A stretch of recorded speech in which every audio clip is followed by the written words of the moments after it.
Hello, everyone. Welcome back to another episode of the Heresy Hangout. I am your co-host, Jason, and across from me is... RJ. Hello, hello. Yeah. We're excited here to bring you our next chapter, our next piece of the coverage of the Horus Heresy, as if we're like CNN, you know, with coverage. It's breaking.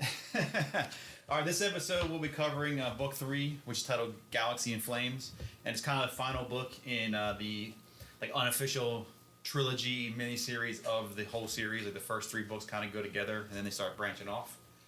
I think you said, is this your favorite book? It's probably my favorite. Of the 3 or favorite book of all? Of the 3, definitely. Yeah, I kind of got that feeling too. Like, I read them so long ago, and then I reread them before and listened to them, but then we read them, this is more of a critical eye, and reading through this one, we mentioned before we started, like, I definitely chewed through it quicker. Mm-hmm. I don't know if that's I'm getting better at notes or whatever, or it was like I enjoyed it more. So I was like, really, because it was quick, man. It was quick. It was super quick. It was a lot less setup and 100% just total right payoff. All right, so before we get into it, let's just do some formalities. So people say housekeeping, stuff like that. You can find us on YouTube, Apple Podcasts, Spotify Podcast. I think all the podcasts, but that's the 2 ones I kind of track. We're on Instagram. I can't get it to work. I don't know. I put the post up. I went professional, they said, and all. But I don't know. There's 5 followers. So if you listening, you have an IG, just look us up. It's the same name everywhere. And, we'll follow you back, all that good stuff. So make sure you're, if you're listening to us anywhere, watching us, subscribe, comment, hate, comment, whatever, all that stuff. Also, we can be reached at the Heresy Hangout at Gmail. If you have any comments, critiques, hate mail, whatever. A big thing I'll ask though is, so episode 2 on the podcast, we broke it up into 2 because it was really long. So if you like that, let us know. If you hated it, let us know, because I can easily put it out as 1. It was just 5 hours. I did make it 1 video on YouTube because it just kind of flowed that way. And if you're hearing this, thanks so much. It's cool. We're not blowing up or anything, but it's cool to even think that there's any people out there who, want to listen. I was talking earlier about this, but I looked up the numbers and the stats. So officially, we've gone international. We have downloads from Turkey, UK, Germany, and Denmark, besides the US. So what's up, Australia? Come on. I know you guys are Games Workshop fans. But yeah, no, thanks a lot. Double digits on YouTube. We did it. I told them. We haven't reached our goal is to get a cease and desist from Games. I don't even know if we're breaking anything technically. You know what I mean? I don't even know. I know they let people use stuff, and I know YouTube's good with copyright, so we haven't broken their rules because they look at all your stuff and they put it on. They when you put it through, it gets uploaded and then it goes through a screening process in a sense. So I assume they're looking for music, bad stuff, but also copyright. And the music I used was from Adobe, so that's good. But the pictures and all, I think that's just I don't know, artistic freedom. We're not making money. No one cares. You know what I mean? So, all right, one more thing I want to clean up. So if you watched the last episode on YouTube, you saw that I put a note up. I incorrectly identified the Book of Lorgar, and I don't want to be, I don't want to get hate mail and stuff like that. So kind of rectified. I wasn't totally wrong. Okay, anyway, so it seems that Lorgar wrote both the Book of Lorgar and the Lectitio Divinitas. Divinitas, am I saying it right? Yes, Divinitas. Right. The former, the latter being a Big E Bible. So that was Lectitio Divinitas was a Bible to the Big E. And the former, the Book of Lorgar, is the Bible to the Chaos Gods. All right. When these books were written, and the intricacies would be kind of spoiler heavy, because the books will talk about that later. But not to be confusing and go into a big tangent, they'll show up later in the series. So I was kind of wrong, because I think I said in the last one that I think I misidentified saying that what they found, Kiro Cinnamon, was the Book of Lorgar. I think that's right, but I said that the Book of Lorgar was the Big E Bible. So they're different. The 2 Bibles he wrote, one for his daddy, one for his 4 real daddies. So, all right, anything else you want to go until we get into this? No. Okay. Super excited to talk about this one. Definitely my favorite of the 3 of the OG trilogy. It's definitely my Revenge of the Sith, 100%. A lot of payoff, less politics. But it's not bolter porn. It's a good capturing of conflict and brothers. I mean, like it's really it's a good story. It has some bolter porn spots, but I think they're good too. I like those. But it's not just full of it. It has it's good. We'll get into it. But all right, so the book was published in October of 2006, which, if you're counting, was 4 months after False Gods and 6 months after Horus Rising. So I think that solidifies our suspicion that these were probably these three guys, or all three different authors, probably got together and kind of pieced it out. 407 pages, the shortest of the three, but only by 2 pages. Written by Ben Counter. Okay, so Ben Counter was born in Cambridgeshire, England. Lifelong gamer, miniature enthusiast. For Horus Heresy, he has written Galaxy in Flames and Battle for the Abyss. Other things he's wrote, he's wrote a Grey Knight series, a 6-part Soul Drinker series, which is like a kind of famous 40k chapter. He's wrote books for Space Marine Legends Cassius, a book called Demon World, which I've never read, but I saw like a bunch of people really loved it, and several other short stories. Outside of GW, he has this cool podcast called Out of Place. So it's like an episodic series of like 20-30 minute like audio books of a continuing story. I don't think it's a book itself. I think it's like written in podcast form. It's like a science fiction, like, but like more set in like our time. You know, it's not like future stuff. But all in all, Ben's pretty elusive. Like the other two are pretty easy. Big Wikipedias. Yeah. Big IG stuff. He's kind of like his IG looks like a normal person. You know, it's like a couple hundred followers. He shows pictures of his miniatures. That's kind of cool. I like it. It's cool that it's not like I'm not saying I'm not saying it's a no name, but I'm saying it's not like Ben Counter is one of the ones that's like everyone knows, like a Graham McNeil or something like that. So it's kind of cool that he was writing one of the first ones. But like I said, and no offense to Mr. To Cambridge, Oxford educated. Oxford educated. I don't know. I like this book a lot. So I don't know. Yeah, I love that. They really put in their pinch hitter for this one, the ringer, the no name, no background. I don't know. I mean, so he's kind of more private. So I don't know. I couldn't find out where he went to school. I didn't go super crazy digging, but I did my normal stuff. And usually these guys pop up on Wikipedia with a whole page of all their acolytes and all where they went to school and all. So I couldn't really find that, but he's into it. I mean, he's definitely into the whole scene and all. And yeah, I think he wrote a really excellent book. All right, cover here was by Neil Roberts. Neil Roberts is like a mega guy. He's done 53 covers for Horus Heresy. Dude likes to draw. Yeah, so I'm gonna pull this up. All right, so it's I love it. I think we're just talking 4-star. I think it's like one of the best. So you got the scene. It looks like so on the right you got Loyalist. Well, I mean everyone has the same similar colors now. So it's Death Guard. That's Death Guard for sure. And it looks like on the left. You can see, you can zoom in, it looks like the Roman numeral for the Sons of Horus. They're kind of gray. I thought they were like greenish.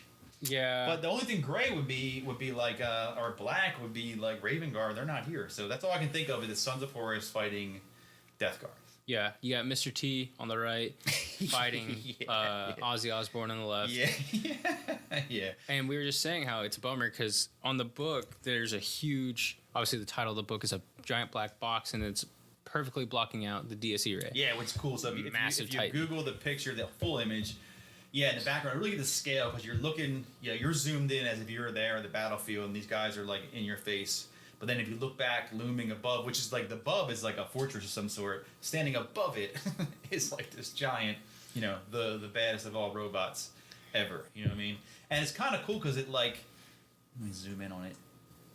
It's not too flashy, the Deus Irae. You know what I mean? Like, because I think if you look at the last YouTube, we talked about the robots, and I kind of put pictures up, and some have the cathedrals on their back and stuff like that. And this one's more like martial looking, you know what I mean? Like it's just there to do business, you know what I mean? Like it's, so it's cool. Yeah, it's a really cool battle scene. Shit's exploding everywhere, and there's like the streams of bullets and stuff, and it kind of tells the story of what's going on. Because the other ones, it was kind of like you saw just on one side, like you saw the first one was like the metalhead guys pointing to the castle and the swords are up, and the second one was like fighting. But it's always like you're watching what you perceive to be the heroes, good guys of the story fighting an unknown enemy off to the right. But now, since this book covers what happens, now it's like all taken, it's coming into fruition.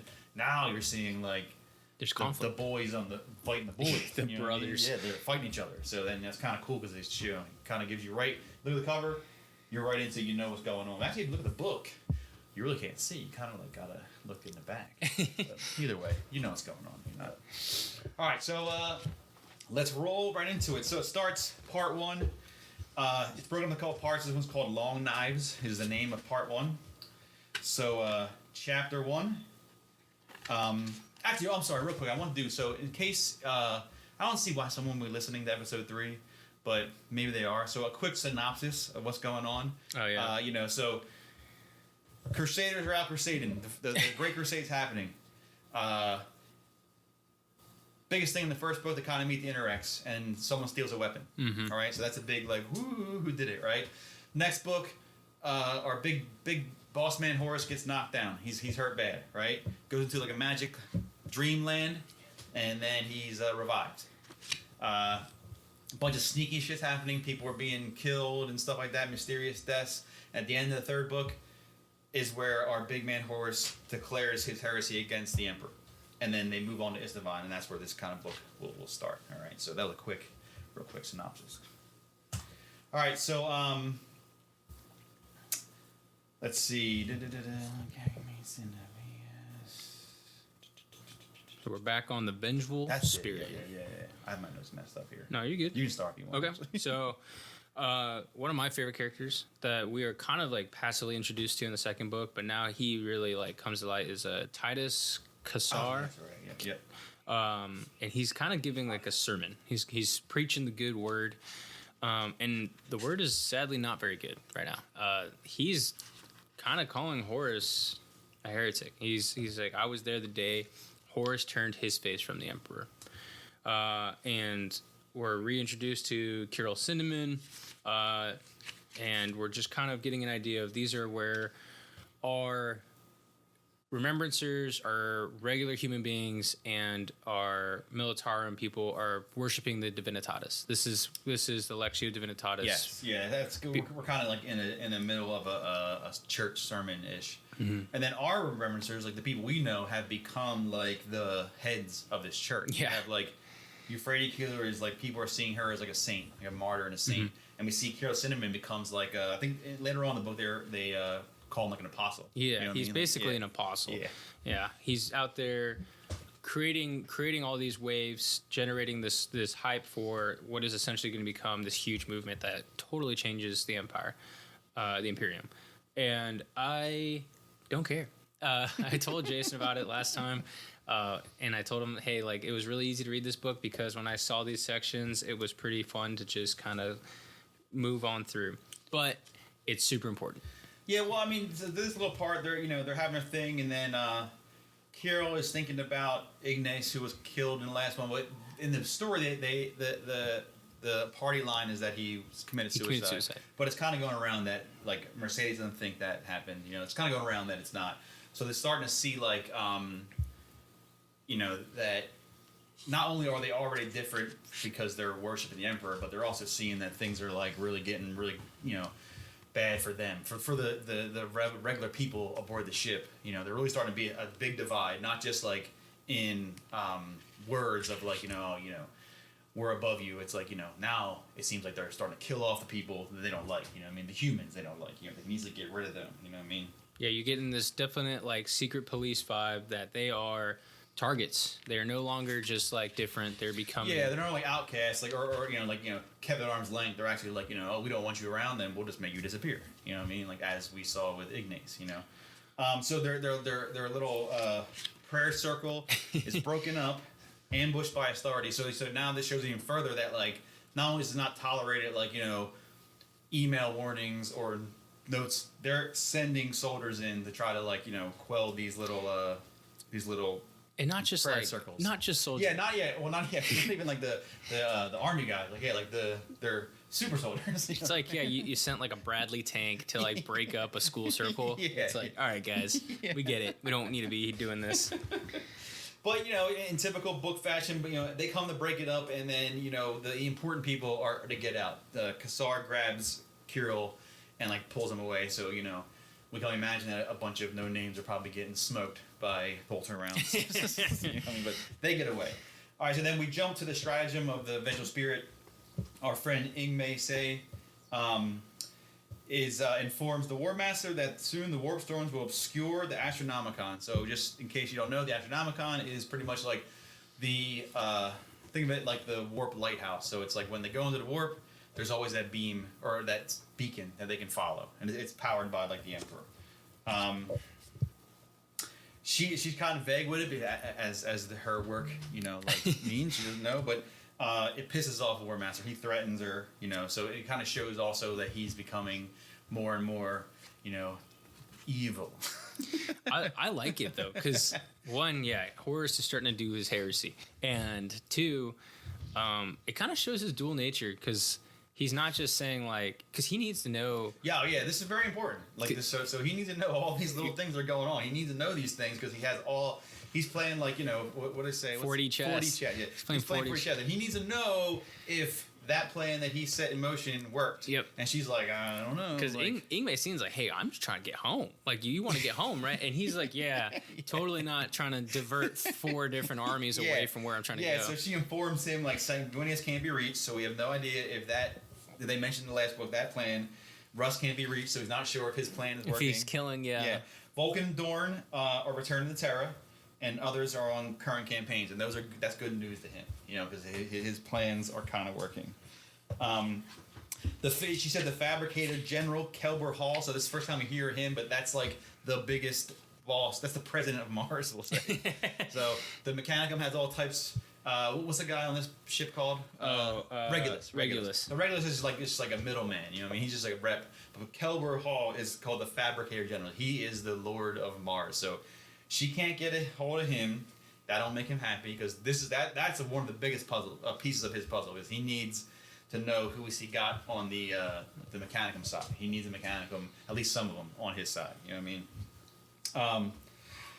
Let's see.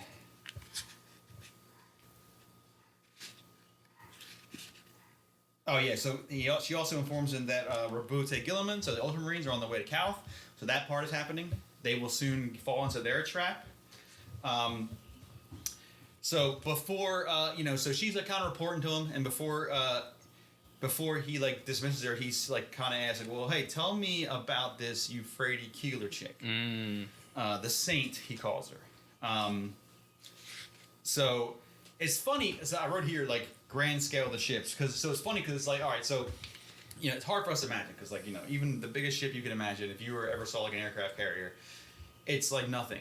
So this whole gang of religious fanatics who are not small anymore, it's huge, but they're able to hide their presence in this ship for months and months and months. So much where the head of the ship, he's hearing whispers about this lady, but no one can find her. You know what I mean? So they're able to hide and hide and hide so much that he has to ask the magic lady if she knows anything. He said, hey, can you send some of those brain space smoke signals to try and find this saint lady? So and then that also shows that he's kind of he's taking it seriously too. You know what I mean? Because he doesn't so he knows. I feel like it shows that he knows there must be power in it. Because if it was just obviously we don't worship the Emperor. Okay, we got that. But he's got other plans going on. If it was no big deal, these people are these humans are just praying to his sky daddy, I don't think he cared that much, but I think he knows that there's some power in there. You know what I mean? Maybe he's heard whispers of the monster that she banished with her magic hands and stuff like that. Who knows? But anyway, he's worried. All right. So I love this part. Yeah, this is so funny. It's the same as the second book. So Mercedes here with Loken, and he's practicing. No, he's sweaty. Yeah, he's sweaty. He's sweaty. He's shirtless. Yeah.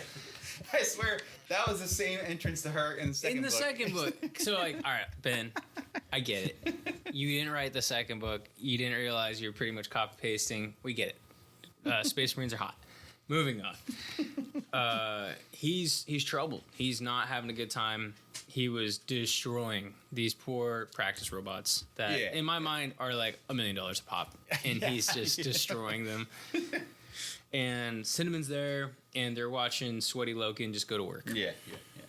And so they informed. They're kind of talking but joking about it, how they're on this restriction now. So the Remembrancers can't even move out of their call them billets, their rooms, pretty much. You know what I mean? So and they're not. Everything has to be formal requests and all this stuff, and all this getting denied. They're pretty much they're trying to keep them locked down. Logan tries to brush it off. He's like, well, I can't remember exactly what he says, but he doesn't really take it seriously. But then Kiro keeps pushing. He implies there's more, and he's like, there's got to be more. You know it. Logan kind of gets angry at him. He reminds him that like people don't think that Ignis killed himself. Mm-hmm. You know what I mean? Like no one thinks suicide. He also mentions that Petronella is missing. No one that's just like, oh, she's gone. You know what I mean? Also, yeah, she's like the Alex Cooper of Remembrance Her. She's just missing. He declares that anyone who opposes the War Masters are being killed. And it kind of surprises him, but like Loken really can't like get a rebuttal. You know what I mean? Because it's like he has no information to deny it. Maybe he doesn't believe it just yet. You know what I mean? But it's like it is kind of weird.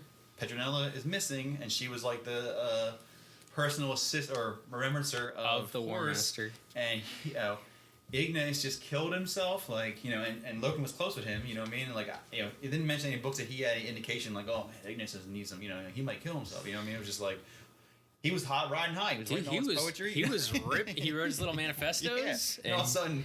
Oh, he's weird. Dead. You got CIA'd. Yeah. Super weird. He got super popular. He messed with the Clintons.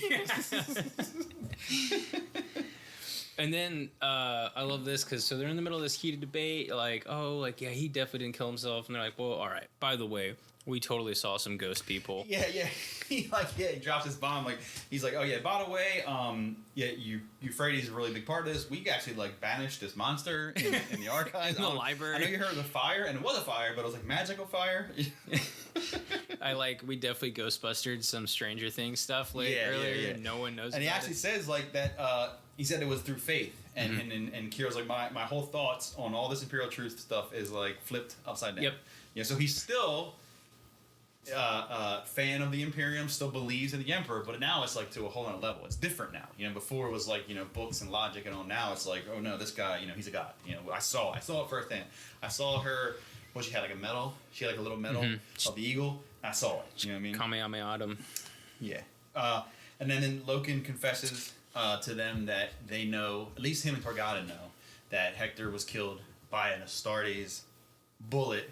I mean, they can't prove who, but as I saw in the last book, it was bolters rounds, and it was center mass. They know that it wasn't like a stray. You know what I mean?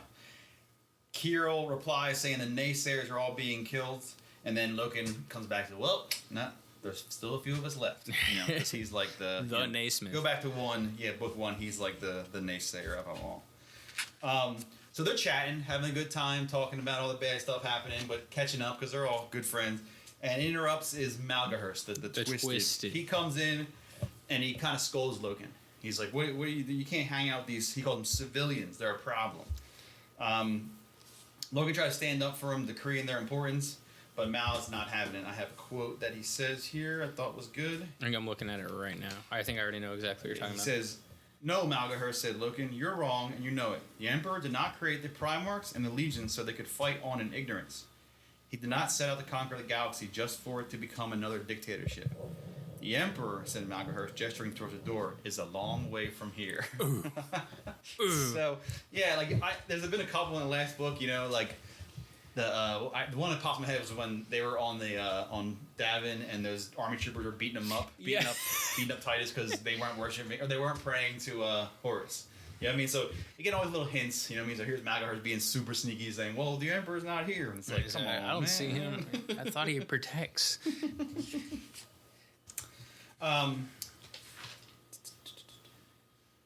Okay, so some army soldiers enter, like with Malgahurst. He brings them. And they notice that they have no badges, so they're kind of like secret police kind of thing. And with them is our old buddy Magard. And I wrote here he looks extra jacked. So they describe Ben gives a big description, but yeah, so he's like even more enhanced. So he's like he's got his new buddies who give him the best steroids. He has fresh scars, so he's got so he can't be an Astartes because he's too old. But since they like him. They're sending him down to the hospital and getting him jacked up as best they can with new augments, whatever he can. So he looks like even more ferocious than before. You know what I mean? And they pretty much escort Kier and Mercedes out of there, take them back to their rooms. As he's leaving, Kirill yells out to him, hey, he says, read Chronicles of Ursh again to find illumination. Always with this Chronicles of Ursh, dude. I love it because it's like they're superhuman, like hyper intelligent computer brains, and he's like, hey, you should reread that. And I'm like, what did he miss, bro? What did he skip a page? Yeah, so before he's escorted out, he tells him, hey, check that book again because there's something, wink wink, there's something in there that you probably missed, All right, so that's where chapter 1 ends. We open on chapter 2, and we are at Deep Orbital, DS-191. Love it. Kalinade system. So you're pretty much, I picture like it's like a space station, right? Yeah. It's a floating space station. All right, what's going on here? We're killing. We're fighting. Yeah, what are we fighting there? The dead greenskins. Yeah, orcs, yeah. So Emperor's children are clearing the orcs out. So this is happening somewhere else. This is like this is the Crusades all over. So this is somewhere else. Saul and Lucius, we were introduced to them again. They're talking about how gross these orcs are, how they're like barbaric. It also here mentions Lucius has a lot more scars on his face. So this beautiful man, because they're all beautiful, all the Emperor's children are beautiful. He's purposely scarifying his face. I don't think it says it here. At some point, I know because I've read somewhere, but he gives a scar for every. I can't be every kill. I mean, I think it's every important kill. Yeah, but challenge. He's like scarring his face. So enters Lord Commander Eidolon enters. And I hate him. Just seeing him, Saul reminds how he has no respect for him. I fucking hate this guy. It's like he walks the room and he's like, God, dude, this guy I can't stand this He dude. thinks he's way too arrogant. I mean, even though like these guys are like kind of known to be prideful and arrogant, but this guy takes it to a whole other level. And he informs them that Big Daddy's coming, Fulgrim. Fulgrim's coming to say hi. He arrives all fancy. This is where it mentions that on his armor he has one side has a golden eagle wing, and all the Emperor's children rock the personal heraldry of the Emperor, which is the eagle. So up until now, you might see it if you play the game. Remember, a lot of general in the 40K, you'll see like the eagle and a lot of things. But back in this time, only Emperor's children were allowed to rock the eagle. Mm-hmm. It was like I don't know exactly why, but it was like given to the Emperor's children. Mm-hmm. Like, hey, you can wear my personal sign. Yeah. He's also carrying the Kinnerbreck sword. Weird. Yeah, how'd that happen? Totally normal sword, not evil. All right. He kind of gives them a pep talk. He tells the boys that he kind of gives them what's going on. So he says, "Hey, a bunch of you guys are going to break off from us, led by Lord Commander Eidolon, and join War Master to go to the Isstvan system. There's a rebellion going on, so another rebellion. Weird. Which is weird. So with the amount of rebellions we've read about in these first two books, you think it's like normal, but it's not. You know what I mean? And Loken mentions in the first one about the rebellion on Davin. You know what I mean? Like how it was weird. But now here we see another rebellion on another system of planets. And they're going to be joined by the Death Guard and the World Eaters. So Lucius and Saul are like, geez, like that's a lot. So you got Sons of Horus, Emperor's Children, Death Guard, and the World Eaters. All like 4 pieces of legions, but still, that's a lot. Like so, like most time it's like, one expeditionary fleet is one legion with army support, and they can go rock whole systems. You know what I mean? So they're kind of like thrown back a little bit. And then so he thinks like okay, well. It's probably because like Horus wants to make an example. You know what I mean? Like Isstvan was a compliant system before, so now it's not. We're gonna like really spank these kids. Yeah, we gotta put these kids back in line. They say they gonna learn. So it makes Saul uneasy that there's worlds rebelling in general, but also that it'll take a number of 4 legions to bring bring this down upon him. He's kind of like uneasy about the whole thing. Like it seems like a little off. You know what I mean? And there's a good quote too. So obviously, like Saul's pissed. He's like, this is wild. Like we should not. Why are we sending? He's already asking the questions, which in this world is a no-no. Questions is heresy, even if you're the heretic. So Saul goes to Lucius, and he's complaining. He's like, why is there another rebel world? This makes no sense. Yeah. And he's like, Lucius replies that the crusade has to repair itself at all. Compliance used to be the end of it, not now. And Lucius goes, "Don't worry. Once a few of these rebel worlds get a decent killing, this will all be over and the crusade will go on." So it's not, we're going to bring this back into line. It's no. We're going to kill them and then keep killing. So like, don't worry. We got this down to a T. This is going to all work out. Lucius is locked in. Yeah, so it said, like, and that kind of goes like to the naysayers. There's a couple left, like Saul, Loki, and they're kind of like, what is going on, man? Like, we're supposed to be uniting. Yeah. Why are they rebelling? I heard, like that's the question. Well, why rebelling? And then, when they rebel, we're going to send the might of 4 legions to every smash them military to death, power you know known what I mean? to man. Like, so, yeah, it seems weird to him.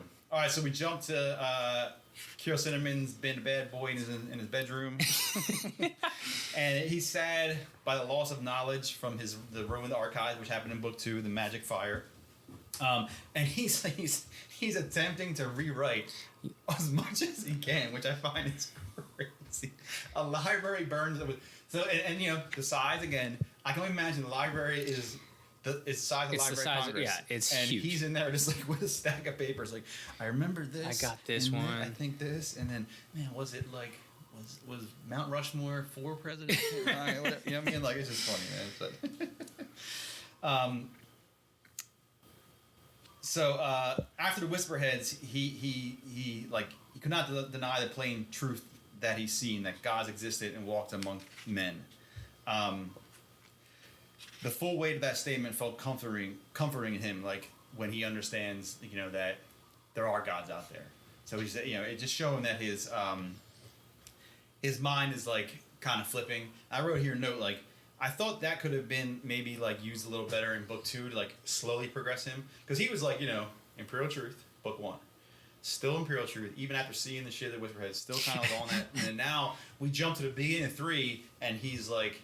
Because at the end of 2, I think he was, I guess maybe he saw the monster get killed and all. Yeah, maybe it was a slow. He was, I don't know. I thought maybe this little scene of him like just reflecting on the Whisperheads could have been used after he saw the Ghostbuster moment. Yeah. And then been like, yeah, you know what, man? Like, because he was sold in the second book. Like the way you introduce, he's running around with the Stranger Things. Yeah. They pull an 11 and they banish that thing to the Nether Realm. And it seems like he's all about it, and he's already questioning the Imperial Truth after he's peddled. Because they picture him old, and in this kind of universe, old can be 130, 40, I don't know. I mean, old. So he's super old. He's been around a long time, but I like this. So he's in the middle. He's writing down. Okay, all right, 1776, Plymouth Rock. She needs you. And you're like, whoa. Yeah. So he pretty much his pen starts writing on its own. He has a vision of evil Horus. Mm-hmm. So it kind of has a vision describing what we all would see if you Google Horus. It's the black armor, the pale skin. He kind of has that vision of evil Horus, Euphrates dying, and he realizes that it's a warning and the state's in danger, and he's got to he's got to put a plan into action. He's got to get out of his room. I gotta get out of here. So yeah, he gets the message. Somehow we get told later, but somehow he's like, "Oh man, I need to go help the Saint." Like he puts together the Saint needs help. Yeah, that vision showed him. So all right, so we jump to we're in space, and you see a bunch of ships transiting from the warp. First, you have the Vengeful Spirit, which is painted green now. Weird. For its new name, Son of the Forest, followed by a ship called the Brutish Endurance. I love these names. These are so good. This is a Death Guard ship. Hours later, the Conqueror, which is a World Eater ship, and then Andronius. Andronius? Andronius, that's it. Andronius. Androgynous. In the androgynous. Andronius, which is the Emperor's Children ship. First large escort led by the War Master. So they mentioned that, and I put not Biggie as in like, so this is like the largest conglomerate of Astartes that the crusade has seen, not led by the Emperor himself. That's a quick scene. Now we jump to Kirill, who's going to figure out how to get himself out of his room. So he does this little like sad old man kind of thing. Mm-hmm. He like sweet talks the guards and says like, hey, it's not his daughter, but it's like my adopted daughter is like, she's dying pretty much. You know what I mean? Like I have to I have to get to the hospital Medicaid deck. And they're not having it at first, you know what I mean? But he's good. He's an iterator. You know what I mean? He knows how to speak. He knows how to play on their. Yeah, I think he mentioned. Do you have kids or something like that? Yeah. Yeah. So he pretty much gets them to like sign a hall pass. He definitely rolls 20 to get that charisma check. Yeah. So he rizzes them up and he lets them go. So he gets out of his room so he can go to the Medicaid deck. They say only go there. You better be back. You know what I mean? Wags the finger at him as he walks away. Yeah. So we jump to Torgadon. We see him for the first time in Loken in a museum on the Vengeful Spirit. So once again, we imagine the size of this thing. So we have the Library of Congress. We have the Natural History Museum all on this one ship. So they're discussing the spookiness, the subterfuge going on. They're talking about Hector Varva's death, talking about Ignace, talking about Petronella. They're like, thinking what should they do? You know what I mean? And they see another guy like stand there. So this thing's full of weapons, pretty much. Obviously. So it's full of weapons, probably like mounted heads of people they kill. Orcs and stuff. So there's one guy admiring a weapon, and they go introduce themselves, and it's Captain Karn, who is I think he was in the second book real briefly. Because I remember making the video the other day. So he is like I mentioned it in part 2. So pretty much character wise, like all these legions will have their big daddy Primarch, and they usually have one, maybe two captains who have like a more personality. So this guy's like the main dude besides Angron for the World Eaters. His name's Captain Karn. They kind of like banter back and forth. Like Loken and Targaryen kind of like call them butchers in a joking sense, and I think it's cool because like Karn doesn't like deny it, and he's like, hey, yeah, that's kind of what we're the World Eaters. Yeah, are you surprised? Yeah. So he takes no disrespect. He appreciates their honesty. Actually, he's like, yeah, this is exactly what we do, and he thinks they're too damn superior. And he says, like we are an essential part of what needs to be done. You know what I mean? Like we know our role and we do our job and we do it well. You know what I mean? This is where he also mentions that he's heard rumors that Isstvan 3 has witches, warlocks, and warp monsters. And he's like, well, not that we believe in those things. Like I've heard this, but that's kind of silly. So, and before they can talk anymore, the doors open to the museum opens on the Lupercal's court, which is like a throne room. I can see, yeah, like I can. You have a stratagem where you see them hang out a lot. Then you have the inner sanctum, which is like his room. I guess Lupercal's court, because it's a court, so there's a lot of people supposed to be there. It's probably in between the Library of Congress and the Natural History Museum. I wish I don't know. I have to look it up. I wonder if someone like ever drew a map of all these places on the Vengeful Spirit. But it's another dark brooding room for brooding characters. Yeah. All right. So I have a quote here. It says, "Evidently, the War Master's conclave will begin soon," said Karn, bowing before both of them. "It is time for me to rejoin my Primarch. And we must join the War Master," said Loken. "Perhaps we will meet on Isstvan 3. Perhaps," nodded Karn, walking off between the spoils of 100 wars. "If there's anything left of Isstvan 3 when the World Eaters finish with it." I like that. I like this guy. This guy. I like such a straight shooter. Yeah, I mean, and there's books about Angron, and he seems very one-dimensional. But like when someone writes him, Aaron Densky Bowden writes him, and it's really good. And yeah, you get a little more. No, sorry, I was out of power. You get a little more understanding of them, and yeah, I like how they're straight shooters. Like, hey man, like he's like, like this standard stuff. Like, oh, see you on the battlefield. He's like, yeah, if we don't kill everyone. Yeah, not if I killed them first.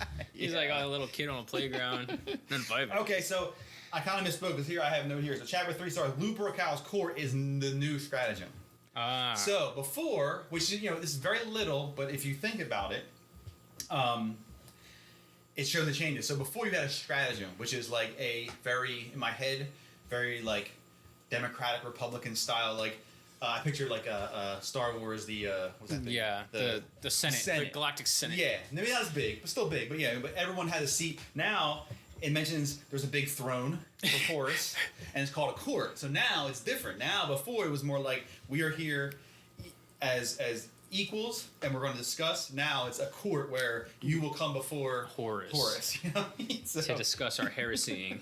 As they go in, Logan must not have been here very often because he's like looking around. He sees like a bunch of like unfamiliar banners. He sees the banner that has a throne made of skulls. Hint, hint.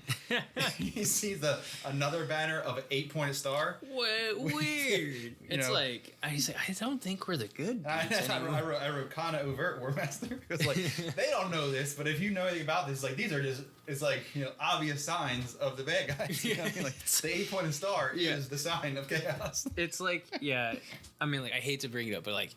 You walk into a room with a bunch of swastikas. There's not a lot of mystery. Well, you got to give them a little bit of credit because they don't know. No, it's like, they're Buddhist. I mean, he like, oh well, I mean, because the skull throne. That's not. I mean, like they killed. That's what they do. Like, hey, maybe maybe that's someone. That's a new vibe. We rebranded. Maybe they rebranded the. We're green skulls. Got it. Yeah. So anyway, Torgon and Logan take their place next to Abaddon and Little Horse for the Mortal which is like it's dead now.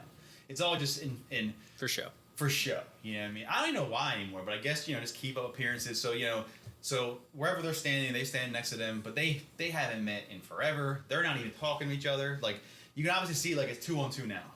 You know what I mean? Like they're not even like buddies whatsoever. All right, so now I picture this Game of Thrones style Iron Throne with Horus sitting on it, obviously bigger because he's big, and then doors open. Angron enters, so he enters. They describe his implant, so this is just kind of the first time you hear about him. So we won't go too deep because it goes in other books, but he has these like called the butcher's nails. He has these implants in his head, which is weird. You see a lot of people with things in their heads, but he has special ones. They look like kind of like dreadlocks. Mm-hmm. They're all like implants, and they're designed to like make him mad. Mm-hmm. If he's not killing, he's like itchy and then painful. And then just irritated. So like that's their design. They're in his head. I'm a huge Angron fan personally. One of my favorite Primarchs because on the surface you get this Hulk vibe, but no, like his story is we won't go into depth, but like definitely a character that has more depth than you would actually ever think. And why they wrote him like that is so unfair. Yeah, like his life just sucks. And same as like with Karn. Like I respect him because he walks in. And what's he do? He's like, "What are you, a king now?" He's like, this shit's wild. He says, "Are you a king? Is the War Master a king? Am I a subject?" You know what I mean? So like, he ain't even given anything. You know what I mean? Because he was one who thought that he should have been War Master. He probably would have been good at it, but like he has that such bravado about himself because he's like. Shit, he's probably thinking like War Master. Like, hey, that's what I do. I'm pretty good at the war. The war. But yeah, so every time these two meet, most of the other Primarchs who are on his side kind of like bend the knee a little bit and like at least to his face. But every time they meet, he's like, no. Like, this shit's fucking weird, dude. You fucking weirdo, dude. And then Lord Commander Eilon enters, gives his respects to War Master and Angron. So he's he's not even. He's just a regular Astartes. So he's like, he's on eggshells, and they don't like him anyway. And then this is the first time we see the Primarch Mortarion enters. He's described as pale, bald, and rebreather. So stinky boy. Yeah, so he's like, I picture like, I mean, I know they're big, but I always picture him thin. You know what I mean? Yeah. Like not looking healthy at all. He comes in with one of his. They all got their own guys. This guy's named Nathaniel Garrow. He's an old friend of the Sons of Horus. Everyone likes him. He's respected. And they mention he's a Terran, so real quick about that. As you see these things unfold, if you read closely, you'll see a lot of the people who are on the Loyalist side are, not all of them, but a lot of them are Terran. And that goes back, by him being Terran, is that he's been around before the Primarch of his Legion was found. So before, all the Legion existed before they had Primarchs. Well, we know from the last book they existed, but they were scattered to the magic vortex. But, so... the Emperor was picking these guys from Terra, you know what I mean? They all had different names and all stuff. So when you hear Terramore, first is they're probably going to be more loyal to the Emperor, and they're very, very old. Yep. You know what I mean? They've been around before, because once they found their planets, and they, oh, hey, we found Mortarion on this nasty swamp planet, whatever. He starts picking guys from his planet, you know what I mean, to make into Astartes, and less Terrans become Astartes. So that's just a little side bit. And I always picture Garrow's like. I always picture him as like he's got like little salt and pepper hair. He's not like old. Yeah. Like, cause he's. Well, I mean, they're all Astartes, but so like they can be hundreds of years old. But him being Terran means he's been around before. Most I said I can't confirm that. I didn't read that exactly, but when I think Terran, I think of pre pre-Primarch being found. You know what I mean? 'Cause that's what- In Isstvan, they talk about that. He is very much his first daddy and only daddy. Yeah. Is Big E. Yeah, that's how they see it. So, all right, so everyone's here, the whole gang. They're ready to brief what's going to happen in Isstvan 3, and then that's where that like little section breaks. And where do we go? Oh, we're here at the Dias area. Well, here Horus. So he gets all his boys lined up, and they go. He pulls up his little 3D map of Isstvan 3, and he goes, "Remember it well, for history will be made here." Oh, yeah. And I'm like, okay. Wink, wink. All right, bro. And it's like, if I was in that room, I'd be like, what do you mean? It's just another rebellion. Yeah, like, what's he talking about? Yeah, 'cause I don't know. See, when he probably hasn't disclosed the intricacies, but he did disclose what he was going to do. But I don't think Angron wasn't there, Mortarion wasn't there. Yeah, so they're probably like, what? There's two guys look at each other like, What the fuck's he talking about? We're about to clap some cheeks, dude. What history? That's what we always do. It's kind of a Tuesday to me, bro. All right, so we see Jonah Arukin. I always say like Tom Cruise kind of guy. He's hanging outside. He's got his flask in his pocket. Yeah, he's cool. He's got his bomber jacket on. He's got off his motorcycle. Yeah, he's like chilling by the Dias area. He's thinking how much he loves the Titan. He's gotta love this job. He loves it, and he knows it has a soul. And it says that he says that Titus would disagree. That's kind of funny because I'm like, wait, so you can believe that the Emperor is a god who you know exists physically, right? But this machine that he connects into, and he probably feels, they other books have mentioned how the when they connect, they feel like it want to do its own thing, like it's alive. You know what I mean? So that's not kind of weird. Like, so he knows. He feels that the Titan is like, has its own kind of soul. In this world, it's called the machine spirit. But Jonah is struggling with believing the faith of the Lectitio Diventanis because he can't see and touch it. So unlike a Titan that he jacks into and he feels it pulling on him, this is different. Which I find weird because he... no, has he seen anything yet? No, he hasn't. No, okay, he's not a part of the Ghostbusters. Okay. And he's also scared to death of getting caught because their boss, the Princeps, ain't about that. Oh, they're. So in the last book we saw him warning Titus a lot about keeping that shit down, and now he's kind of like putting his toe into it, dabbling with it and stuff like that, and he's like a little scared of that because he doesn't want to get in trouble. He wants, and it sucks because like you kind of like feel for this guy because he likes Titus, and they're like boys, and they're boys, and it's like he's kind of like his nerdy friend that he wants to take care of. I feel it's you got Tom Cruise guy who's super cool and chill and all, and then Titus is like this bookworm that loves God. Loves God and all that stuff. He's like, come pray with me, because I think he showed up and prayed with him before when the War Master was sick. Yeah, so he's like on his edge, and it says here he's like he wants to believe, but he's struggling because they said he can't touch it, he can't feel it physically. You know what I mean? Like it's too hard for him to understand. As he's thinking. He's interrupted by Titus, who's kind of like seems a little flustered. He's like, "Hey, they gotta go. The saint is in danger." And he's like, "Bro, if I'm on a smoke break and my buddy comes up and he's like, hey, like the prophet needs your help," I'm like, "What the fuck? What are you talking about?" All right, so then we jump to who is that? Maggard, yeah. He's stalking through the vengeful spirit. So he's just stalking around. He's thinking of his new growth and organs from the Astartes and his pride and his new position. And his new position in my mind is like he's like an assassin. Yeah, he's the ice pick guy. Yeah, you know what I mean? Like there's no mention of him like joining the ranks and going down to fight, but when they need someone taken care of, he's like the what's that guy called? The Iceman, remember? The Iceman. Yeah, he's just Iceman, dude. Like, hey, we don't really like that remembrance here. That poet's poems are really mean. I wrote pro Astartes because you see that in other books, and I feel that's what he kind of is. Like, other characters in many, many books we mentioned as, like, guys who couldn't make it, but they kind of have a little bit of the stuff in them, and they're, like, some of them, some like the Dark Angels had like serfs, and I think serfs are people who are like, hey, you didn't make it, but we like you, so you can hang out, and you're kind of big, you know what I mean? But like, you can like polish the swords and all and stuff, but you're bigger than that dude who's a normal dude, stuff like that. So, and he's on his way to his next target, and I love it, dude. He's like totally not a serial killer, and he's like like totally fantasizing about like this gunmetal to Ignace's chin. I'm like, all right, weirdo. But yeah, so his next target is obviously the Saint. So he's on his way. And I mean, she's not hidden. She's in the hospital. You know what I mean? Yeah. She ain't doing so well. So and I love it because he's like, I'm stalking to my next prey. Blah blah blah. No, my prey, the Saint. And you're like, all right, we get it. Like we could have figured it out. Like we had 3 chapters just saying the Saint was in danger, and you're an assassin marching to kill someone. Yeah.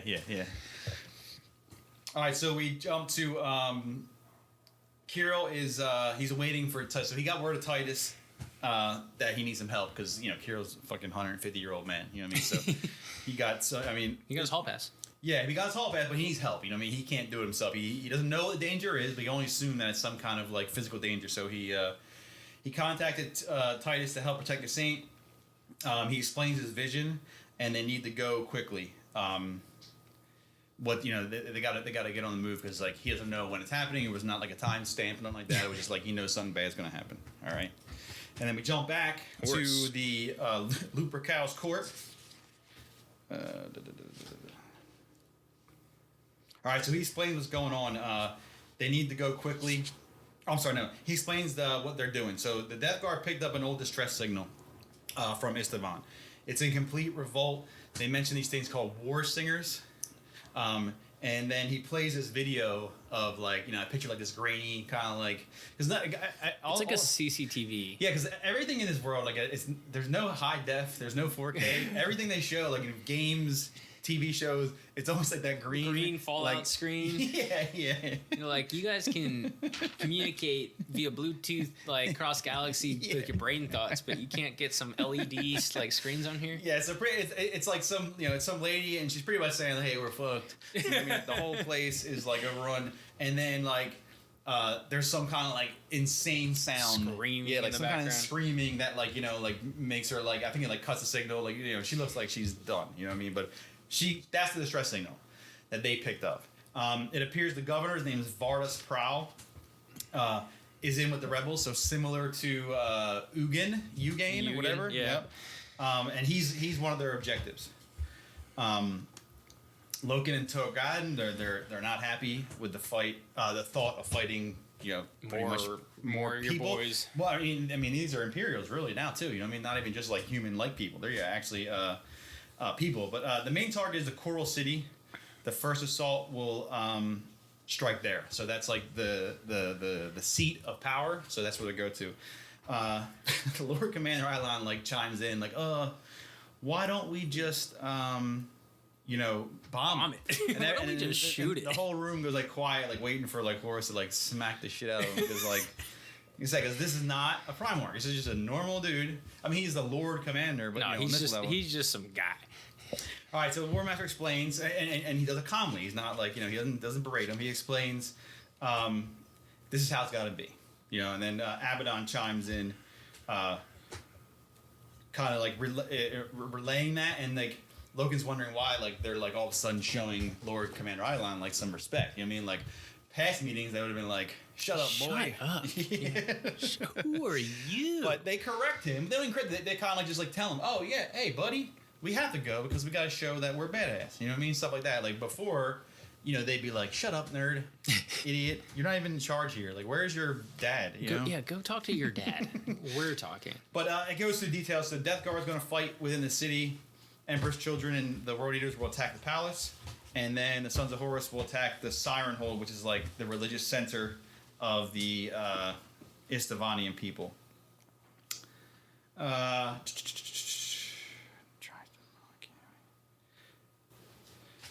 So Angron doesn't like that plan. The Lord Commander Ilan, he tries to mock him, which is kind of crazy. Angron threatens to kill him.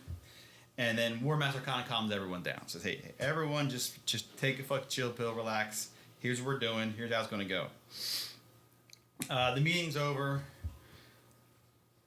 The War Master has Abaddon prepare a ship to the Conqueror because he's going to go have a talk with Angron, kind of stepping out of place.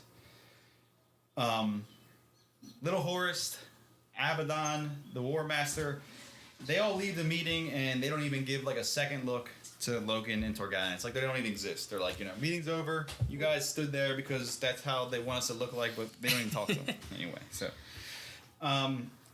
But Logan and Torgadon are good soldiers. They're going to go get their guys ready for the upcoming assault. And then Logan remembers, oh shit, I have to read that book. Oh yeah, my homework. I forgot to do it. My teacher told me to do some homework. Yeah.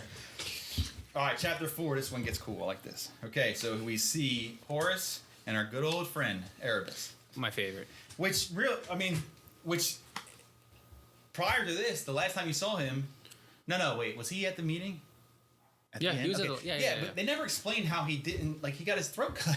They never. Yeah, they never circle back because I was stoked. I was like, sick, he's dead. I mean, I knew, but I wrote here how he survived, so I must have missed it last year. So the last one, the end of the book, he's there, but they never explained.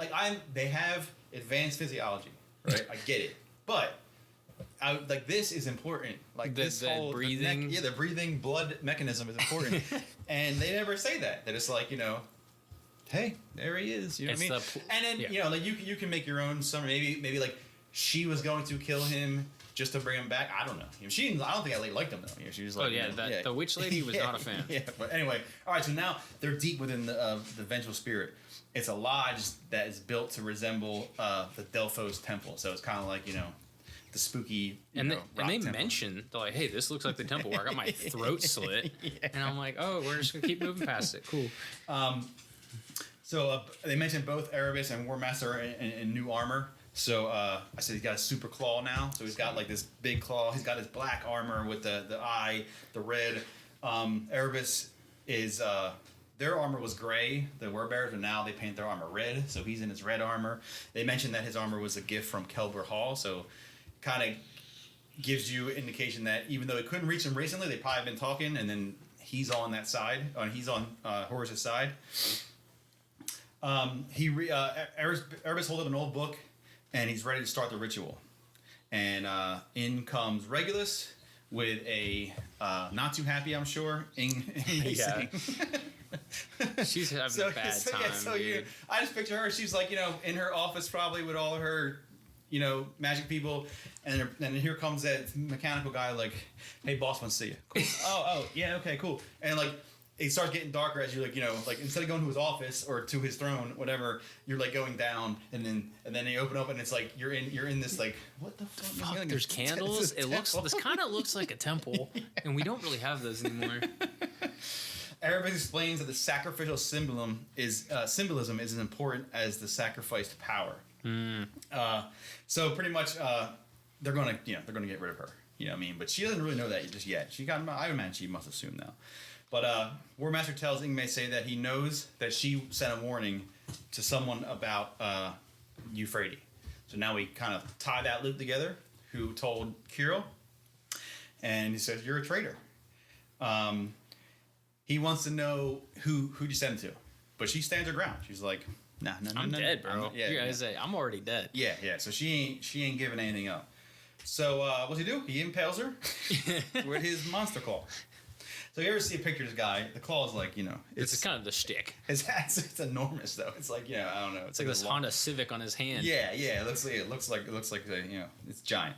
So he impales her with the claw, holds her body up over the fire, and it's fucking super metal, and her blood's like dripping into the fire. Weirdo Erebus is scratching weird symbols around with the blood, all this stuff. He's reading from the Book of Lorgar. So, like I said at the beginning of the episode, this is the demon book, not the other book. He's over there, humming in Sims. Yeah, so he's getting it going. So she got killed, which is sacrifice, start this ritual. He's doing his little magic sayings and his magic symbols. The room starts getting colder and colder. Classic ghost stuff, It's getting spooky in there. It says Regulus is like scared. Yeah, Regulus is like, is this normal? he's like beep boop beep. Yeah, is it normal? And the disembodied voice addresses the War Master as Sar Keel, Lord of the Shadows. And then break away. Yeah, then we're back to the Stranger Things. Yeah. These meddling kids. All right, so now we see Kirill, and we got Titus, and he got Jonah to come along. So we got Jonah, Top Gun, like, Tom Cruise got aviators. And they're racing towards Euphrates' room because of what Kirill told him. Jonah's very nervous of what can happen. You know what I mean? Like the other two are like, I'm sure they're nervous, but they're like riding on faith. They're like, hey, the saint, it don't matter. We need to, he's just kind of like, what the fuck is going on? You know what I mean? And this is a good question actually. He goes, hey, why doesn't the emperor just make this happen? Fix this, dude. Like, if you guys say all this stuff, he's super powerful. It's a common question people always ask about religion. You know what I mean? Yeah, like, if God's so good. Yeah. And Titus says it doesn't work that way. And then Jonah like almost backs out of that, but Kirill iterates on his ass. You know what I mean? Like kind of like fucking does his little speaking magic, and he all right, I'm in. he kind of says like it don't work that way. He works through us. You know what I mean? Just like everyone says about religion. All right, so they reach a room, and she's alone. So that's good. But they look down the hall, and who's coming? You got fucking just Arnold Schwarzenegger from Terminator 1. I just picture him walking like God, I'm so jacked. I look so good right now. Yeah, so they get to the room. She seems safe, but within a couple seconds they look in. They see he's coming. Here he comes down the hall. So, all right, we jump back.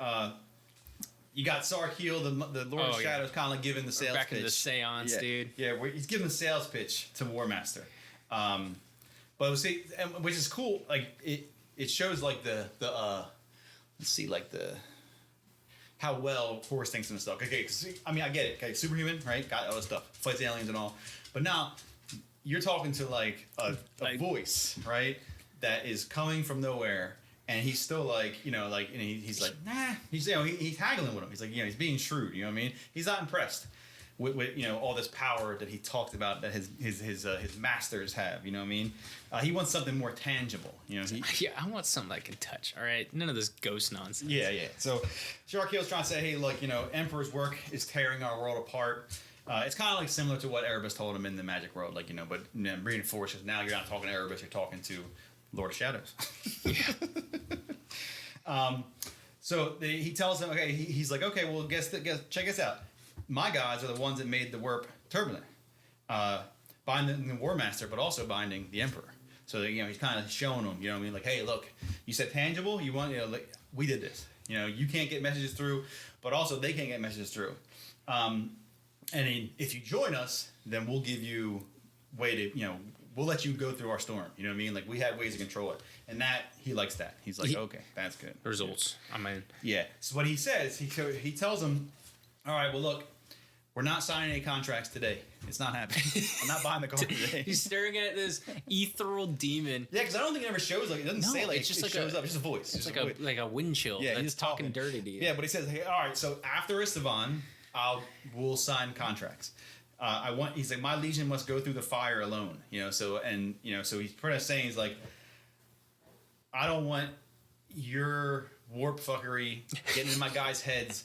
And then he wants to know that they're on his side before he shows them any kind of magic power or they even get magic power. He's like, I want my guys to know that they're doing this for me. And then when we're done, when we get rid of all this mess at Isstvan, then I'll join up. And then the Lord of Shadows says, cool. Deal. Yeah, deal. And they bump fists. They bump fists and magic fists. Yeah, they hand you a suitcase with the key to the warp. Yeah, so Horus instructs Regulus that he's got to go to Mars and make sure that Kelber Hall gets the mechanical on his side. So he knows Kelber Hall's with him because he got his armor as a gift.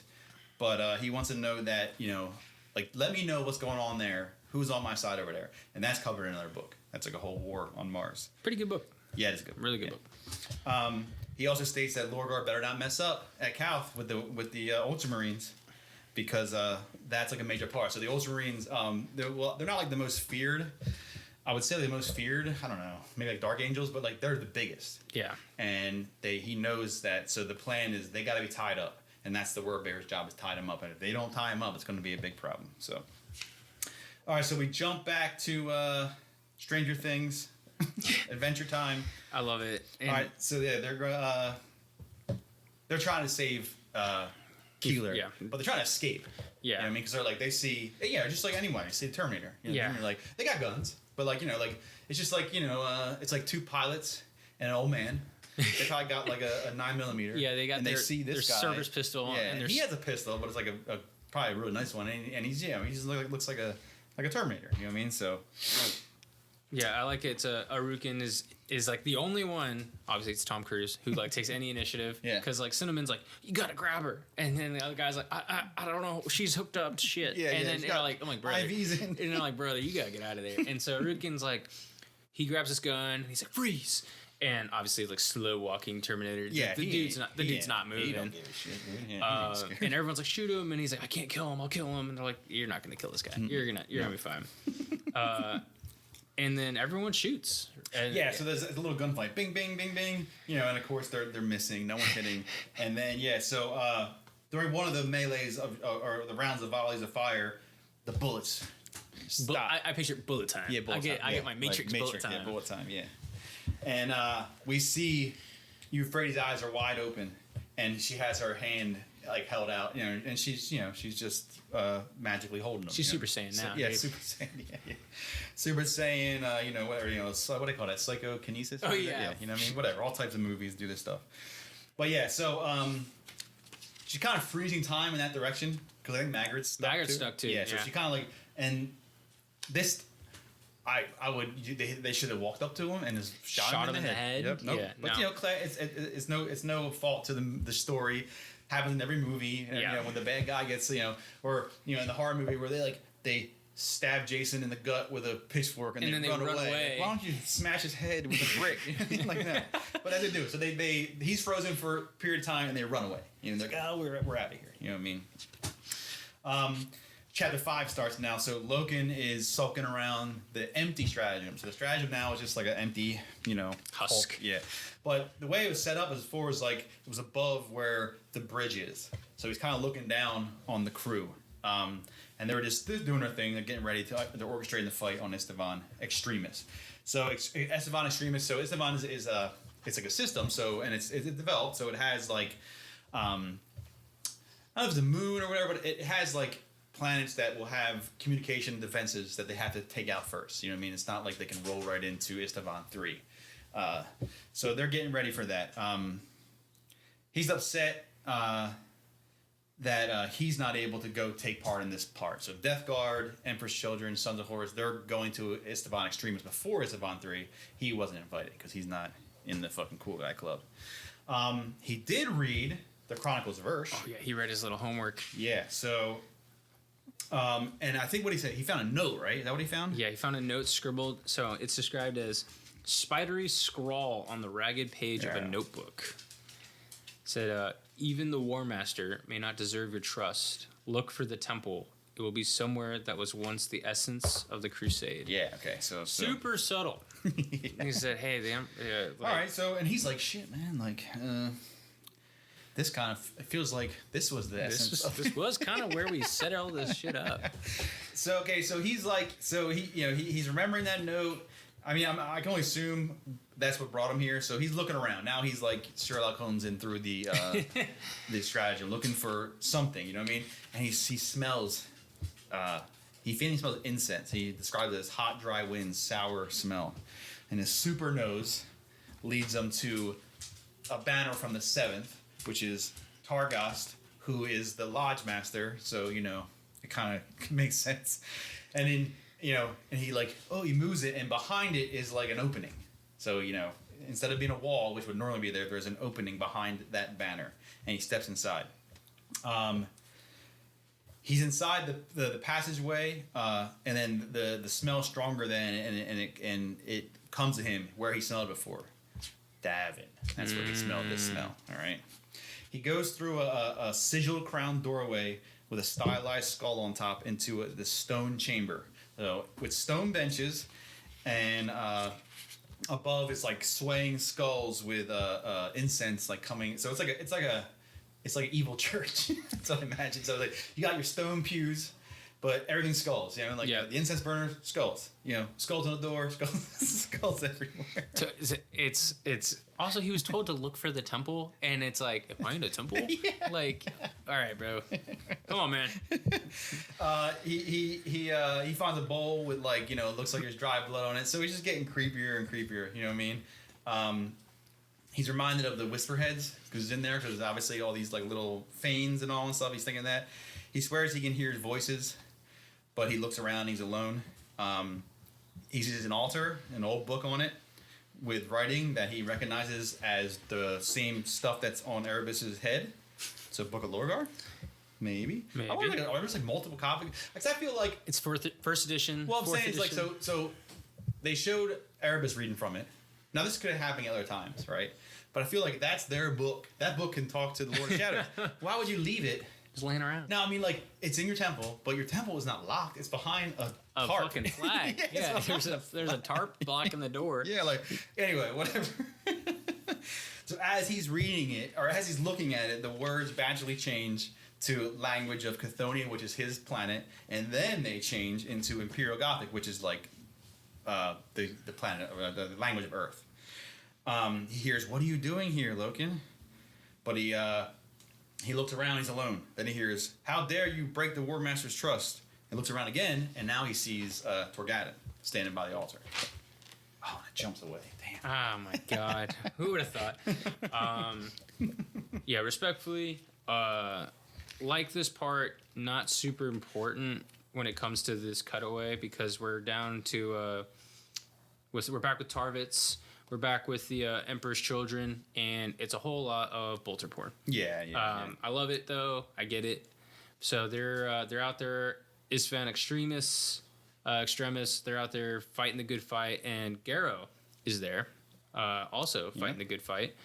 And the Emperor's Children are kind of getting their asses handed to them a little bit. So they're out there wheeling and dealing, and everyone's super badass, splintering explosions, bursting in sub-zero air, chunks of debris. But yeah, I mean, it all comes to a fulcrum point at the end of this chapter.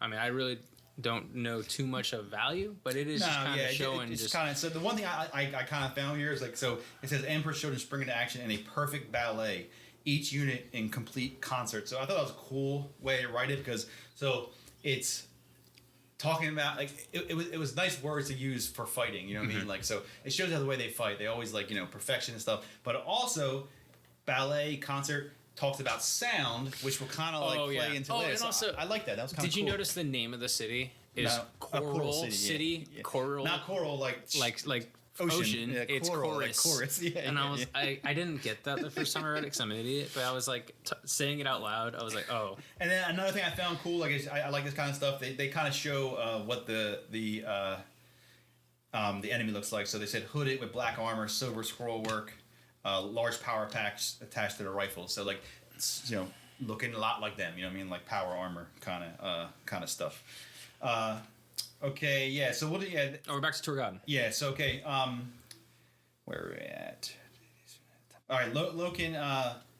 He's kind of I said he's seeing evil Torgadon. Yeah, he's looking rough. Yeah, he's an ashen skull, ashen skin, metal teeth, and 8-star carved into his. This can't be Torgadon. Yeah, this guy kind of looks evil. He says, "You have trespassed." And then he Logan gets a vision of a desolate landscape with a brass tower rising from a ruined hive city. He turns his mind from it and sees a mass of red stars above vomiting monsters and space fleets drowning the universe in blood. Jesus. Consuming all in fire. So you get this crazy vision. Brass throne is like synonymous with corn, which is one of the gods. But yeah, he gets this like crazy vision of like, you know, just insane death and madness, like I said, drowning the universe in blood. He remembers the scenes from Chronicles of Earth, kind of like, you know, this is like same kind of stuff. And Torgadon, he hears Torgadon's voice screaming, "No!" He said, "This is not a delusion. This is not, you know, it's the future. You're seeing the galaxy die." He sees the sons of Horus in black armor, led by a monstrous horse. He said, "This cannot be the future." It shifts, and Loken, his vision now, he's back in Archive 3. Everything's burning. His flesh is burning. It's peeling apart from his bones. Loken sees where the flame burned through reality, and I have a cool quote here about that. "The endless churning mass of the warp at the heart of everything, and the eyes of dark forces seething with malevolence. Grotesque creatures cavorted obscenely among heaps of corpses, horned heads and braying goat-like faces twisted by the mindless artifice of the warp. Bloated monsters their bodies heaving with maggots and filth, devoured dead stars as a brass-clad giant bellowed an endless war cry from his throne of skulls, and soulless magicians sacrificed billions in a silver city built of lies. And that's a cool... So he kind of described all 4 of the Chaos Gods in that little thing. You know what I mean? Like, he's giving you his vision of, like, you know, you got the rotting things with Nurgle, you got the cavorted obscenely creatures, that's the Slaanesh, the brass giant on Throne of Skulls, that's Khorne, and at the end, soulless magicians, that's kind of like the Zeech, you know what I mean? So I thought it was kind of cool, like, he was able to, like, make this little vision up and kind of give you, like, a little boop. Yeah, of all the all the bad guys. Ben counter absolutely popped off. Yeah, that was cool. I like that. And it was beautiful. It was tangible. Like when you, because usually when people do like this Lovecraftian like surreal horror, it's really hard to make it tangible because it's like beyond understanding. That's usually what they'll write. But no, like this is like. Yeah, you're watching like that was very descriptive. You know the toughest man to ever tough, and he's like my skin's falling off, and I'm watching the epitome of what chaos is, and I don't like it, and I'm like, wow, I would have melted my brain if I did that. Yeah. He's out here just dealing with it. Yeah, but so his brain doesn't melt. He screams and he does not bow to any feign. He says, I own only the empirical clarity of the imperial truth. So he's like, you know, he's all in it. The God on my side, and it snaps him back into the temple. And he's mad. He's mad at those who came here selling out the human race. At the lie, he was told that the warp had no sentient power. So he's like super mad now. Because now, like, it wasn't a vision. He believes what he saw. He believes that those things he saw were real and they had agendas. So he's like, you know, he's pissed. And he takes the book. He leaves realizing it's up to him to stop all this. So he's kind of like on a mission now. And he takes the book. I said, like, why would you not? That's your book, dude. Like, why would the bad guys just leave it around? It's so weird. Okay, so we're back. We jump back to Isstvan Extremis. Yes. So this part has a little more, deeper value. Yeah. So we're back to the fighting. They're fighting on a pyramid now. So you know, like the Isstevanians have like this kind of like a temple that's stepped like a pyramid. On top of it, spinning in bright light, is a figure surrounded by wailing music. So it's like you said with Lovecraft stuff. I found this kind of hard to understand, but like it's like this is the war singer. So you know, FYI, it's like they're being propelled by their own screaming, and like their screaming's creating like a bubble around them. You know what I mean? Yeah, like, I picture like bardic inspiration. Like if you ever played D&D, like you got a character who, or if you play like any video game, like the character that just gives you like morale boost and health boost. Like this is what I'm picturing. Is like there's one character, the war singer, who is basically your healer of your party. Yeah, well, I mean, she and she's dealing. She smashed it up here. Yeah, like so. Yeah, like. But her power is like sound in a sense, you know what I mean? So it's like she's being propelled by the sound, and she's, you know, it's like what the hell was that? I forget. I can't. Siren on the X-Men. Yeah. She just like screams at people, and like flies. Yeah. So, all right. So it's become like a slog. So it says a strong sword, no skill needed, a strong sword arm. You know what I mean? So like the whole finesse of Emperor's Children's out of the window. You know. He looks up and he sees Nathaniel Garrow near the top with his boys, and they're near the figure. It's a woman, long hair, whipping, lightning flashing around. He hears her singing above any other sound. It's lifting her in the hair, sending stones flying through the air. He screeches, and parts of the pyramids crumble down. So that's what I think of, like Siren. Yeah, you know what I mean. He's trying. So he's singing his Death Guard book because so Saul and Nate are like really tight buddies. They'll go into it later, but like I wish I knew it now because it makes more sense. So he like oh, I gotta get him. He's like rushing towards them. You know what I mean? Because they're getting jacked up. He sees Nathaniel Garrow like almost knocked off the edge. They come to him. He's got his one leg's gone. Yeah, his chest is smashed in, and he says that's the war singer. You know what I mean? He shows one Emperor's Children ripped apart by her song, and more is thrown around. So she's like, you know, as you know, it's a woman, so it's not as big as Astartes. So this little, you know, lady is just blasting, bang, bang, bang. So like the good, well, he's not, he's an asshole, but like the boss he is, Lord Commander Eidolon is charging in. He's got this big ass hammer. Is a Warhammer, or what do they call it, lightning hammer or something like that. He gets rocked back. I'm sorry. Saul charges in, and it kind of distracts, so Lord Commander Isstvan can charge in. So as he's charging in, Saul knows that he opens his mouth and starts screaming. Lord Commander Isstvan starts screaming his own shout that stuns the war singer, dropping to her knees. Lord Commander Isstvan picks up Saul's sword and cuts her head off. So, and I like this shuts too. her up. Yep, I love it because he runs, and Saul obviously went to distract him. He gets bodied. Yeah, he gets bodied, but he's laying there, and like I picture like he's like head to the side, you know. Yeah, kind of like half out of it, and he watches Eidolon, and he says, "Where the war singer's song had layered its death in beguiling beauty, there was no such grace in the sonic assault launched by Eidolon. It was simply agonizing, deafening volume." So yeah, you just get this idea of like whatever he just did was kind of gross. Yeah. It's like, I mean, like as deadly as the war singer, it was kind of like melodic and like, you know, like it had, you know, tone to it. Yeah, it seemed like he was just like barking. Yeah, he's barking at her. Yeah, but it stunned her, cut her head off, and then Saul's like, "Whoa!" He's like, "How did you do that?" And he goes, "Strength of will." He said, and then he said, "A good blade." He's like, "What the fuck are you talking about?" He says, "Yeah." He goes. And Saul is understanding. He's like, you know, Lord Commander Island just dismissed him. He goes, "I killed our enemies, all right? Understand? I did the thing. That's all that matters." And Saul nods, but he does not understand. He's like, "I don't know what just happened." So before the chapter ends, they show Saul finds Nathaniel. They kind of throw out. He jokes about how, you know, are you going to make the next battle? And, you know, so he's got no damn leg. And he's like, "I'll be there," you know, all this kind of stuff. So, and that's where chapter 5 ends. Sorry. Chapter 6 is beginning. Loken has called Abaddon to the observation deck to discuss loyalty. And they're kind of like rehashing old stuff, you know. Abaddon's like pissed that Loken was not on their side on Davin. You know, he's scoffing that you would let the War Master die on Davin, rather than accepting, you know, just something different, something you can't understand. You rather Big Daddy die,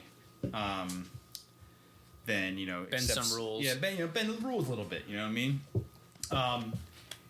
He rebuttals. He shows him this spooky book. He said, "Look what I found." He said, "Look at this. Now, I want to know what this is." He tells Abaddon he knows that Erebus stole the weapon, but Abaddon's not having it. He's like, "Whatever, dude. He don't care." He says it's all in the plan. And then Loken goes back, rebuttals. Is that plan killing innocent people? You know, Hector, Ignace, you know what I mean? Once again, Abaddon doesn't care. He says humans are beneath them. Now Loken's getting pissed. You know, he's like, this is, you know, because like it's kind of going against everything that they, you know, he believed, you know, the Imperial truth, protecting humans, you know what I mean? It's going against everything that he stands for. So Logan's getting mad. Abaddon says, "Hey, you want to fight?" You know, he pretty much challenged him. He's like, "You think you can even win?" You know what I mean? Like, so a new level now. You know, before they had been at odds. You know what I mean? But I kind of think like I'm sure they would have fought each other on Davin if they came to that, but I don't think it would ever came to that. They were kind of like at odds. And now he's like challenging him. He's like, "Yeah." He says, "You want to throw down? You want to throw down?" And he's like, "You think you can even beat me? What are you, crazy?" You know what I mean? Like, and then Abaddon really hits him hard because he regrets even letting him in the Mournable, and that he's no longer with them. But Loken, he says, you know, he wants to like repair things, you know what I mean? But he's not going to give in to new ways. You know what I mean? Like, we can fix this. He just wants it to be like it was. You know what I mean? Like, why can't we be like Luna Wolves style? You know what I mean? Like, he wants it to be like it used to be.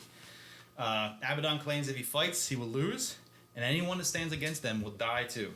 Woo! Damn, man, that's tough.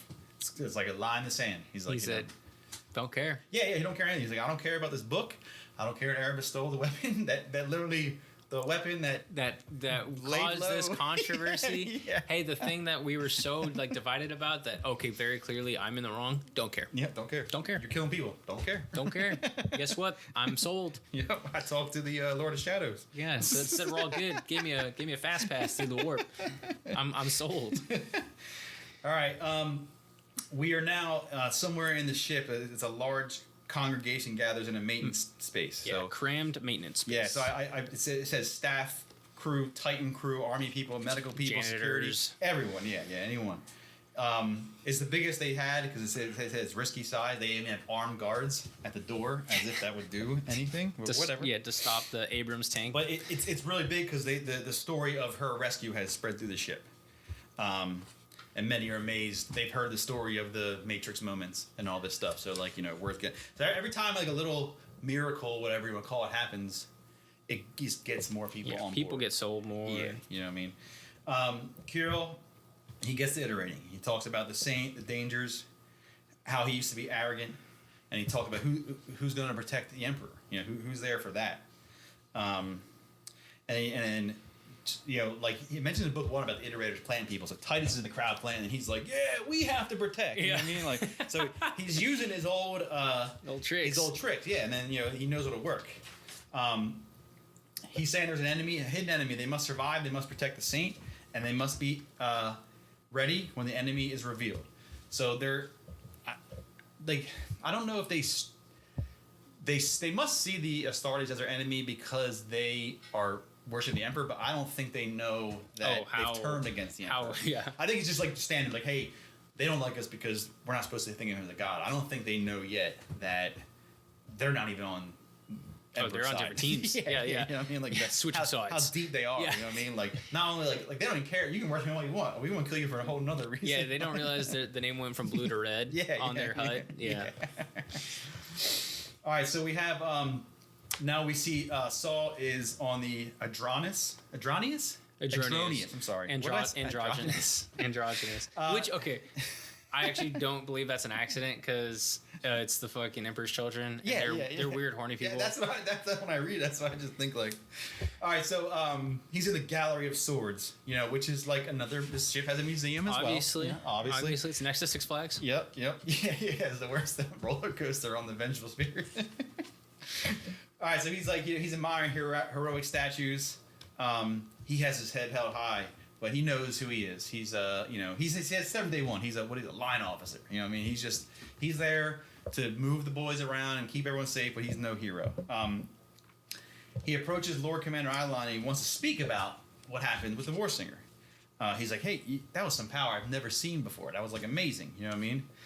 He's like, Lord Commander Isstvan kind of like chums up to him and he's like, all right, I'll show you about it. So he tells him to follow him. Lord Commander asks, why did he kill the Warsinger? Because we lead from the front. He says, that's true. Would you leave her in front? So now Saul's feeling good. Yeah, he's like, oh. So Lord Commander Isstvan is, they call one of the Fulgrim's Chosen, which is like, just pretty much like a high ranking, you know what I mean? So Saul's hopeful that this is his chance to be a hero, you know what I mean? Like, but then Lord Commander Isstvan like jumps in and goes, you're a line officer, nothing more. And I was like, damn. He had his hopes up for like 3, a paragraph or 2. Yeah, literally like I think 5 lines. And by the way, you ain't shit. Yeah, you ain't shit. I mean, like, But anyway, he decides to. So he leads them into the hospital, apothecarium, whatever. He's just talking about how the leaders they got to sacrifice a lot. Nothing is above victory. Everything is for victory, and if you're going to be like big boss man in this team, you got to sacrifice. And then we jump back. Where we at? Oh, Loken and Targatin. They're bickering. Yeah. So they're going over the book.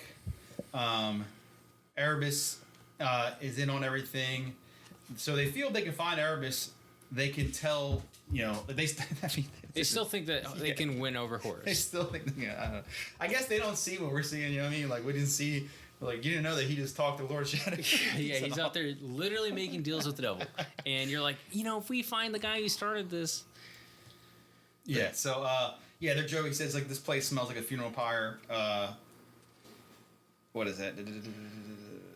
Loken shares that, knowledge and questioning is what we're all about. Blind obedience led to the Age of Strife. Age of Strife is like something in the old days where humanity was in darkness. So Targatin, just trying to make things light, change the subjects, and they talk about the fight coming. Hey, we're going down Isstvan 3.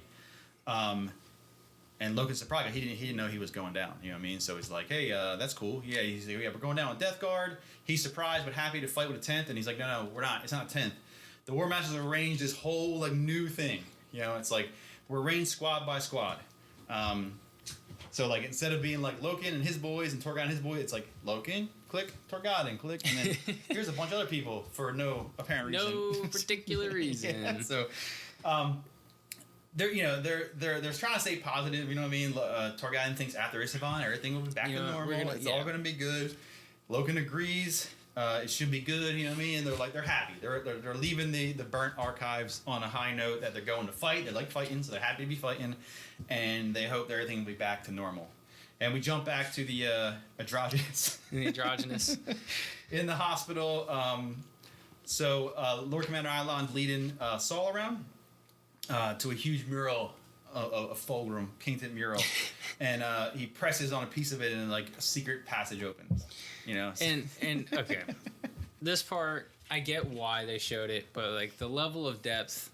So all I got out of this was Eidolon has been working with what's his apothecary's name? Fabius Bile. Yeah, Fabius. That's the head dude. Yeah. And it's been a big secret. Hey, I kind of did some enhancements. Yeah. That's what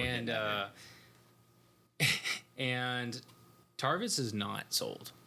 Not even a little. No, yeah. So the passage opens up and it's like secret lab of Fabius Bile. And it's total Frankenstein. There's a body suspended. Yeah, I see it here. It says like cylinders, like skull reshaped, and there's like a head with a bunch of eyes. You know what I mean? Yeah. So it's like it's like a freak show in there. You know what I mean? And that's what Fabius Bile is all about. If you don't know who he is, and you read books later on, 40K, he's like super. He's like Dr. Frankenstein. You know and it's so funny because like my idea is like you know who Saul is, and you're out here trying to pitch him on body modification. Yeah, I found that kind of weird because like I don't know, maybe he just like took a chance. Like, hey, this guy keeps asking about my magic voice, so maybe like and. He's on the outside right now, but maybe he's like, hey man, the more the merrier. Maybe we can get him. So yeah, so he bring him down to kind of like Fabius is like working on some kind of freak stuff, like a muscle. I forget what it is. He's like, so he explains that it's not psychic. Chill out. It's not psychic. It's metabolic and chemical, tracheal implant, gene seed alteration, all this stuff like very scientifically. You know what I mean? And he thinks that's gonna like hey, why not? You know what I mean? Yeah, but Saul's like, this is crazy. You know what I mean? Like, he says, the Emperor, this is the Emperor design. You guys can't be messing with that. It's an abomination. So Lord Commander Iron calls him a nerd, pretty much. He's got no imagination. You know what I mean? Like, and then I love he hits him with the return to your men. Yeah, he's like, get the fuck. Isstvan 3 will be a tough fight. And you're he's like, you know what? Go. I tried to bring you in, dude. Like, why don't you go I tried to help you. Yeah, but it's funny, because he does let him go. Like, it's not so secret, or he's like, oh, you don't want to do it? Yeah. No, he's like, oh, you don't want to be part of this? Then get out of here, nerd. You should go to the drop pod tomorrow. Yeah, get out of here. Don't come to school tomorrow. Yeah, and that was like, like if he said yeah, it'd probably been like he wouldn't have gone this tomorrow. Yeah. You know what I mean? Like, hey, let's cut your throat open, get you some cool screaming powers, you know what I mean? I don't know. But yeah, so he ain't having it, and he's dismissed, and he says, go with your fucking boys, dude, fine. Yeah, why don't you go figure out what's happening tomorrow? Later. All right, we jump. Now we're chapter 7. Cassar, he's linked into the Dies Irae. He's running through pre-battle checks. He thinks of the Dies Irae as the Emperor personified. That's how he sees it. Not in a physical sense, but he thinks this is the power. Will, yeah. Yeah, this is power. You know what I mean? He's interrupted by Jonah Arukin, who hears Titus saying, he gets interrupted because he's like speaking out loud about the Emperor, pretty much. And Jones like, hey man, shut the fuck up, dude. And then he's like, no, like this is he's doubling down now. Let's talk about this. Yeah, let's do it. Come on, let's talk about it. You want to talk about this? We saw what happened. You know what I mean? Like, so he's in it now because now they have both seen a miracle. And Jonah's like, I don't know, man. I don't know what I saw. He's not buying it. He's like, but he's more scared. And because he's heard the Princeps, who's their boss, inquiring about the Lectitio Divitanus on their Titan, especially inquiring about them. He's heard of him like asking, hey, what's up with this fucking Titus dude? Is he like a fucking weirdo? You know what I mean? And then Titus is like, I don't give a shit. Like let him. He's in. This guy's like, he's like zealot. He's full zealot. Jonah saw the miracle, still not in, and it's not because he doesn't believe it, but his want to stay on the team. He just want to lose his job. Yeah, I don't want to get fired, bro. He's like, I got kids, dude. He's like, I smoke cigarettes and drink whiskey for a living, and I drive a tank. Like, I don't want to lose this. Yeah, it says I wrote here. Jonah is more concerned about Deus Irae. You know what I mean? Titus is about the faith. You know what I mean? So they're arguing. They drop it because they're going to be getting ready. So that was a little quick thing of them like arguing over the faith. All right, so now we got Loken and Torgon assembling with a third of the Sons of Horus, so a whole shitload of people. A third. I like that though. Like, so clearly, people have been filling them out. They're like, hey, who's in, who's not in? Yeah, a third of your boys is 33% of your friends. Well, still 2/3. That means is on the other side. That's crazy. All right, so he's every time you hear this on the embarkation deck, full of pride. They're always, but they miss their boys. You know what I mean? Like so they're not with their companies. But I can only assume that some of them are with them. Because what's his name's there? Vipus, right? Vipus, yeah. You know what I mean? So, like, he sees Vipus. They're talking about that they heard there's Psychers down there. And then Vipus is like, hey, why don't you join us? Because they're kind of like scatters. Kind of like, hey, just fucking go out there. You know what I mean? Because Vipus is like, isn't he like a sergeant or something? Yeah. So, like, he's asking the captain, like, hey, why don't you, join us? Join us, too. He's like, hell yeah, man. And then they bump into old fucking Acton Cruz. Acton, yeah. And he's not even going down there. He says he has no orders to go. He's all sad. I drew a sad face. And I'm like, so that guy is so useless. He's so useless that they don't even deem him enough to put him down the planet to kill him, to get the heresy going. They're like, I just imagine like, in the throne room now, there's a laptop. A little roster. And Regulus is pulling them up and like, naughty list and nice list. And like, oh, what about Acton? Who? Acton Cruz, that, who the fuck is that? And you're like, Half-Herd. I don't care. Fucking leave him on the ship. I don't get it. No, I pictured like they're scrolling like the roster and they just like didn't scroll far enough to get the queue. He's like they stopped. And they were like looking at that's like, all right, yeah, Stevenson, Slendell. That's it, right? Yeah, that's it. That's everybody. and I Cruz sitting there on the embarkation deck like shivering. He's like, what's up, dude? He's like, I'm not going anywhere. Hey, man, I'm staying right here. You guys have fun. I didn't make the cut. So, but because he's staying, Loken says, hey, man, look after my little fucking units. Yeah, my little Ghostbuster squad. I think they're in trouble. And he's like, well, why would I do that? He's like, no, they mean a lot because they remind him of how Astartes ought to be. You know what I mean? Yeah. Like, we're supposed to protect these people. I think they're going to be in trouble. Just keep an eye on them. He says, okay. And he agrees how he said it before, how the Legion's changing, because they said he's also like Nathaniel. I don't know if they said he's Terran. I don't think he's Terran, but he's old. He's old. Old. Yeah, I like how he must be from Terran because he talks about like the old days, dude. They describe him as like Morgan Freeman old. He does not seem like he's in the prime. Okay. All right. So Loken's high spirits. They're leaving battle. So we jump back to the androgynous. And I love this one. So the Emperor's children, they hold a pre-battle victory banquet. I love that. That's so I don't know who thought of that, but it fits these guys so well. good. All right, so they're in a lavish dining hall. I picture like Harry Potter, dude. Yeah, Harry Potter. Like a palace in London or something. Yeah, and just turkeys and hams and wine and on and they're partying to their victory before they even go. Saul's not having it. He's not feeling it. It was probably what his altercation with Lord Commander Island. He's not feeling it, so he's gonna leave. Oh no! What? This is where we meet. Oh yeah. Before he leaves, he gets his balls broken by Lucius. So you can call him. But anyway, he's out. And he's kind of wandering the ship. They describe the ship interior as an ancient palace. So this is like I really picture like. Some kind of like Victorian. The inside of the ship is like a Victorian palace. And this isn't even like the main one. This is just the Andronius. It's one of them, yes. So he walked the ship to the Hall of Rites, which is it's like an area where like you kind of have like ceremonies. You know what I mean? Like so promotions. Example, you would go get promoted in the Hall of Rites. Another is probably as big as the Library of Congress. And at the threshold, guarding the Hall of Rites is ancient Rhalenor. Okay, ancient Rhalenor is a dreadnought. So I have a little description of them because this is the first time I know what dreadnought is. I had no idea. So all right, so Tarvis cautiously approached the ancient. His blocky outline resolving into a tank-like square sarcophagus supported on powerful piston legs. The dreadnought's wide shoulders mounted an assault cannon on one arm and a huge hydraulic fist on the other. Ralinor's body rotated slowly on its central axis to face Tarbit's, turning from the book of ceremonies that lay open on the altar. So, it's when you die, as an Astartes, if you don't die enough, they'll put you in a tomb that is a tank, a walking tank. If you have a moderately beating heart and a functioning brain, you are put into a metal box for eternity. And that's called Dreadnought. And they call them ancient because those live forever. Yep. So it can be a brain, it can be like a torso, but it's encased in a. They're more like they're not as boxy as they used to be, like on the models. But it's like a sarcophagus that is protected, and it has arms. They have weapons, but it walks. Not on tracks, it walks. And it talks through like a robot, like Stephen. What's Stephen Hawking? It's like straight up. Yeah, so that's ancient Valinor. So Saul's kind of like doing a little bit of like a sneaky move here.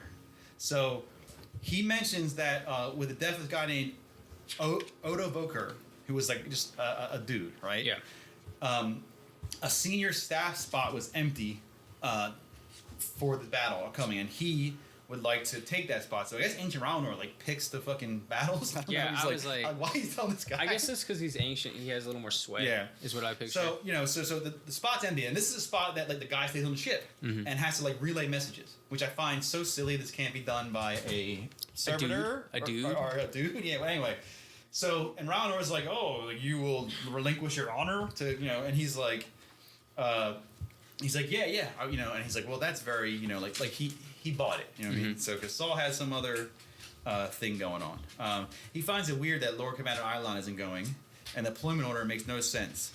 No favored people are in the drop. So he's like, he's smelling something. It ain't smelling right. And he wants to be up here on the ship and see what he can find before it all happens. So he says he felt a grim purpose and wanted to investigate. He agrees. And says, "Do the Emperor's work," and stomps off. Yeah, so these guys, like they walk. Massive. Yeah, they're massive. They're like you got.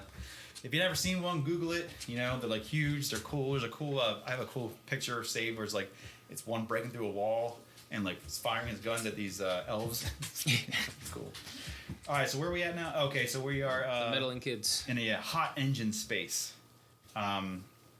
We have Mercedes and Kiro.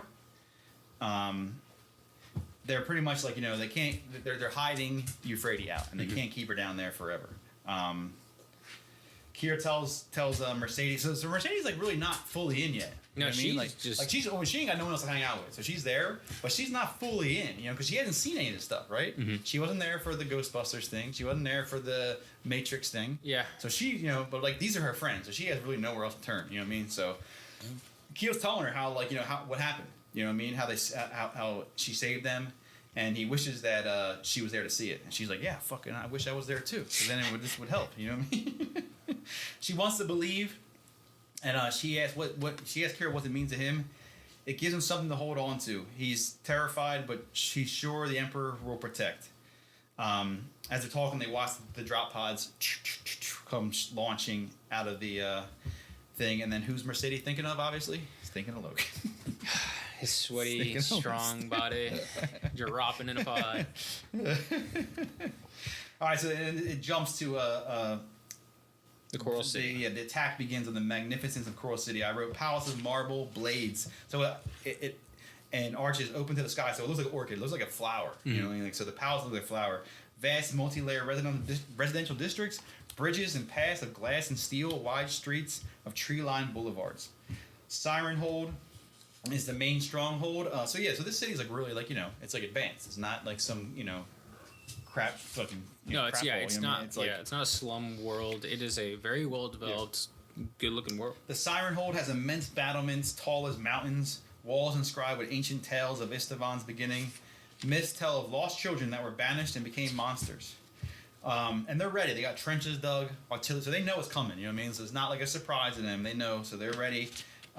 They're ready as their lost children, as they that's what they think. They think because they are all hyped up religious.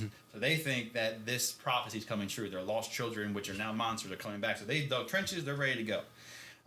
Soldiers are ready for attack from the west, but they don't realize that it's coming from above. Which I don't get that. Like, they're imperial, right? Yeah. It's compliant, so they would know about drop pods. I think. Right? Again, so because I've read so many, like I'm really into Red Rising, which is like a whole another sci-fi series, and they do the same thing. Like, obviously, drop pods are pretty big in sci-fi, especially lately.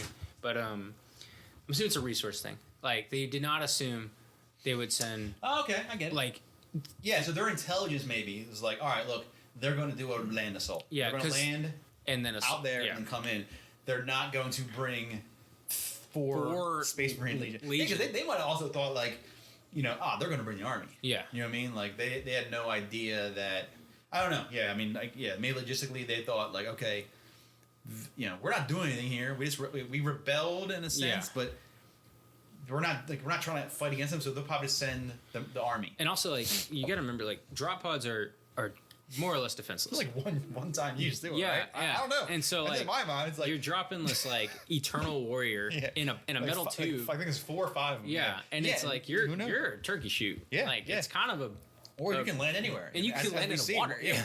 I haven't read anything about it, but I think they land in the water. Like I think their suit can breathe. It's like I know but, that happens like one time. But yeah, I mean, so all right, so speaking of that. Loken, Neurovipus, and Squad are dropping from the atmosphere. They don't like it. So I wrote it seems new, so maybe not drop pods are new because they're like all complaining. They're like they wish they had a regular freaking Stormbird. You know what I mean? Like, they don't like these things. The War Master chose it to be a psychological terror. Thousands of drop pods. So yeah, imagine if these are one-time use. Like just 10 million, 10 million, 10 million, 10 million. You ever see that meme of like the different weapons shooting and it's like money just going on? It's like just... All right, they smash something hard. So, and then Loken's vision goes black. So like we said, so these things don't always hit we're supposed to hit. So they hit something that didn't feel good. Enough to knock him out. You know what I mean? Which is kind of fucking crazy. And we jump to the Emperor's Children now. Lucius is doing his thing. He's fighting some glass armored warrior. He's got a stained glass mask. That's kind of cool, I thought. You know what I mean? So the Emperor's Children are outside. They've dropped down. They're outside the palace, the Percentor's palace. And that's where... what's his name? Vrawl, I think. That's where like the rebel leader is supposed to be. So they're outside. More drop pods. Ancient Raunor's there. 100 palace guards. They fire silver needles. So I think of like the Needler. I picture Needler from Halo. Yeah, that's what I think of. Gouging into their armor. Lucius charge ahead, ripping them up. You know what I mean? So he's doing his thing. Inside the palace, described a large waterfall into a pool with many floating islands with follies above them. And follies are kind of like these arch like they seem in like in cemeteries, kind of like small arches, like ornate.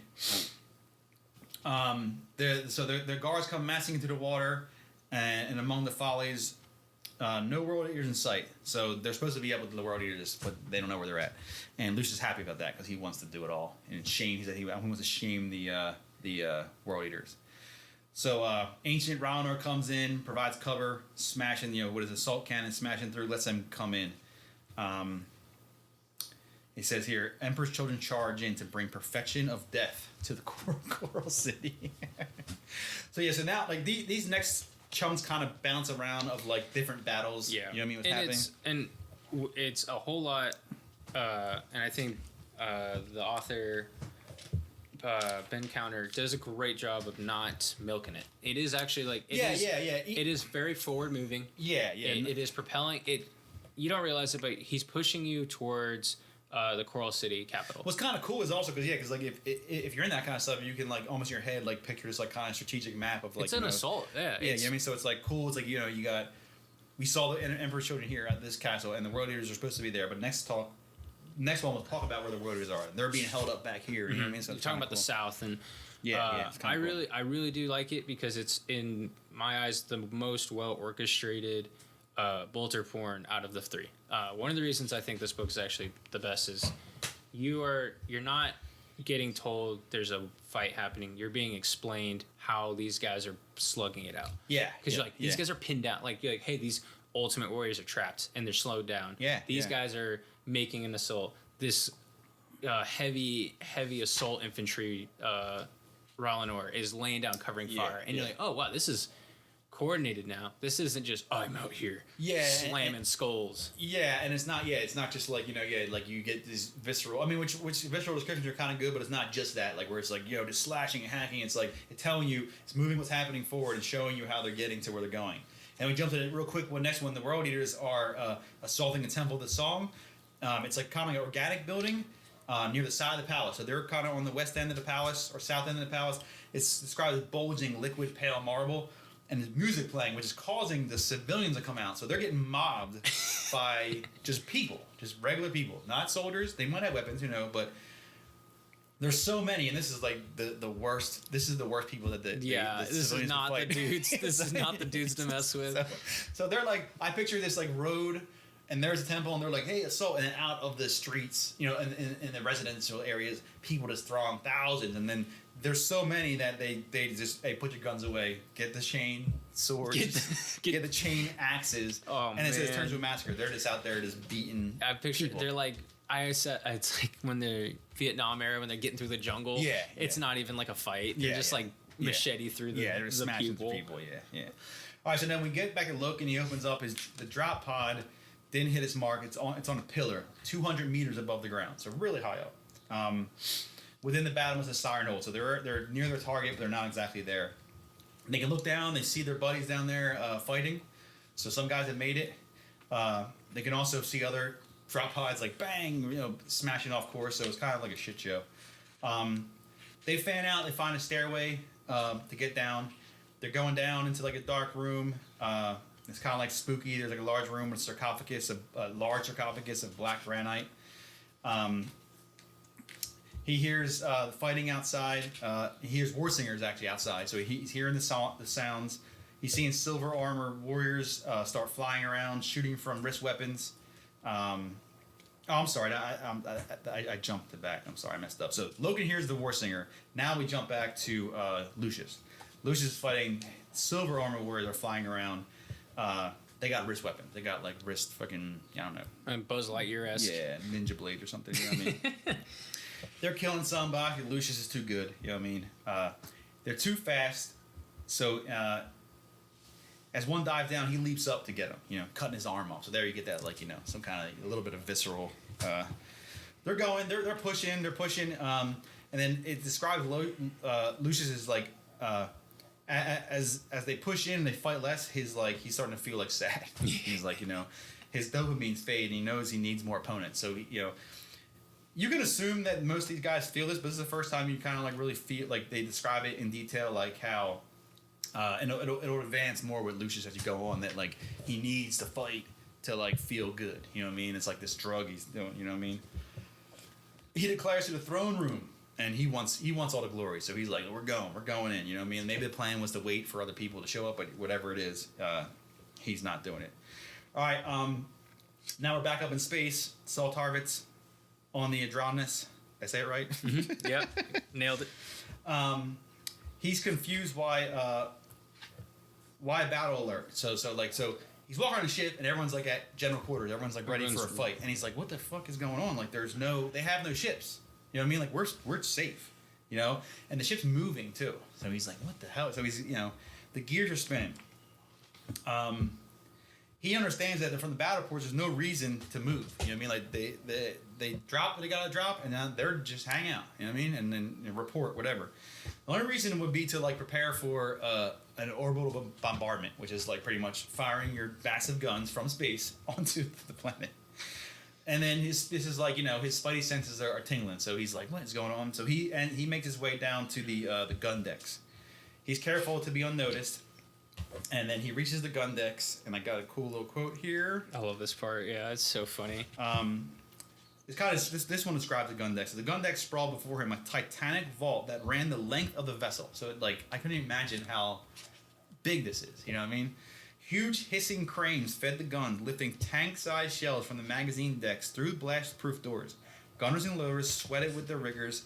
Each gun serviced by 100 men who hauled on thick chains and levers in preparation for firing. Each gun. Hundreds. I love it. It's amazing. So, and it's cool because, with the, we're in the future, I got it, but this very archaic style. So I picture like a galleon of pirates with the guns sticking out, and it's got these dudes who are like, yo, ho, ho, like loading in the guns like they wouldn't have some other advanced way. Like an auto loading, like they can. They got chain. They got a dude like with a chain full, like loading a tank size. Like how many pick points do you need? Yeah, how do you rig a tank-sized round into a cannon? I just picture these like muscled, like, because they're human, they're probably jacked because they're like doing this all day. There's muscle guys with their hard hats like up on a hook, rigging, booming up. Yep, raising, lowering. So he sees it and he's like, "What is going on, dude?" He's confused and angry. But he's like he's a captain, right? Yeah, he's a big deal. He's like, all right, so he goes to one of the mechanical nerds, and he's like, what is going on? Like, hey, what's going on? And he's like, the mechanical guy, like, he doesn't. I love it. The mechanical guy goes, "Is Captain? Yeah. Is there something amiss?" And Saul goes, "No, I'm just here to ensure everything's normal. Just checking in on it." And then he's yep. The bombardment's all loaded with air bursting war. This is so funny. Yeah. Like how all bombardment cannons are loaded with air bursting warheads loaded with virus bombs as specified in our battle orders. And it's like you could have just said, "Yeah, we're ready." Yeah, bombs are good. Guns are loaded. And he's like, "Hey, the air burst chemical weapons that we're totally told to do, so ready to go and kill our friends." Yeah. So does it mention Life Eater in there? Just says virus bomb. Okay, yeah. So later on it mentions the Life Eater. Yeah. So they're loading it not only, so they're moving in position to fire upon the planet, not only with a standard payload shells. No, it's a air burst virus of sorts, which is like crazy. So Saul doesn't know why, but now he knows that for some reason Horus is betraying a third of his people. And he knows that he has to do something. So that breaks off. He's going to take action. All right. So chapter 9 cuts us back to, again, we're looking at the interior design of the ship. We're looking at what was once the Legion's battles, banners hanging up on the wall. They're now replaced by the Warrior Lodge symbols. Kind of like what we mentioned. You walk in and suddenly there's skulls and crossbones everywhere, and like the chaos symbol is starting to show up a little bit. Like, hey, are we the bad guys? But yeah, this leads us into again, we're totally segued now away from. We just found out that they're going to be bombarding their own troops.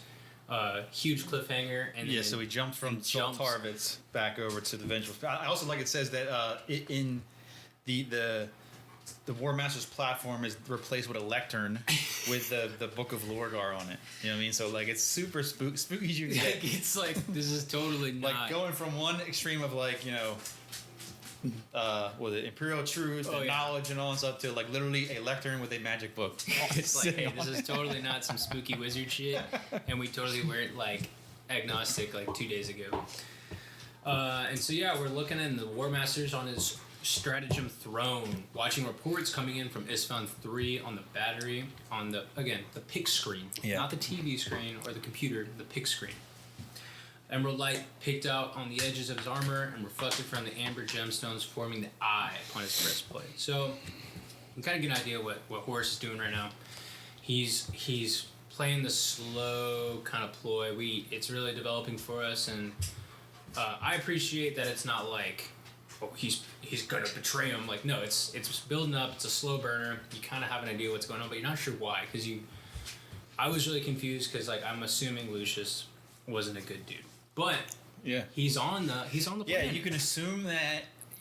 We mentioned before how he handpicked everyone to go down, so you would assume that everyone going down is going to get wiped out. But then you're like, well, Lucius is down there.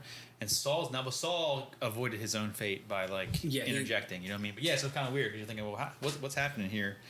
And also my newbiness was they sent down the Titans, which you figure, and I was like, wait, are we gonna bomb Titans now? I was like super confused by that, but that gets explained later. And so they keep towing on. The battle goes on, and they're saying how the battle was raging, but the palace itself was intact.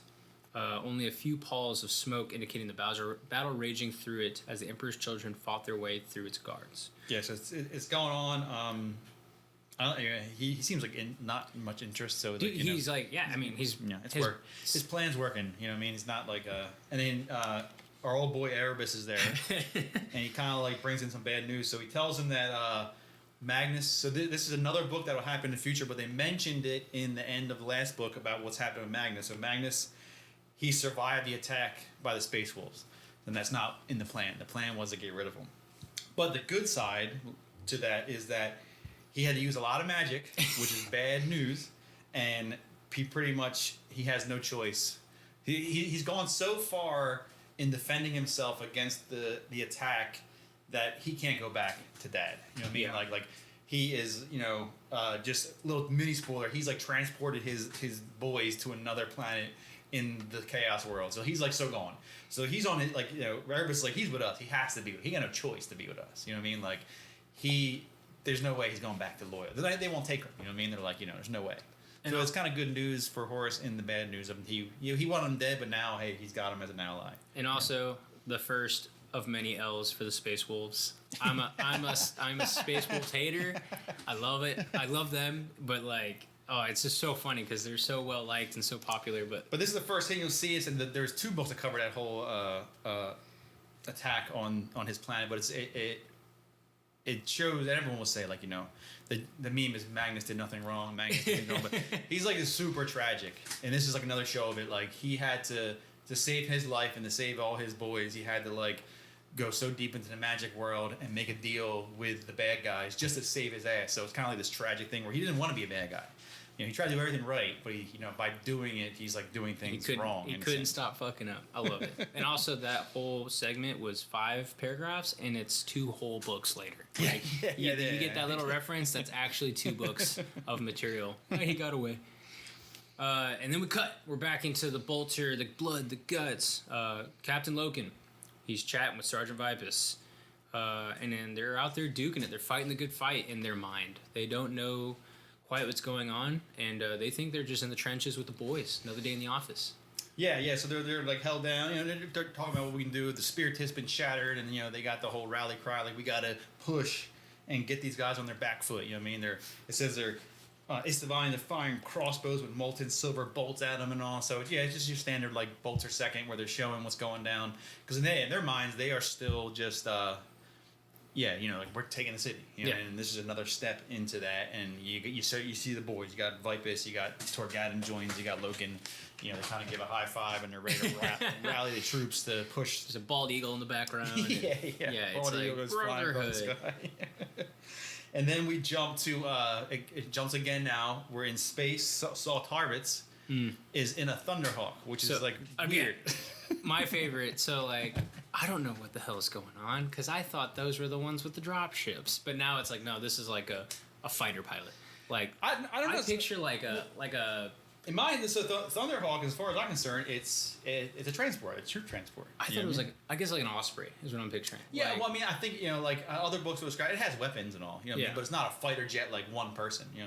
I could, in my head, he's in like a bulkier transport, but it does have weapons. You know what I mean? Like, but it's not a sleek F-16 fighter. I don't know. There's a model. Don't worry. Yeah, there is. I'm pretty sure it's a thick boy. Yeah, it's like a true transport. But anyway, it's for space into atmosphere travel. So he's commandeered one, and what his plan is, he's going to try to. So he saw what happened. The bombs are being loaded. He's going to try to get down there to warn everyone. As he's flying, so this is like the War Master's airspace in a sense. So he gets challenged.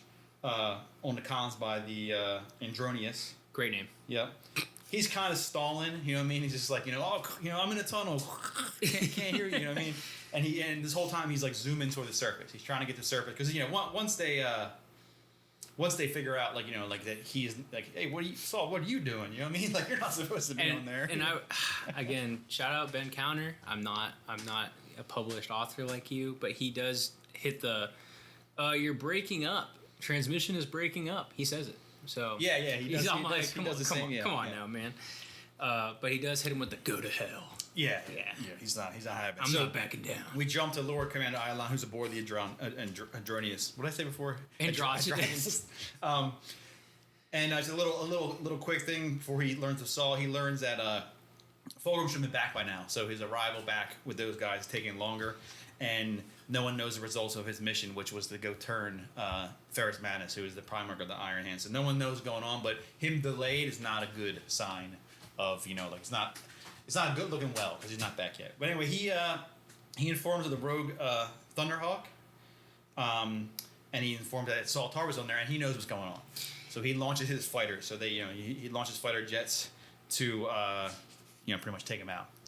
And he says launching fighters in 2 minutes. I get it's a whole planet, but like you're just going down. Like you're in a rocket ship going down. Like whatever. Where are we going now? Oh, Mercedes. Oh yeah, we're back, baby.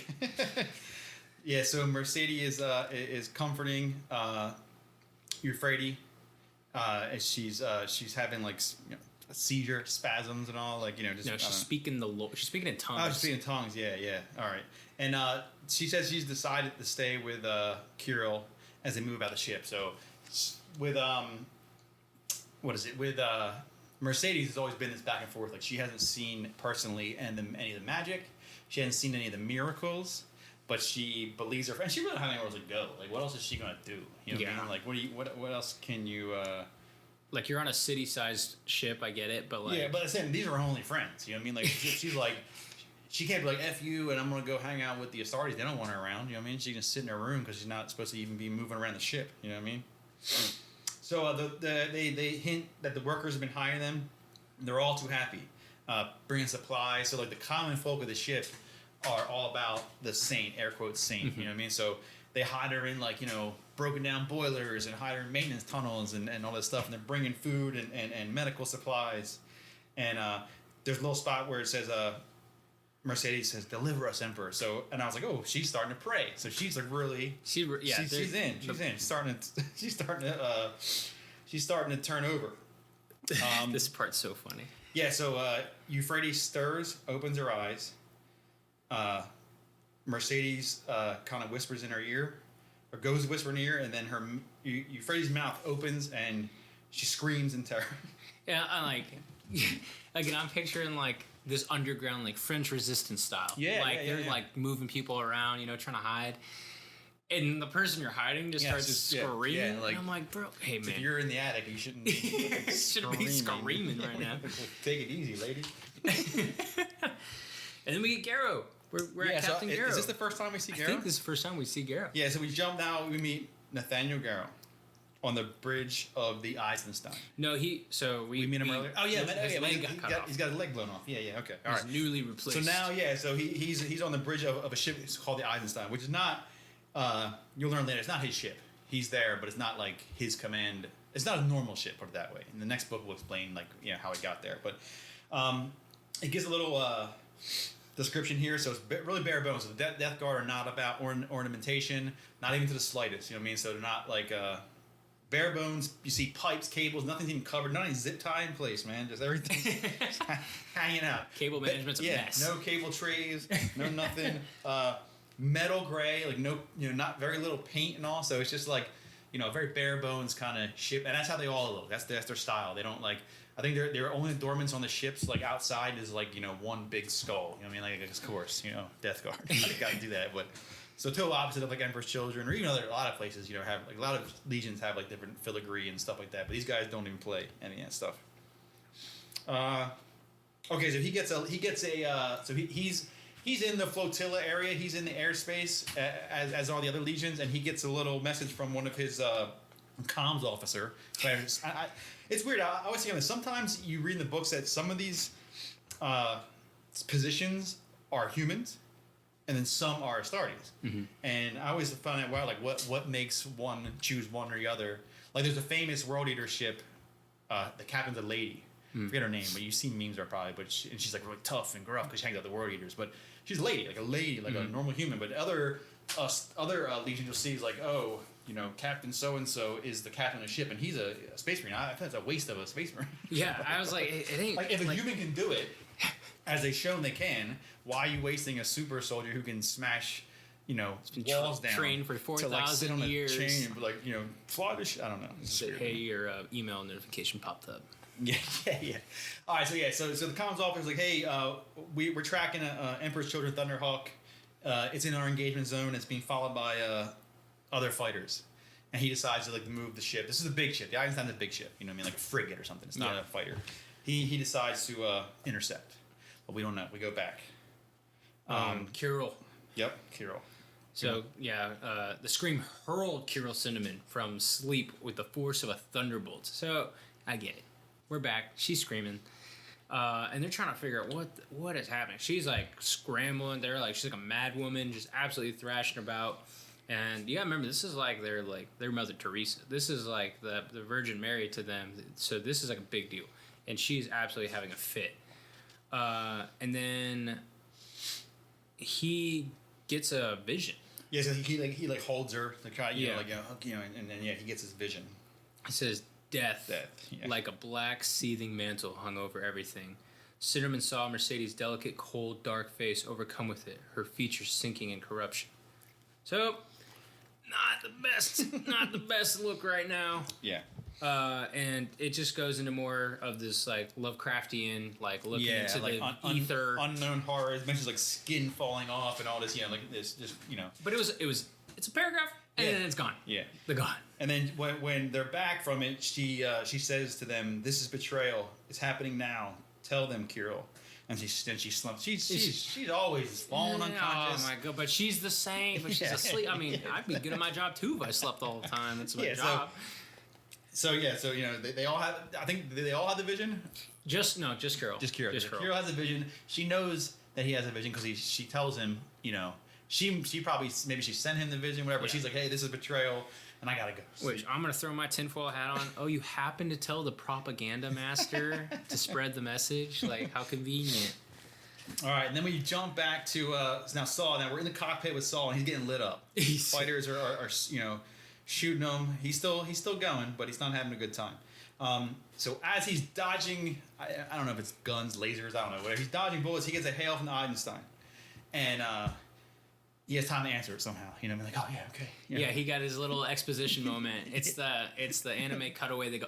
They had that connection. Yeah, and it's Garrow, and he's happy to hear Garrow's voice. So we saw earlier at the Ziggurat battle that like they're buddies. It goes into more detail in other books how real they're like the best of buds. You know what I mean? Best friends, as you can be that someone who's not in your legion. Yeah. Then they call them like they're honor bound. I say battle buddy. It's like no. It's they have a word. I think it's in the next book. They have a word. I think it's honor bound or it's honor brother or something. Life brother. It's something like that. You know what I mean? Like they've been through some shit. So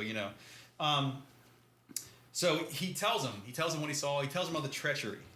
And yeah, I wrote here, as his honor brother, please believe him. And now like Nathaniel Garrow's in this like moment like like that anime. Yeah. Like, and the little sweat. And like the X in the corner of his head. What do I do? Yeah, he doesn't know what to do. Saul screams, through the Serpent's Fox is disabled. If I don't warn them, everyone's gonna die. So he's like, hey man, like I need your help, but this is a big move. Yeah, so pause, right? This is book 3. Like 2 books ago, the idea, concept of even like beefing with your brother. Yeah, unheard of. Unimaginable. And then not even unheard of, like like laughable, like oh yeah, right. Like a chicken flying like a spaceship. Like, no way. Okay, all right, bro. Let's chill out. Now jump forward. This guy is on the phone. We'll say with you saying, hey, they're about to kill everyone now. We are. And they're shooting at me. Like, hey, like everyone that you've ever known is trying to kill me right now, and I'm telling you, they're trying to kill everyone. So I honestly like Garrow. Probably my favorite protagonist in future books. He's good, and he's just a well written character. Yeah. So it gets a little bit of Nathaniel Garrow. He's kind of sweating now. He's not sure what to do. He's only got seconds aside. I imagine all the people are like. Because I don't think it was like a private conversation. It's probably over loudspeakers, like, "Hey, Saul! Yeah, what's going on, Saul?" And he's like, "They're going to kill everyone." Everyone's like, "What? What is he talking about?" Anyway, so he takes a look down at his eagle that he's carved in his armor, and Saul has the same. So like cutesy brothers. He looks at it. He's got his matching tattoo. Yeah, and he thinks, and then he knows what to do. And then I love it. He's like, I know what to do. Mm-hmm. And then Tarvitz is you're back in the fighter cockpit, and he's like, they're on me. And He's in anger. He's betrayed. He can't believe that this is happening to him. And then they were gone. Yep. He said that he was ready. He was at peace. He was sad he failed. And then he realized that Isstvan shot them down on my orders. Yep. Said Nathaniel Garrow. Yeah, he said, yep. And he said, Nathaniel says, was I right to do so? Tell me why. Saul reminds Nathaniel Garrow of how he said the emperor fought to build an empire and stand against the dark. They won't allow that to happen. And I wrote here that Nathaniel Garrow is also a Terran. So you see this common theme. Mm-hmm. I can't sure remember if Saul is or not. I don't think so. I know it's a point in future books that Garrow is like super Earth guy. Yeah, yeah. So you see that a lot. You see that a lot. You like the Terrans are like more apt to be loyal. Yeah. Than the planet, whatever, the Primarch planet people. Nathaniel says he'll tell the Andronicus he shot down Saul. Then the Isstvan will have to leave the system and warn. So he's gonna be like the last ditch effort to try to get the message, because no one here is telling him anything. No one even told the Emperor that Horus got killed. Yeah, So Horus. Oh, but your best son. No one even bothered that. You went out of your way to say this is my favorite son out of everyone. He's almost dead. No one even said.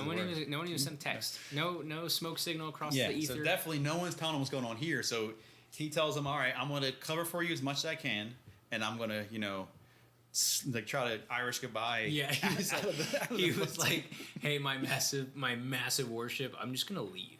Yeah. And hopefully no one notices. And then it is a private moment. Nathaniel is pretty sure that most of the ship here is Terran.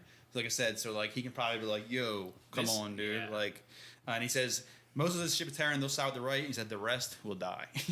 Yeah, it's just super like, well, he's Death Guard. So not even like, all right, hey, everyone knows what's going on. Everyone's like, yeah, we're down. I'm like, wait, where are you from?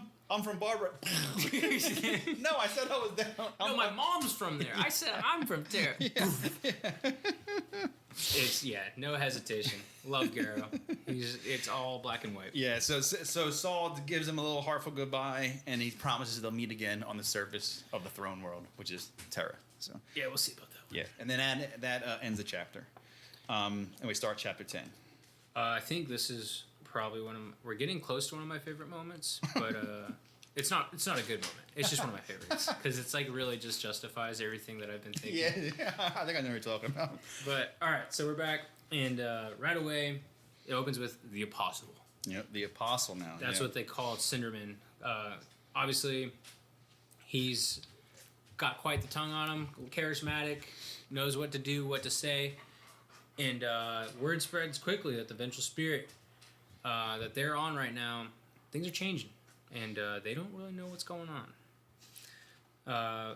Magard and his soldiers came in force, and not all of them would escape alive. Yeah. So they got a huge gathering here. And I also make a note that he's gonna relay the message the best he can that of the vision, he saw the treachery. And I made a note here that it's actually Vox to the fleet. Mm-hmm. So this is not only this is being broadcast not just on the Vengeful Spirit, but I don't know if it's other Legion ships, but at least the fleet of the War Master. This is being Vox across everyone, and he's super nervous, which is weird for him, but he knows how important it is. And he's looking down his notes, and he decides, it's very dramatic movie style. He decides to scrap his notes, speak from the heart. You know what I mean? It looks over at and Euphrates gives him a thumbs up. Like, yeah, that's how you do it. Well, she's awake now. It's like the King's Speech moment. You're like, hey, you got this. He reveals the treachery. A lot of people are like booing, like no, ooh, gasping. You're like, no way. You know what I mean? He tells them how the crusade it's turned into a warmonger. It was made to bring enlightenment and reason, but our leaders are only bringing destruction. Let the dead teach us of our mistakes. Peace, not war. And I wrote here, he kind of, Kirill, powerful speech, but he kind of seems off on how the Big E rolls. Yeah. The Big E is about my way. About that war, brother. My way or the highway. Hey, it's not about peace. You aren't human. That's too bad. And then he said probably the one thing I've been thinking the whole time. Men named War Master, Widowmaker, the Twisted. And it's like... Oh, we didn't pick up on that. Yeah, this is not a culture that is really going to be flourishing in the long run. Yeah, we're not. It's not like Horus the Enlightened. Yeah. You know what I mean? It's the War Master. I gotta take him out. I'm sorry. All right. Pete, break over. We're back. All right, so now let's see. We're back on the planet. Lucius. He's taking cover in an elaborate throne room filled with music played from instruments operated by servitors, and they have cage singers, and also it's Hell yeah. it's like this. I imagine it's like crazy orchestra looking area, like with a pit. You know what I mean? But all the instruments are like played by servitors, which are like grotesque as you can imagine. Like instead of their fingers are like glued to the harp. You know what I mean? Just like weird ass crazy shit. I pictured like Hellraiser meets like a John Wick fight club, like that club he's just like going through, and then it's like this beautiful orchestra with like half human beings. Yeah, so the sounds of battle music get Lucius all like excited. He's getting so they've been hinting at this every time you see Lucius on the planet Flight, and they've been talking about his like desire to kill more, and when he's not killing, he wants to be killing more, and it's kind of like they're using like a lot of like musical words and all to kind of add it all in together, because that's like the way the Emperor's Children end up being, is like all about like sound and stuff like that. The room center has a throne surrounded by a ring of lecterns with sheet music. Palace guards approach opposite with a tall figure in gold armor with tubes like speakers from his back. So he's like super subwoofer guy. You know what I mean? It's like, I don't know, man. Like, I think like a transformer with like he's like his whole getup is he's got like the subwoofers on his back. Subwoofers. and he's like blasting like just like club music, and they can't handle it. Golly. Well, it was funny. I was recently on this podcast and talking about the Emperor's Children, and a lot of people, because of how they used to look, like guitars and all, people like, oh yeah, it's like this overwhelming sound of like death metal, and I was like, and then someone on the podcast, I agree with, was like, it's more like probably like, it's not music at all. It's like discordant notes that are like so piercing that your eardrums explode, or like the pitch makes you throw up. You know what I mean? Yeah. Like it's not like really music. In their mind, it might be like musical, but like in really, it's like a sonic assault weapon. Like. But all right, so now you got two sides. They're fighting. They move squad by squad. They're really good. They're being covered by the ancient Ralnor shooting up the place. Both sides taking losses. Those poor servitors are caught in the crossfire. But if they're still alive, they're still trying to play their instruments. You know what I mean? Like they're still trying to get at it. All right, so the fight comes to kind of crescendo. Lucius is facing off against the gold armor guy who we just described. He's got a long spear. Both ends like emit these like ripples of sound coming out of him. His backpack speakers blast sonic waves that tear them. It was like, so they tear the floor up in front of him. So you know what I mean? Like, so he's the this is like the baddie of baddies, the big boss, the final boss of the level. Which I got his name in a second. Yeah. So they rally up to help, but Lucius like waves them off. No. So they were logically you would think, cool, this guy wants to step out. We're going to take him out. As we've been trained, like as a gang, and Lucius weighs him off. He this is like his super pride moment. Yeah. He's going to take him on himself. Lucius slashes the gold guy's sound waves, like push the blade away. So it's like the sound is able to manipulate physical things, and he knows it must be Vardis Prahl. Which so I find is weird, because Vardis Prahl was like a governor, which means he's like a normal person. You know what I mean? Like. He got his music. He got his boombox on his back, and I guess I don't remember like. Well, it links back to like who was the other guy? Was the other he called the War Master a bitch? Yeah. So like he was able to fight the War Master. What the hell was his name? I don't know. I can't remember. But it was I think it was a guy. They're manipulated by the powers that be, that they succumb to, which is funny if you know anything about Lucius, that they basically kind of become the same person. Like same vibe. Yeah. So they get into it. They're going back and forth. Lucius is slapping at his music tubes, and they're exploding. And Lucius is feeling the music in his blood, promising glory, unfettered excess, hedonistic indulgence. So those are perfect words for the Emperor's Children. I think hedonistic is kind of their whole deal, and not my favorite. They're not my favorite, but they're hilarious. He wants the music more than anything in life. He says, "Now you die," as the death song takes hold of him. So it's like it's taken over his whole mind and body. Is this song of this? He keeps saying the death song of death, but we don't see what happens because we jump away. Yeah, he said, "Now you die," and then it's like, cutscene ends. And then we're back with Loken. Yep.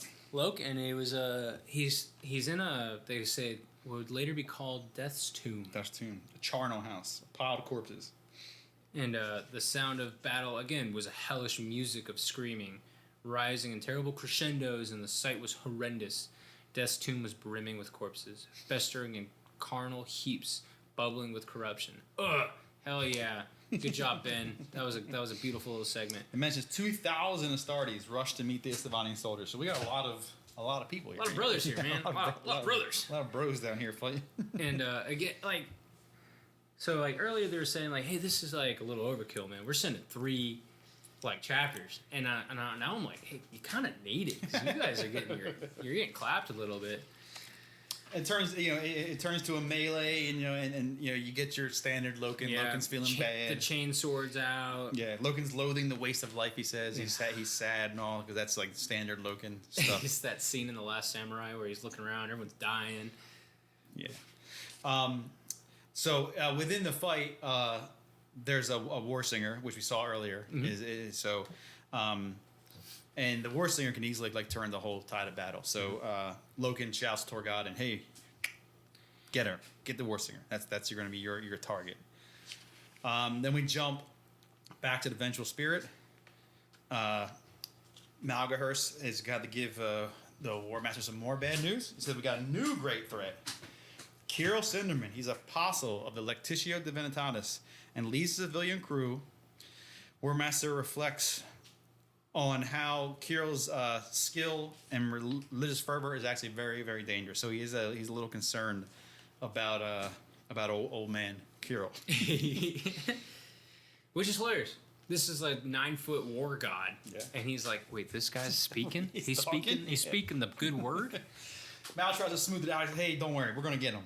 And he says, hey, and he says, that better be the next news you fucking tell me. So hold on, he just got told his brother got away. Yeah, it's probably gonna work. It's fine. Yeah, but he definitely got away. We got a Thunderhawk on the run, and now this guy's preaching gospel. Like that was a rough. Yeah, he's not in a good mood. He's having a rough little war council right now. Yeah. All right, we jump back to the battle with Lucius. Prawl calls Lucius a fool, saying this is a city of the gods. Lucius laughs at him, and he tells Prawl, all I want to do is kill you. He's like, hey man, that's great. I really want to kill you. Prawl states the gods have opened his eyes and the crusade must end. Lucius reminds him, no matter what, more will come until the planet is dust. He's like, I don't care. You can kill us all. You know what I mean? But we'll just keep on coming. Prawl is not worried. His job, he kind of reveals his duty is done. His duty was to bring the Imperium here to this cauldron of fates. Lucius is energized with the music. Each attack Prawl parries, gets closer to a hit. So they're fighting and they're kind of talking smack, but Lucius can feel he's getting the edge on him. He's starting to wear him down a little bit. And so that line again, a little one-liner throwaway. So he's like, hey, my job was to get you guys here. Yeah. So Chaos playing the long con here, I guess, corrupted this guy. Well, so yeah, I mean, like you can just tell that from the description of all the badness going around that this is a chaos corrupted. Even I mean, if you know a little bit about it, it's Slaneshi corrupted planet, just like the other one was a Nurgle corrupted planet. But I don't know like how many steps ahead. So they definitely planned the War Master falling. You know what I mean? Like that was the plan. We're going to get him, get him a sword, stab him, take him to the temple. We're going to do the thing. He's going to be with us. You know what I mean? But I don't know, like, if they purposely infested this planet, so then he would use it as a place to get rid of his loyalists. Because the whole thing with the Chaos too is like, if you bring a whole bunch of people on the planet and then kill them all, and the Chaos is already there, they're like, oh yeah, they eat up that. It's good. It gives them more power. You know what I mean? Like more death, more destruction gives them more. So maybe they planned this, like they wanted this stage to be the place where he does his little purge of. Because it doesn't seem like that. He seems like, remember he talks to the Shadow Lord or whatever, and he's like, no, I'm not on your team yet. I need to get rid of my shitheads. Yeah. And then I'll join. But maybe maybe they're like, yeah, no problem. Yeah, we know. Like we know, and you're gonna go to this planet because it needs help. Because the whole thing was they found, air quotes, found a distress signal. Just happened to find it. The next book goes into a little more detail. I'm reading that now of how they found it, but it was by happenstance that they found this distress signal. So maybe it was all planned out. But yeah, because he said he brought him here. So I mean, and then that would, you'd think that would like make someone pause for at least a second. But Lucius is like, he's just going wild. So he stabs him in the chest, burning his armor, ribs, organs. Turned his attention to the throne, sitting on it with a servitor operating a control panel that was like reading the music that everyone was playing. He slashed through the control and it shuts the music off. The music of creation across Isstvan just like. So in my head, I imagine like, so you got the war singers screaming, but like they said, the music of creation across Isstvan. So like in my head, it's like the whole planet has like gigantic speakers all over it, and they're just playing this crazy music. It's the biggest Coachella festival known. Yeah, it's a planet-wide festival. And then I picture it like the end of like Star Wars 1, Episode 1, where like the droids just turn off. Yeah, maybe, yeah. But then these guys are still getting yeah. Well, so I mean, this could be happening at the same time. You know what I mean? Because now we jump back to Loken and Torgaden. They're fighting against the guards. Torgaden moves the boys up in a firing line, and the war singer is killed. The rest of the guys retreat. Loken thinks it's not just about the war singer, so he's kind of like, "What's going on?" Like, like because they just like, "We're done. We're out of here." You know what I mean? They take a little muster. They realize they're trying to call their homies up on the ship. And they can't reach him. Wi-Fi's down. Yeah, Wi-Fi's down, and we can't get a hold of him. They're he's asking Sergeant Lacoste to get an update. So they're kind of like, now that the fight's over, they're kind of like, all right, let's see what's going on. The World Eaters are outside the palace, just killing thousands of civilians. That's like how they roll. Emperor's children, they're unreachable, but they know they're inside the palace. He's trying to get a hold of Death Guard, and they can't get a hold of him right now. So he's trying to contact him right now. Logan feels they need the second wave, but how can they get it? Because they can't, because the plan was to they're going to go like a spear tip in a sense, and then a second wave will come in, and so he's trying to call that in. He decides to push into the city through the main gates, and they're going to rendezvous with the rest of the boys, the World Eaters, and the Emperor's children. And then we're back to my favorite people. We're back to Mercedes and Kirill. It cuts right away. Mercedes like, it's a trap. Yeah, it has to be. So they're corralling all of the remembrancers. Yeah, so and it's like I don't know, man. It's just like I don't know how else to do it. You know what I mean? Because but like because so really they're reading from a leaflet that was passed out from the War Master, inviting all the remembrancers to come to the main audience chamber to witness the final triumph of Isstvan 3. Mentions he wants to repair the gulf. He's like, hey, we're gonna. Repair the gulf between them. They both assume it's a trap. But Kira's actually considering going. I don't know. I feel like it's like obviously a trap. Yeah, and like I think every character except for Kirill is like, it's a trap. Like, hey, we're not stupid. This thing, everyone knows what this is. We're not gonna go. And they go. They I think it's Euphrates. Yeah, so they're kind of going back and forth, like, should we go, should we not go? And then a strong no interrupts. They're bickering. Yeah, they're bickering, and it's Euphrates. She says she knows the trap. Yeah, like, yeah, it's a trap. Of course it is. But she says, go. We're done hiding. We're not hiding anymore. This won't end in shadows and murder, she says. They must witness this fate, this treachery. Ask them to have faith, and that I am right about this. And I have a little quote. I think it's her. She said, it's time for us to stop thinking like remembrancers, said Euphrates. And Mercedes saw a light in her eyes that seemed to grow brighter with every word she spoke. The imperial truth is dying. We have watched it wither ever since 6319. And that was the Whisperheads. You either die with it or you follow the Emperor. This galaxy is too simple for us to hide in its complexity anymore, and the Emperor cannot work his will through those who do not know if they even believe at all. Ooh. So she's like, yeah, it's a trap. We know it's a trap. But I think... So they don't know exactly what's happening, but they can assume it's treachery and that he wants to show them the treachery, right? And she thinks that we, as a collective unit of people who are now following the Emperor, we need to see this to really solidify. Because like I said, before this, they had that speech, and some people were like, no, you know what I mean? Like, no way. But like, if they all go, well, see, this is just a remembrance. So if the remembrance go and they see it, then it'll solidify like, oh shit, you know what I mean? Like this, what Kira was saying is totally 100% true. You know what I mean? Like, it's not bullshit. It's not just iterating. You know what I mean? But I feel like, she thinks she's like, she feels, she's protected. But like, if I was an artist, if I'm a painter, dude, I get a thing, I've been locked in my room for 6 months, and I've been hearing whispers of like, hey, they killed that poet. Hey, they killed that real rich girl. You know what I mean? Like, hey, there's a literal divine saint that they want to kill. Yeah. And then I'm like, hey, everyone come to, I'm like, I'm staying in my room, dude. I'll catch the highlights later, man. I'll see it on the Fox. Check it out on the pic feed. Yeah, I'll get that on my picogram later. All right, so that ends that one. Now we jump to chapter 11. Saul has now made it to the planet. He's on top of the palace, and he's relieved to see his boy Lucius and the squad approaching. Typical Lucius, he's like, guess who I killed? I killed the boss. You know what I mean? But Saul's like, shut up, man. Like, gosh, get a hold of everyone right now. He tells that he breaks it down. Hey, man, get a hold of everyone. This is what's happening. Lucius obviously can't believe it, which that's totally believable. Lucius. Yeah. Well, I mean, anyone really. You know what I mean? Like, what? Like, what? So you come down. You're like, hey, guess what? All of our bosses are about to drop bombs on your literal and figurative your father is going to kill you. Has your DNA and you have his DNA, wants to kill you. And it was funny is like Lucius can't believe it, but mainly because he goes, he can't believe it's a whole. Then he's like, wait, well, then, why am I here? Yeah, he's like, whoa, I was with the program. You guys are nerds. Why am I here? He says Fulgrim would not choose me as an outcast. But Saul's like, hey, and this is like said, this is the very, I think this is the very beginning. You'll see this go through the rest of the book.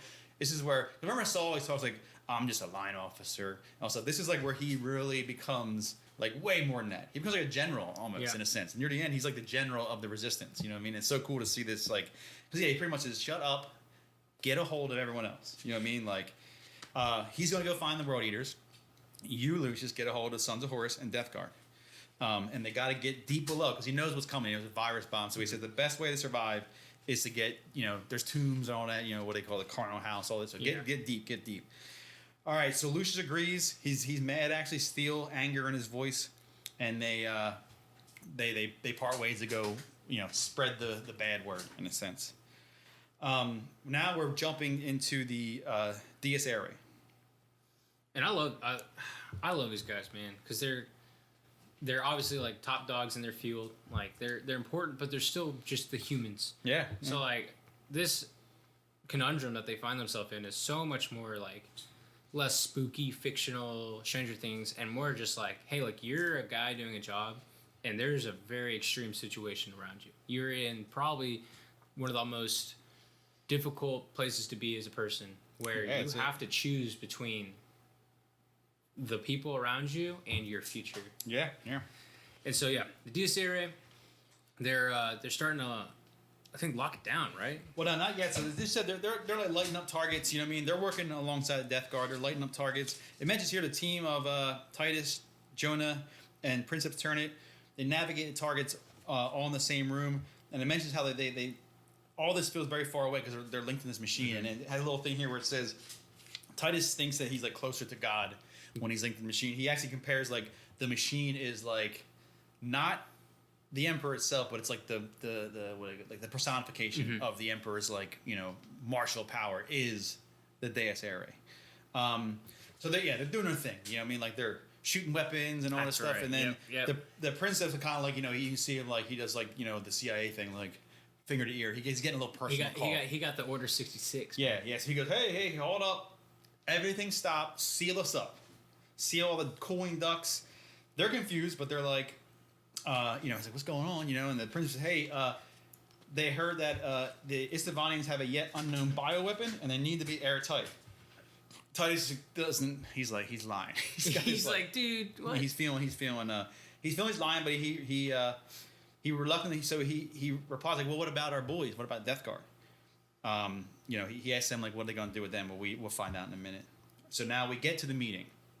Thousands of remembrancers gather in the fancy audience chamber. Kira thinks it's the whole fleet's worth. So not just the Vengeful Spirit, it's the entire fleet. They've gotten on little shuttles and gone all across space to get there. Totally normal. There's just no red flags. Yeah, so the War Master's there, Malgaher's there. They're dressed in robes now, so they're not wearing their armor. We're all looking peaceful. They got some other Astartes around there. They're on a raised dais, and they got screens all around them showing different scenes of Isstvan 3. Mercedes is feeling like real nervous. It's a trap, but Euphrates like has a little smile on her face, like she knows something. Like she knows something they don't know or something, you know. And she reinforces, Sean reinforces her fear, saying, "You have to see." Kirill is a bit scared of this of what's going on, so the screens change to show the carnage of the war below, which is like shocking to people. You know what I mean? Like we're reading about it, and it's like bolter porn and stuff, but like it's really shocking for them. Like I remember when the first time they were allowed to go down, you know what I mean, to the Whisperheads, and they were like throwing up, barfing and shit, because it's not like just like as horrific as a gunshot could be, like it's not just a gunshot. It's like a bullet that explodes behind you. You're getting hit by a Pepsi can that also explodes. Is a grenade. Yeah, so... All right, so the War Master talks. He says, "You wanted to see war? Here it is." He zooms out to show the fleet ships firing on the planet. Kirill knows it's the bombardment. And Euphrates says, "And so it begins." So he's like showing them like, "Hey, look what I'm doing." He's like, because check this out. Kirill had just been like, "Hey, like, I'm pretty sure there's some betraying going on. There might be some heresy." And then War Master goes, "Here it is. There it is. Here it is. There Look. it is. Hey, zoom out. Look at that. He's like, look at my bombs. The red laser pointer. That guy right there. Right there." So now we're back on the planet. So and this is all kind of happening like in the same timeline. You know what I mean? So the bombs probably haven't fallen yet because he wouldn't be able to do this. But so Saul's making his way through this masses of dead civilians. He finds a guy named Captain Erlin. Everyone's covered in blood. Dead world eaters discarded. Like they don't even care about their own boys. You know what I mean? Like we're busy. Some dead look torn apart. So the world eaters are famous for like having not just chain swords but chain axes. And I think I mentioned it before earlier, when they were swarmed, they just like put their guns away and just whipped out their chain weapons and just started eating through people. So Saul's like telling them, "Hey," he's got to make a little bit of fib here. So he says the Isstevanians have the bioweapon, which is I get that, because if you're trying to explain to someone, "Hey, a bioweapon's coming from our own guys," and you're like, "No, it's a whole nother conversation. We ain't got time for that." Yeah, he already barely got through Lucius, and he knows Lucius. Yeah. And like these are the guys who eat nails for breakfast because they're not exactly the sharpest crayon in the box. And they're like, "Hey, you know what, man? Let's just we're gonna cut the cheese here. We're gonna go. Just go." So he's like, "Hey, we got to retreat and get to this to a bunker of some sort." Erlin is like reluctant to retreat. That's not their thing. He's like, "Why are they going to bomb their own people? Like, what are you talking?" He's kind of like, whatever, but he's like, "All right, dude, fine." He's like, "But if my guys die, I am going to fucking kill you." He's like, "Hey man, I don't really believe you, but I kind of have to. And if you're wrong, I'm going to fucking kill you." So they agree. So you got the Road Eater gang and Saul are starting to move west. As they're moving, looks up and he sees the sky. First streaks start falling from the sky. So the bombs are dropping. At the same moment, Loken, somewhere else, is looking up and he sees the fire streaking down and knows that what he knows that what Lucius Vox. So they're inferring that Lucius got a hold of these guys. It's begun. The sons of Horus quickly move deep into the nearest spire, hopefully deep enough to survive as the detonations explode in the air above. As they run into the depths, Loken hears the first screams as the Choral City dies. Dude, like, and they definitely don't paint the biggest picture with like what the virus bomb does, but out of all the things that I went super into detail on describing, I do like that this is just death. It's brutal. It just there's no escaping it, and it's like this fear of the unknown coming, and these guys just are seeing it falling from the sky. Good job. Yeah, so I have a little description. So the virus bombs are the most deadly in the War Master's arsenal, designed to kill all life. They're carried by the winds. The payload that they drop could kill the world 100 times over.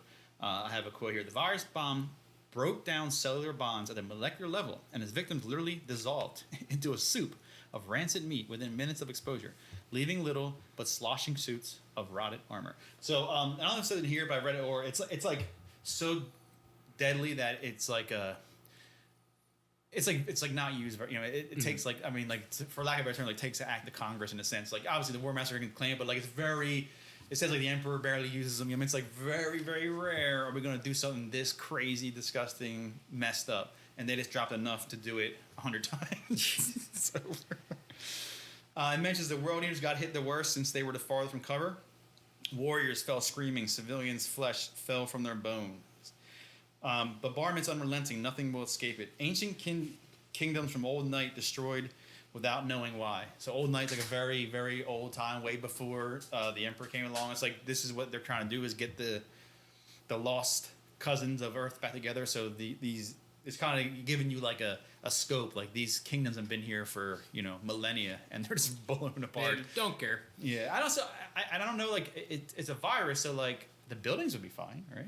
Well, they make it sound like it's airborne, which is like another thing that's confusing to me because it's a bomb, but it's not an explosive. Well, see, I mean, I'm not a bomb expert, but like, I feel like so I feel the bomb that is propelled, and then atmosphere opens, and the air sends a virus, so it kills all biological material, but the buildings would be fine. It's like a hydrogen kind of bomb, you know what I mean? Like where like the buildings can be secured, but they do something else later. It doesn't. It negates that. And then. We're back. We're back on the vengeful spirit. And it's God damn it, Carol. Just this was the betrayal. Like, yeah. Yeah, duh, dude. Yeah. And then come on. even your phrase like, yeah, this is what you just saw. But yeah. Anyway, we're back into the listening hall. All the remembrancers are seeing this. Yeah, everyone's sick. People are turning their eyes. Euphrates reminds the ones around. Hey, we're remembrancers, so remember. Yeah. And then she's like, and tell everyone.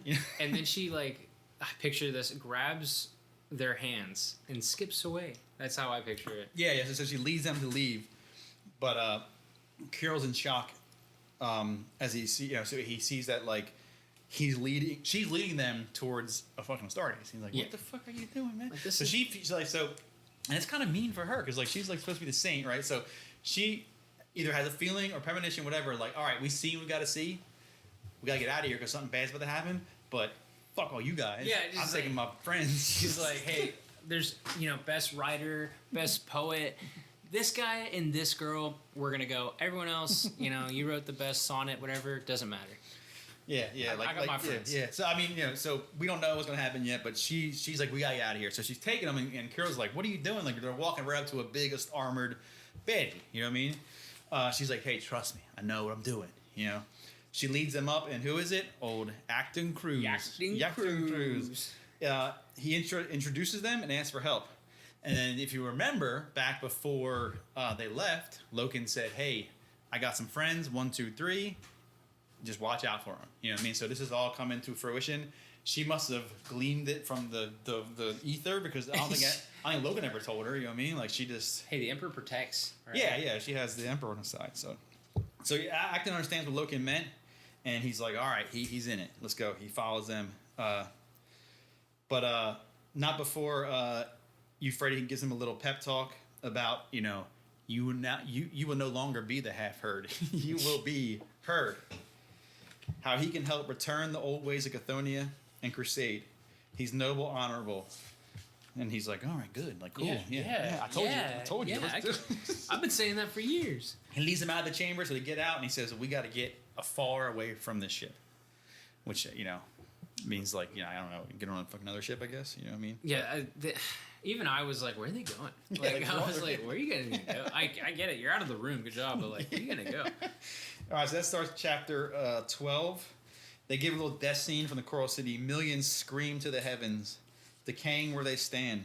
Ancient Raulinor stands atop the palace, sealed from the virus, looking towards the sky. He's all sad. Dude, love Raulinor. Yeah, Raulinor, he's like there's more cool ass stories about Raulinor. He's like, I don't want to fucking be here anymore. This kind of sucks. We jump to Captain Erlin and Saul Tarvitz. And a very few of the people who survived of his World Eaters, they're hidden deep in the bunkers and they're listening to the city die. He wonders how long they'll need to hide. He wants to get back out killing. Yeah, he's like, I got some killing. I think everyone's dead, man. Worry about that. Swinging your axe at the sky. And then Saul's like he explains how the virus works, but then he recovers when he questions like, how do you know how the virus works? He's like, oh shit, I shouldn't. But he recovers. Captain Rowan's frustrated. The Isstvannians would go hard in the World Eaters. He's like, God, how can they be so badass? Like, how do they do this? He admits that he failed. You know what I mean? He explains that his Astartes leader admits failure alone. He doesn't blame his commanders. Saul tries to explain, but is interrupted by the Vox from the Death Guard. They're like, hey, it's clearing up out here. You know, but they're different, man. They can probably... I don't think they take the virus bombing, but like they're known to be. They're the virus people. Yeah, I don't know if they can take it directly, but like I wouldn't. If I was one of them guys, like, hey, the virus is good. I'm like, I'm gonna wait longer. Man. It's like, hey, this is different. It's kind of your like poison deal. I just get really angry. So the warders are like, yeah, like we can go out and fight, and like I don't understand. Like they don't understand that everyone's dead. Saul's like, no, hold on. There's more to come. All right, like I know how this, which he's like kind of giving himself away because he knows a lot about this. He's like, hey, you know a lot about this hidden Isstvan bomb. So we're back in the audience chamber, right? No, he does say the firestorm. Yeah, he called it the firestorm. He said the firestorm. So it's like you give yourself away, man. Like you said Isstvan, and now you know all about. You could just say, I think there's more. Yeah, hey, they're gonna drop more bombs. I'm like, oh, okay. Okay, yeah, wait. And Horus is like, it's me, the Horus Heresy. Yeah. You see now. He said, this is what we do for you, yet you turn your face. So he's like, kind of rubbing their face that they can't take the death and destruction they're seeing. He reveals the Great Crusade is over, and he will get it back on track. He feels good saying that aloud. No more secrecy. So he's happy to be like, I am Mr. Horus Heresy. I am and here we are. The Heresy. Thanks for showing up. Yeah. The crowd is wails of disbelief. Warmaster explains that you guys don't understand it, and there's no room for you in this next Great Crusade. He goes a little like yeah, hits the lights. Yeah, hits the lights. Doors lock. And remember, no Russian. Yeah. And it's like, all right, finally, thank God. Yeah. Like, I mean, but see, the three that you hate the most are still alive. 11 and her boyfriend got out. Yeah, they're still alive. But yeah, so he kind of gets a signal, and then the boys light him up. They get rid of all the remnants of this fleet are now dead, except for the three main ones. That's a good way to clean it up. You know what I mean? Again, Ben Counter got dealt probably like a shitty hand of like, hey, we're using these guys to like push the story forward. Your book 3, you got to kind of tidy that up a little. Yeah, like we don't need them all anymore. You know what I mean? Like we just need there's a couple that are important. We don't need them all anymore. You know what I mean? So, all right, so they get killed. Abaddon informs the War Master the virus is dying out, and the gas levels are off the charts. Hell yeah, brother! Do not unhat gas. Do not unhat. He orders the guns to fire, and he says, "Let the galaxy burn." Yes. Right. So now we are back to where we Deus Irae, right? Mm-hmm. So now they are seeing this from their vantage point. You know what I mean, they're seeing the virus because they're sealed up. They're good, like ancient Raunar. They're probably good. Titus is whispering, Big E, protect. I say Big E. I always say Big E. Yeah. Emperor, protect us. He's horrified and uncaring. He hears it. He sees the Death Guard emerging from bunkers. But the Isstvannians are like totally wrecked. So like I said, the Death Guard probably can take a little bit more of this than their normal people. I have a little quote here of this grossness here. Masses of mucus-like flesh choke the trenches. Half-formed human corpses looming from them. Faces melted and rot-bloated bodies split open. Thousands upon thousands of Isstvannians lay in rotting heaps, and thick streams of sluggish black corruption ran the lengths of the trenches. Beyond the battlefield, death had consumed the forest that lay outside the Choral City limits, now resembling endless graveyards of blackened trunks like scorched skeletal hands. The earth beneath was saturated with biological death, and the air was thick with foul gases released by the oceans of decaying matter. So the virus is not just killing people. Oh, shit. It's killing, I picture, it's anti-organic. Yeah, so killing trees, little bugs, birds, everything, you know what I mean? And I picture, they said this, black slosh. I picture the Death Guard, rolling around. Yeah, just like, yeah. Like, oh, a slip and slide. "Yeah, man, this play's great now. Thanks for the upgrade." Yeah. And then I wrote here, like, so he's mortified or horrified, whatever. Like, and I'm like, someone in that position who's like, seen all types of like, would you really be mortified by? Like, it just, I mean, it's gross, but like the thing that he pilots blows things to pieces. Yeah, it takes people and turns them into applesauce. Yeah, you know what I mean? Like, so I read that was kind of weird. Like, I feel like, would he really be mortified by or horrified by that? All right, so his boss is asking for a report. Titus says, all right, so some of the Death Guard must have gotten the cover. He said some of the Death Guard must have gotten the order. And the princess says, the order? They look out and see light beams crashing through the clouds. So there's like a little thing like, what order? You know what I mean? Like, what's, he knows something that, Titus knows he's lying. You know what I mean? So he's like, what's going on? Before they can get in that, they see like, what do I call them? Lance batteries, I think they call them in this world. So they see light beams come crashing into the noxious gas. Lance strikes from the vengeful spirit ignite all the gas. So all this dead, nasty gas is like floating around the planet, laying bare entire continents. Cities explode. So there's those old kingdoms. Yeah, there it goes, dude. There's Camelot. Yeah, there's Camelot blown to pieces. With a Stonehenge just Stonehenge just got turned into like a marble counter. Bodies turned to ash. Unlucky Aristodes who were outside like, hey, it's over. Nope, they're done. You know what I mean? In the end, it says billions were dead. Oh my god, I love it. This is why I'm here. This is why we're here. All right, because the scale, like, you just watched someone who had daddy issues just commit mass genocide on an unfathomable level, and then took a flamethrower to it because his dad didn't like him. So, I love it. It's so over the top, so heavy metal. I'm picturing like Astartes helmets just that are slush buckets, and I'm picturing like a flamethrower just napalm strike planet wide. Oh man, here we are. We're here. The heresy is heresying. So the Titans so from the impact, the Titans like swaying in the flame breeze or whatever. You know what I mean? It's like the boss guy's asking for reports. Temperatures rising. Titus thinks that they're gonna like cook in there. Yeah. It's so hot. But soon it goes back down. Systems get back up.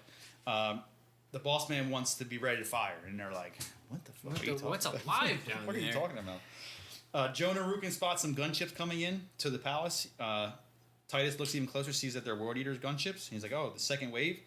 And then they hear their boss man, the princess, say, "There is no second wave." And he's like, "Get me the War Master." You know what I mean? So like he knows. So he's in on the joke. Those two aren't. So he knows that this is not normal. Like there shouldn't be more dudes coming down. You know what I mean? So he's like, what's going on? All right, we jump back to, where are we at? Vengeful Spirit. Right? Yakton. Yeah, Yakton. What's he doing? So he's marching. I picture like Hagrid, and he's got Ron and Hermione. They're marching through the halls, and we don't know where they're going. And Cinderman's about to have a heart attack. Mm-hmm. He's old. And the Saint and everyone is they're transiting.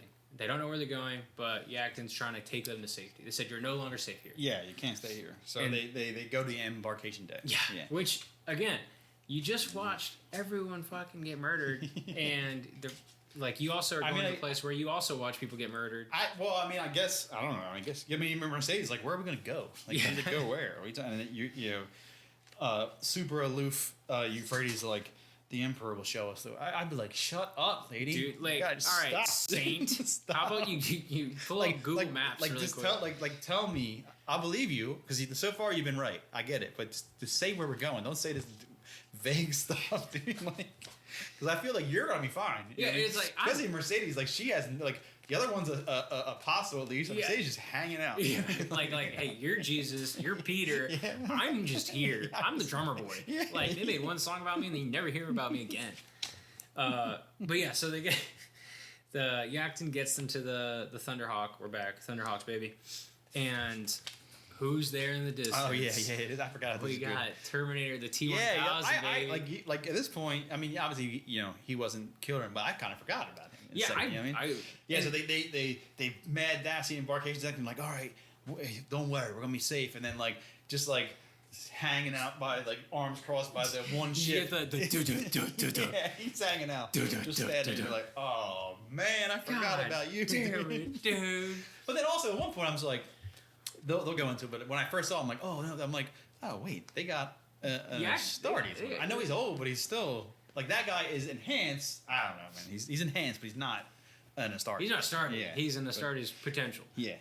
All right, so we jump back. I guess Saul and the World Eater captain are out, or they're staring at the hellscape of Isstvan 3 at their firestorm. So they must have, the firestorm's over. They come out of their bunker. The captain asks why, and he finally understands they were betrayed. And now it's like, that took long enough, man, because like if you think about it, all right, so this guy's like, hey, the Isstvannians are going to drop a bunch of bombs, right? Okay, and then after the bombs, like, he don't go outside because they're going to shoot lasers down. They don't have any fucking ships. Like, how long how long it take you to think, like, well, who could be doing this? Like, there's how did this happen? There's no ships. They mentioned they like wiped out all their ship. You know, they that's how they roll. They go in first, and what was it? The pyramid thing was like an outpost, so they knocked out all those, so they can't talk. They destroyed their fleet, as small as it was. And this guy's finally like, oh, you know who did this? Argos. Did you guys know they're doing this? So they're kind of hanging outside the bunker, and they're getting shot. They're getting shot from World Eater ships. And they don't skip a beat. It says right here, it says the loyalist guys just start, they're so, well, fuck you, dude. They start shooting back. Dude, there's no questions asked. So, like, hey, once they put two and two together, it's all holds barred. Yeah, so they're, that's where the ships that the Deus Ex is seeing. Yeah. So up in orbit, they're they got super sensors. They're like, hey, there's some warriors allowed down there. So they're like, hey, we'll take care of you. They come down and they're shooting at each other. The lead ship drops low, opens a ramp, and it's taking heavy fire. The captain Erlin's like telling Saul, like, hey man, get out of here, dude. This ain't you're a warrior, but this ain't for you. Like, hey, we quite literally like we eat bowls of nails. Yeah, like you get out of here. So he tells him to get out of here, and then out of the ship, who comes out? Angron. Which, like, that'd be like, if I was like the loyalist world leader, I'm like, fuck. I'd be like, fuck. But then if you're like the head honcho loyalist guy, like, oh no, I have to fight. Yeah, got to, dude. Got no like, choice. it's definitely up to me. Yeah. So he drops out, followed by thousands of traitor world eaters. Yikes. And now they are going to get at, like he's going to clean up his mess. Yeah. He's like, I'll take care of these guys. And personally, this is my favorite hard cut. Horus puts his fist through the pick screen. Yeah, like, he's not happy. I just like picture like a comedic like, damn it, and he just like punches his laptop. Like, it's just so funny. Yeah. So this is not the plan. You know what I mean? He's like, I can't. Maybe I'm missing it. I don't like. He's mad that he disobeyed him. They told him not to. Mm-hmm. But beyond that, like, who cares, man? Let him go. Let him go clean up. You know what I mean? Like, I don't know. Man, I'm missing something. I don't know. But yeah, he's pissed. He's understanding that, like, he wants his brothers to be subordinates. Mm-hmm. But at least in Angron's eyes, it's like, you at the most, you're an ally. You know what I mean? Like, I'm not. And then they saw it earlier when he came into the Accord. He's like, am I supposed to be, like, he's bowing? like, what am I, your bitch? Like, I'm angry, dude. I'm not going to listen to you. He's mad at himself for not seeing this. He's like, he thinks like, how can I know? Why wouldn't he do this? You know, I should have known he could have done this. He vows to never be caught off guard again. So I wrote here, doubt. He's still, even now, he's still like, man, I can't fucking do anything right. I kind of suck at this. His boys, so you got Abaddon's there, Horus Oxymon, Erebus, Megahertz, they're all arguing over what to do about Angron. Abaddon's like, bomb him, dude. And he's like, oh no, he says, if he can't be trusted, then he's part of the problem. Yeah. Like, and he's like, bomb him with the city. He says, and then Aximon's more level-headed. He's like, no, he's way too good of an asset to be just, erased. Yeah, like, we let's do that. And then Erebus is like, yeah, he can't be controlled, but we should let him off a leash now and then. And Horus doesn't like that. He didn't like as much as he's mad at Angron, he doesn't like other people, lesser people, talking like his brother's like some kind of wild animal. You know what I mean? Like, even though he is like a total wild animal. He's literally a wild animal. So what's he do? He's like, all right, here's what we're gonna do. We're gonna go down. Well, not him. You know what I mean? But like, some of the Horus are gonna join the World Eaters. Turn this folly into a triumph that will echo into the future. Sadair and Targos will lead. Abaddon is fucking mad at that. He's like, whoa, what are you talking about? And he's like, cool your jets, bro. I got a special mission for you and little Horace here. And that ends the chapter. Chapter 13 begins. We're back on the Deus Irae. And Princeps is like listening in quietly. Yeah, he's got his little Secret Service. He's got his CIA headset. He's listening in. No one else knows what's going on. They mention how Titus is so horrified by destruction. He feels that he feels the machine coming back up, like like they're getting ready, like all the weapons are priming up. So after listening to his CIA headset, he's like, "Hey, shoot the Death Guard." Yeah, he's like, "Hey, real subtle message: shoot the Death Guard." Yeah. He's like, "Wait, who do we shoot at? There's no one left." "Oh no, there's people down there, brother." Yeah. Jonah's confused. He's like, "Whoa, come on, man!" He's like, "What are you talking about?" He's like, "What are you talking about?" But he says they have defied the War Master and just do as I order. This is the final. This is straw that breaks Titus. He's like, whoa. He states, he pretty much like he knows. He tells his boss, "I know what the fuck's going on, man." Yeah, hey, you guys are kind of heresy. Yeah, you're doing a little bit of heresy. You're doing a little heresy, guys. And the Princeps like smiles at that accusation, and he reaches for his gun. Titus grabs his. And then they have a little shootout. No, it's a standoff. It's a standoff. Oh, no, they fired. They have a little shoot-off in the cockpit, which is like, it's big. It's not like, a tiny, it's a big, a big room. But yeah, so they're having a little gun battle in the cockpit. I must have missed the logistical layout and administration layout of the Titan, but like this Princeps guy, or the guy that... Princeps Turner. Yeah. I kind of picture him as like, he's just appointed in charge. Nah, he's like... Well, I thought because then Titus and so you got Titus and Jonah are Moderatis, which are like in the structure are one below. Okay. The Princeps, and that's why like Jonah is so like concerned about pleasing the Princeps, because he wants to become a Princeps one day. So a Princeps is someone who was a Moderati for a while, and now he is overall in control of the Deus Irae. But is he like Pacific Rimming it, or is he just in charge of it? So like I think they're all connected. I think I said it's just me kind of guessing, but he's in control of it. And in my head, right, I feel like it's like imagine like aircraft carrier. The captain is not actually driving the ship, maybe, but he is commanding it. Titus Kassar might be in control of, I don't know, like just for the robot's sake, let's say left side, and then Jonah right side, or Titus weapons, Jonah movement. You know what I mean? But like they act in concert. But as far as like rank is concerned, the Princeps is like the main. And dude. So like I think the Princeps is just like he's just the head honcho. But when it comes to like the dude pulling the trigger, I'm the one. Like you just told me to go shoot my homies. Yeah, but he's supposed. I mean, like in the hierarchy, he's not supposed to. Question you don't question. You don't question Dad. All right, and now we're jumping back to the embarkation deck. The T-1000. T-1000 Maggard. He draws his weapons. So he has, what's he got? He's got that gun he likes. He's got that cool sword. He got a cool sword. Ignis fires at him, and then they're fighting. They're going at it.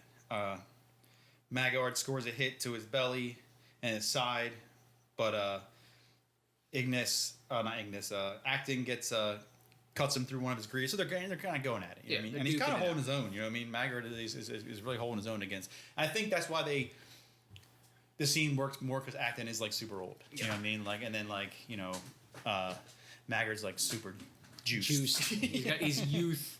His youth against the old man. So they're fighting. They're locking combat, and these three humans are just like staring, gawking at him because they don't know what to do. Kira realizes like, hey man, this guy needs some help. Like he's not, like he ain't doing so good. He's like, this guy's kind of old. Yeah. So he takes Maggard dropped his gun, and during the fight he takes the pistol and like he puts it point blank up to where Acton already stabbed him, and he boom fires him. You know, hits him with a shot like point blank. And that kind of gives him the moment. Acton like stabs him up into his jaw, and then they roll, and he pushes it deeper into his brain. You know, very classic knife fight movie style, like up in his mouth, and boom, hits him. You know what I mean? He acting like says something cool. Is face to face. He says, not with treachery. Not with treachery. From 1,000 miles up, but face to face. Yeah, I think I have that. Yeah, and he kind of like goes into how how things should be. This is so. I remember how it used to be. He said, "We were brothers on Chthonian, not just among ourselves, but with our enemies too. That was what the Emperor saw in us when he came to the hives. We were gangs of killers, as existed on 1,000 other worlds. but we believe in a code that was more precious than life. That was what he brought into the Luna Wolves. I thought that even if none of the rest of us remembered, the War Master would, because he was one the Emperor chose to lead us. So yeah, a little like, sad moment, you know what I mean, where he's like, all this has turned into like, cloak and dagger treachery, and we used to be like, we should be a proper brotherhood. Call each other out, you know what I mean, like. And meanwhile, if I was like Mercedes, I'd be like, all right, Grandpa, let's get in the Thunderhawk. That's what, so he keeps going, but he laments on how he's like, oh man, I saw this happen, and doing. And then Mercedes like, hey, old man. Like, come on, dude, you couldn't beat a guy. So that's just a guy. He's mute. He can't even talk. Yeah. Like, we gotta go, dude. Like, you're hurt now, and you couldn't even beat that guy. We gotta go. All right, so we jump back to the Deus Area. The shots are, they're not Shootout. They're not pilots. Yeah, they're pilots. They're just shooting. They're missing. Sparks are flying, so they're messing up their machine and all. As a classic movie gunfight, they're talking shit at each other as they pop shots and no one's hitting anything. You know what I mean? Like, no one's hitting anything. Titus is, the War Master brought death to the believers. The Emperor is being betrayed. Princeps saying, religion is a sickness. The Emperor abandoned us. The War Master conquered the galaxy. It is his to rule. So they're kind of like going back and forth, arguing over who's right as they shoot at each other. The Princeps tries to get out of there. So there's one exit coming out. There's one door into this room. So he makes a mad dash for it. Titus lines him up, getting ready. Just as he's about to pop that shot and get rid of this scumbag, Jonah moves the robot. Yeah, he hits the controls. So moving the Deus Area, throws Titus away, and then the Princeps is sneaks out the door. You know what I mean? Some bullshit. But Jonah's like, hey man, give it up. It's over. You know what I mean? Just drop your weapon, all this stuff. Titus ain't having it. He says, the Emperor's faithful or his enemy. You decide. And he points his gun at Jonah. And so the final, these two been going back and forth over what's right, what's wrong.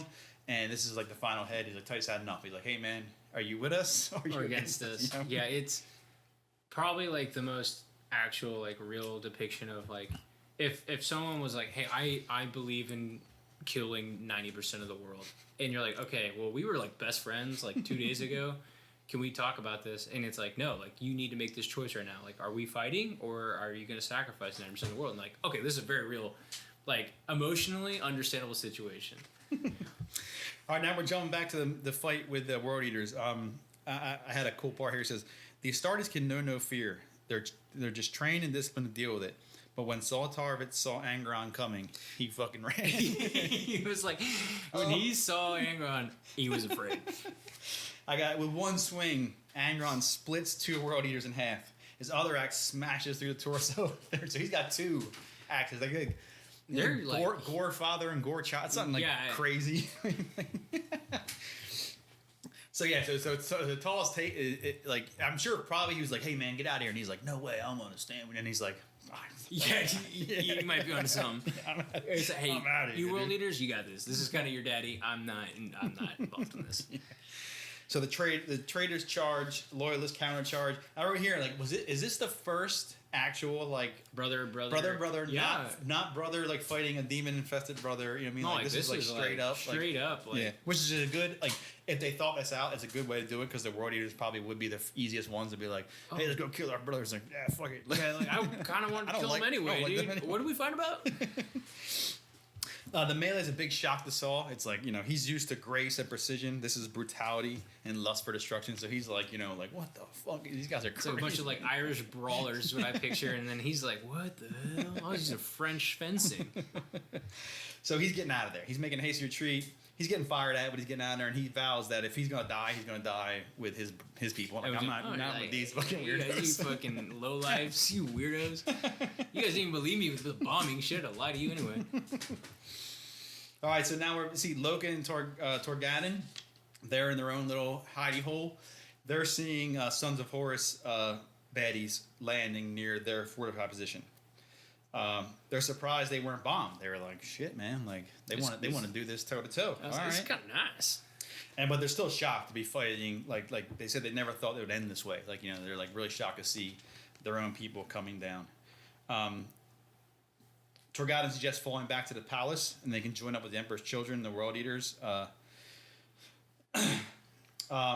At first, Loken's like reluctant. He's like he's super angry. He's like, no, we're gonna fucking do this right here. You know what I mean? But then he says, all right, let's do that. We should go find Saul. So now they're they're thinking strategically. You know what I mean? Like rather like unlike the World. Well, the World Eaters are kind of like they were thrown into it. Like an aircraft dropped their big daddy right in their face. You know what I mean? But like these guys are a little more like they could run out too and fight right now. You know what I mean? They're like, all right, let's. Well, this is like a funny little like line was.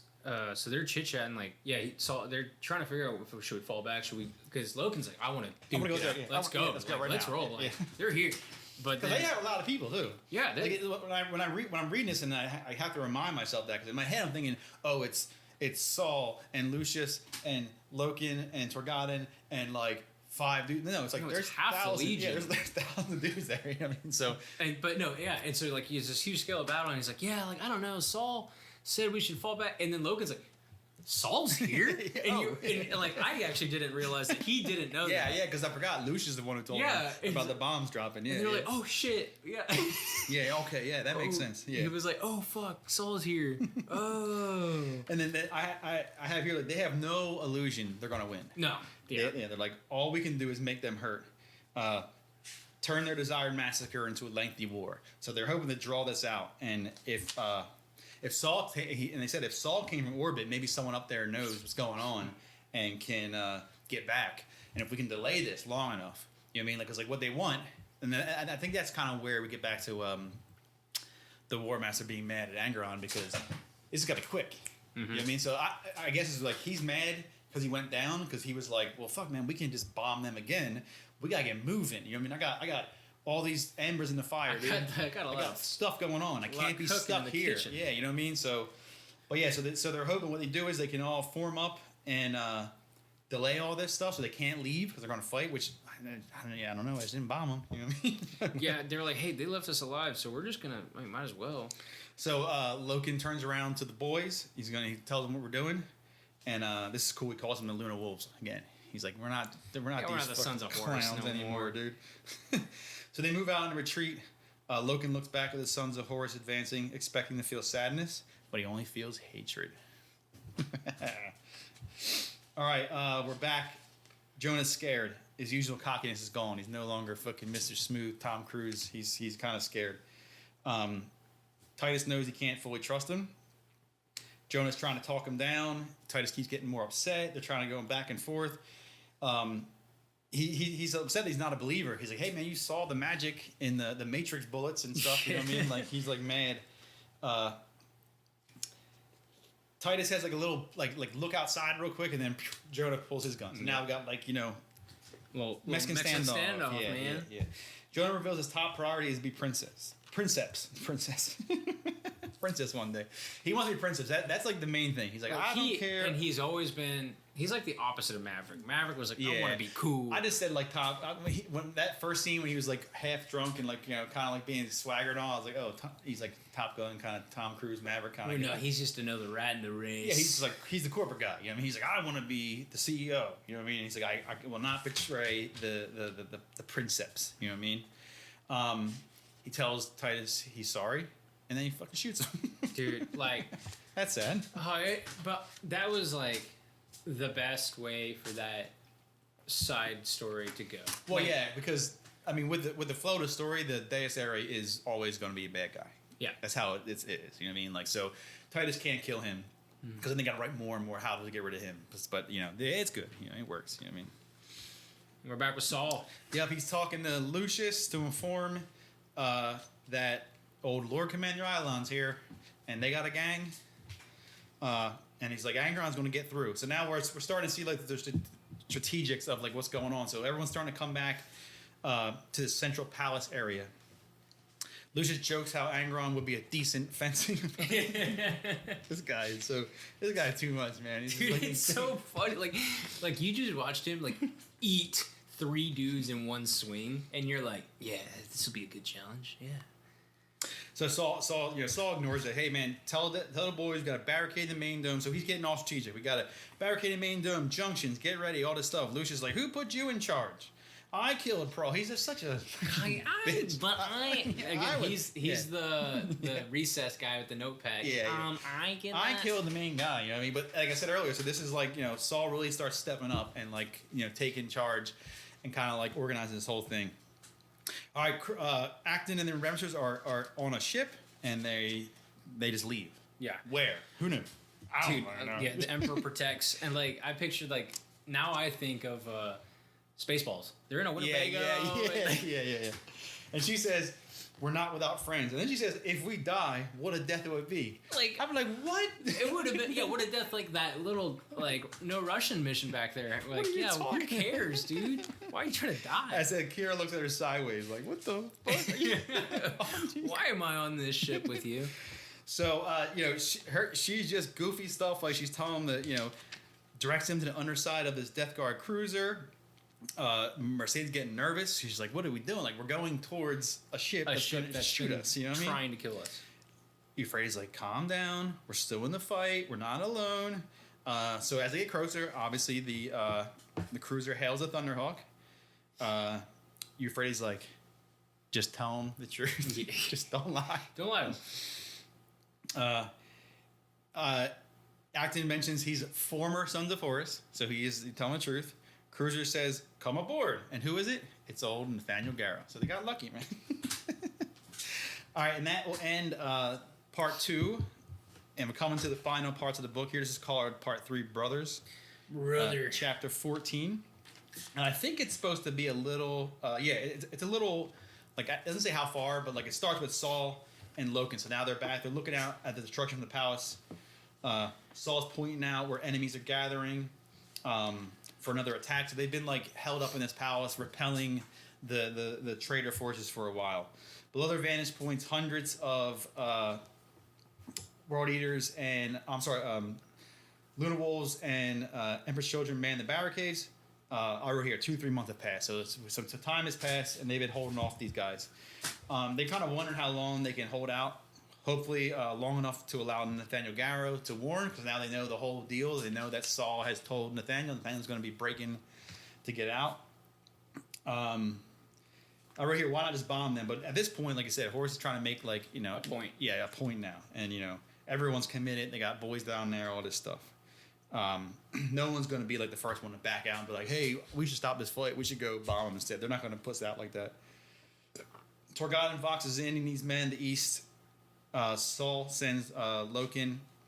Him and Lucius will reinforce the north and west. Let's see.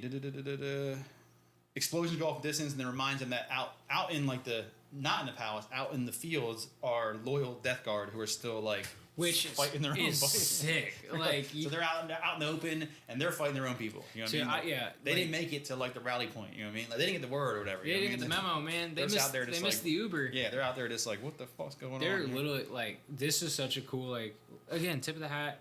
Little side note. You could write a whole book about the 6 Death Guards that are out there in no man's land fighting all of Angron's army, and they're just they're out there. Yeah. Good for them, man. They're tough to kill. We got, you see, Lucius and some boys are defending the chapel. One of the guys is like explaining how this shit's set up. He's like, hey, Saul told us this, and this gets Lucius mad. Like, he's like, once then, I killed Prawl, and I got everyone to safety.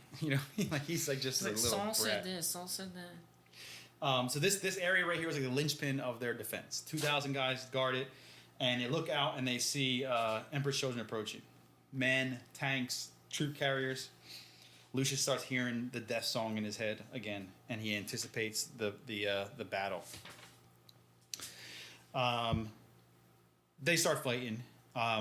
Lucius is getting like super excited. It says he's slipping into the duelist dance. He gives a command, and they attack, as does Saul Tarvit. So they had, they got. I imagine like this one point they're going here, trying to attack the front, the bad guys, and then on the side is like Saul and Loken, and they're kind of like firing down on him. So they're kind of like got him pinned in. You know what I mean? Lucius dances through the battle, seeking out. He wants to find like a good guy to fight. He's thinking out one of Fulgrim's chosen. He finds this guy named Chaplain Charmosian. So Chaplain, obviously, the common term, but like a religious, but it's not religion here. It's more of like it's like a morale thing. It's a morale, Yeah, like he kind of does their little psyche val and say, hey, are you being chaotic? Because you need to stay chaotic. Are you hitting your chaos quotas? Yeah.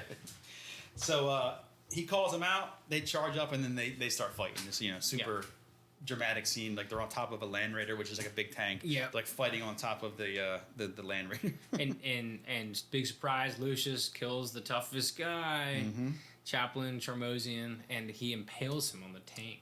Yeah. Loyalists have repelled the tank. They see Lord Commander Islan command tank retreat. Lucius has no care for the victory. He takes the head from the helmet and throws it aside, knowing he now has what he needs to keep the Song of Death playing for him. So what's that? That's kind of weird. A helmet? He's like, it's the Jango Fett scene when he gets his head off, but like, there's no head in it. It's just the helmet. All right, so now it's a little reprieve from the battle. He Saul see Lucius cleaning his sword, and he using it to carve new scars into his face. He's such a fucking weirdo, man. Dude, like, even if you were like the ultimate Spartan guy, like that guy's fucking weird. Yeah. Like he smells bad. He cuts his face. He sees the helmet. He's like, he thinks, wait, this is weird, dude. Like, what are you doing, man? Like, why do you got Charmosian's helmet? You fucking weirdo. Saul compliments Lucius on his skill, but it's not good enough. Lucius is like really, he's seeing Saul as like an enemy now. You know what I mean? He's like, you're taking all my fucking splendor and all my glory. You know what I mean?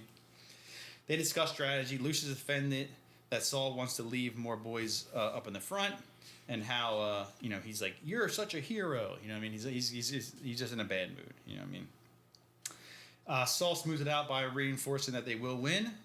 Lucius says, we'll win one way or another. Like, ooh.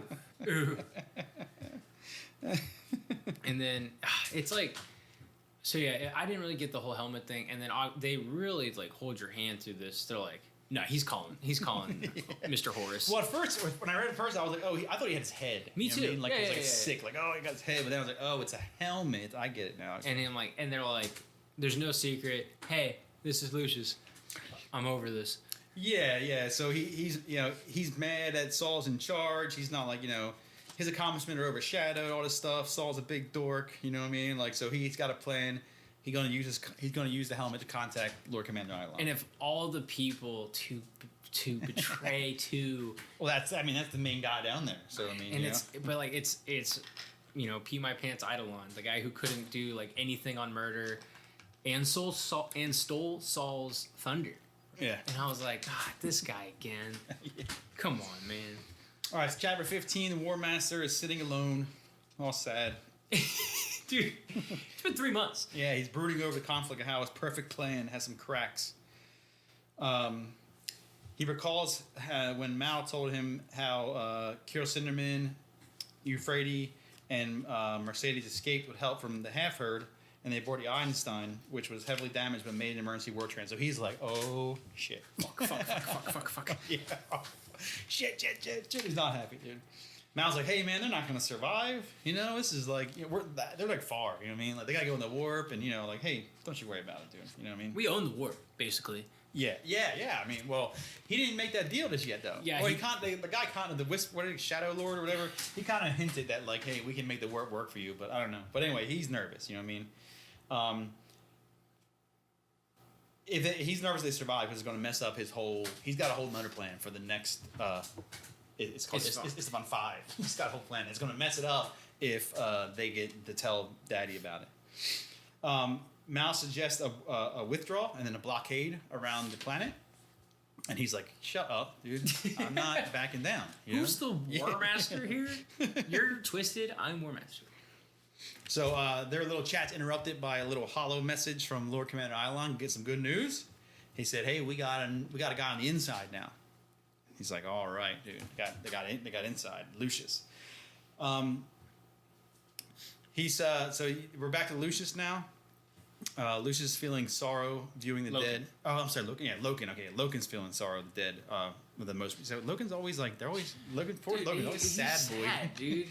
And it's like, bro, you're like the most alpha man to ever alpha, and you're over here like, how do we come to this? Like, all right, we've been coming to this the last 3 months. I get it, because it shows humanity, but they really poured on for him. Every other scene, it's he's like Loken is sorrowful of the loss of life. Loken is sorrowful of the wasted. It's like, oh, okay, dude. Yeah, dude, the guy's sad.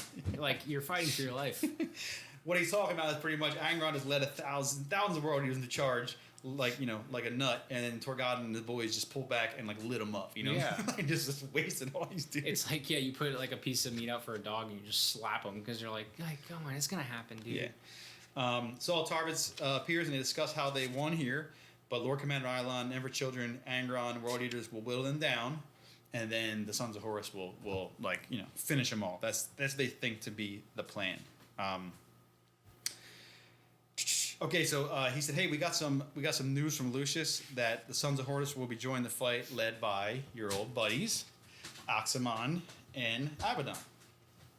That's good news. Loken wants revenge and a chance to disrupt the command structure if he can get rid of those two." He thanks Saul and goes to find Torgadon. So he's like, "All right, dude,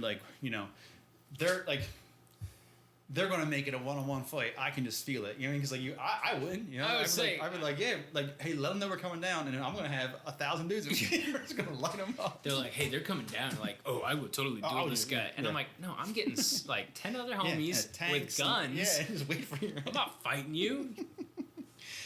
We see Lucius. He's slipping away from the palace, all sneaky, to go meet with Lord Commander Ilon. But Lord Commander Ilon's not going to let it go so easy. He's calling him a traitor. He's like, you're a traitor twice over. He's saying, he's like, you stuck with Lucius, or you stuck with Saul and those assholes, and now you're with us. You're a little traitor. He points out he can deliver a clean victory if he's allowed to rejoin. The Lord Commander Ilon's like, he scoffs at that, but he points out he can deliver Saul, he can deliver the palace, giving glory to Emperor's children and Lord Commander Ilon, and that makes him smile. So he's like, look, man, I'll give you everyone on the silver platter. If you just let me join back in the game. Do you need we can switch to the living room if that's going to be a problem. I don't know. Yeah, let's take a pause. All right. Power wash break. Yeah, Jesus. All right, so we're back with Loken and Torgadon and Vipus, old Vipus. We haven't seen him a whole lot, but old Vipus is like, he's insisting he wants to go with it.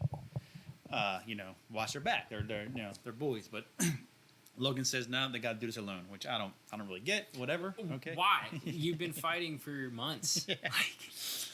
You know what I mean? But whatever. So Vipus won't back down though. He's like, come on, I got to help you guys out. Logan reminds him of the importance of wasting time. He relinquishes, but Logan tells him he better come back.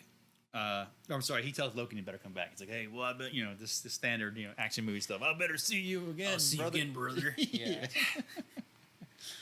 All right, so Saul enters the little conversation. He says, the version's ready. And they're like, they both understand it's probably the last time they'll ever meet. And Loken runs off. He meets Torgadon at the prescribed spot. They greet. They digest the enormity of what they're attempting, and they go off into the tunnel. So they're going to have create diversion so these two can sneak away to have their little one-on-one battle with their old Mournival brothers. So now we're back. The War Master, he's pissed. He's bitching at Fulgrim. And Fulgrim finally shows up. He's like, hey, man, didn't work. Didn't work. The one thing. Sorry, dude. The one thing I was doing for a very long time. It didn't happen. That didn't happen. I'm so sorry. Yeah. So they did not turn Ferris Manus, which also means they just told someone what's going on. Hey, we're doing a little heresy. You want to join? It says here. So he's like dressing him down, bitching at him, and he's like, and it says here, Fulgrim seems to be taking it well. He seems really unconcerned about it. He responds with a sly smile. Seems very uncharacteristic to him. As he's nonchalantly turns to leave, War Master has a new mission for him. Go and set up the fort on Isstvan 5. And he don't like that shit. You know what I mean? He's like, hey, go fucking... Yeah, hey, go get the supplies ready. Go dig a ditch. Yeah, go dig a ditch. He's mad. He don't like that. He's like, this is beneath me. Send fucking, send Mortarion, send Protorabo. That's the kind of shit they like to do. You know what I mean? Like, this is betrayal of the very principles for which I chose to join you. War Master don't like that shit. He steps up to him. He said to Fulgrim, he backs off, but he's excited. of the possibility of conversation. So you can see the similarities of him and like Lucius and stuff, like how they're like another book will explain what's going on in their whole crew, you know what I mean? But like they're kind of getting their own little infections of certain warp things. All right, so he instead of going to a rage, War Master, like, you know, he does his politician thing. He says, "Hey man, look, I trust you, you know, endlessly. Look, you know, I gave you the Kinderbrek weapon. Just saying. Yeah, that thing can kill me. Yeah, that thing tried to kill me. You know what I mean? That proves how much you trust me. And that level of trust is why you have to go dig the ditches." He's like, "Hey, this ditch is really important. Like, it's so important. I can only have you do it." Yeah, and the flattery works. And then Fulgrim, he's like, "All right, I'll dig the ditch." You dog. All right, we jump to chapter 16. We see an apothecary. His name is Vadon. He's working to save a wounded Astartes. He's got an assistant there. They hear speaking behind him, and they turn to see Lord Commander Isla. And he's like, "What the?" Like, so this is like inside the defense, you know, inside the perimeter. You know what I mean? Like, it's a field hospital. Yeah. So they're like, you know, and they turn around and here is like one of the ultimate bad guys. It's like George Washington. And you're like, "Whoa!" Yeah. And you know, Lord Commander Isla smashes his skull with a hammer.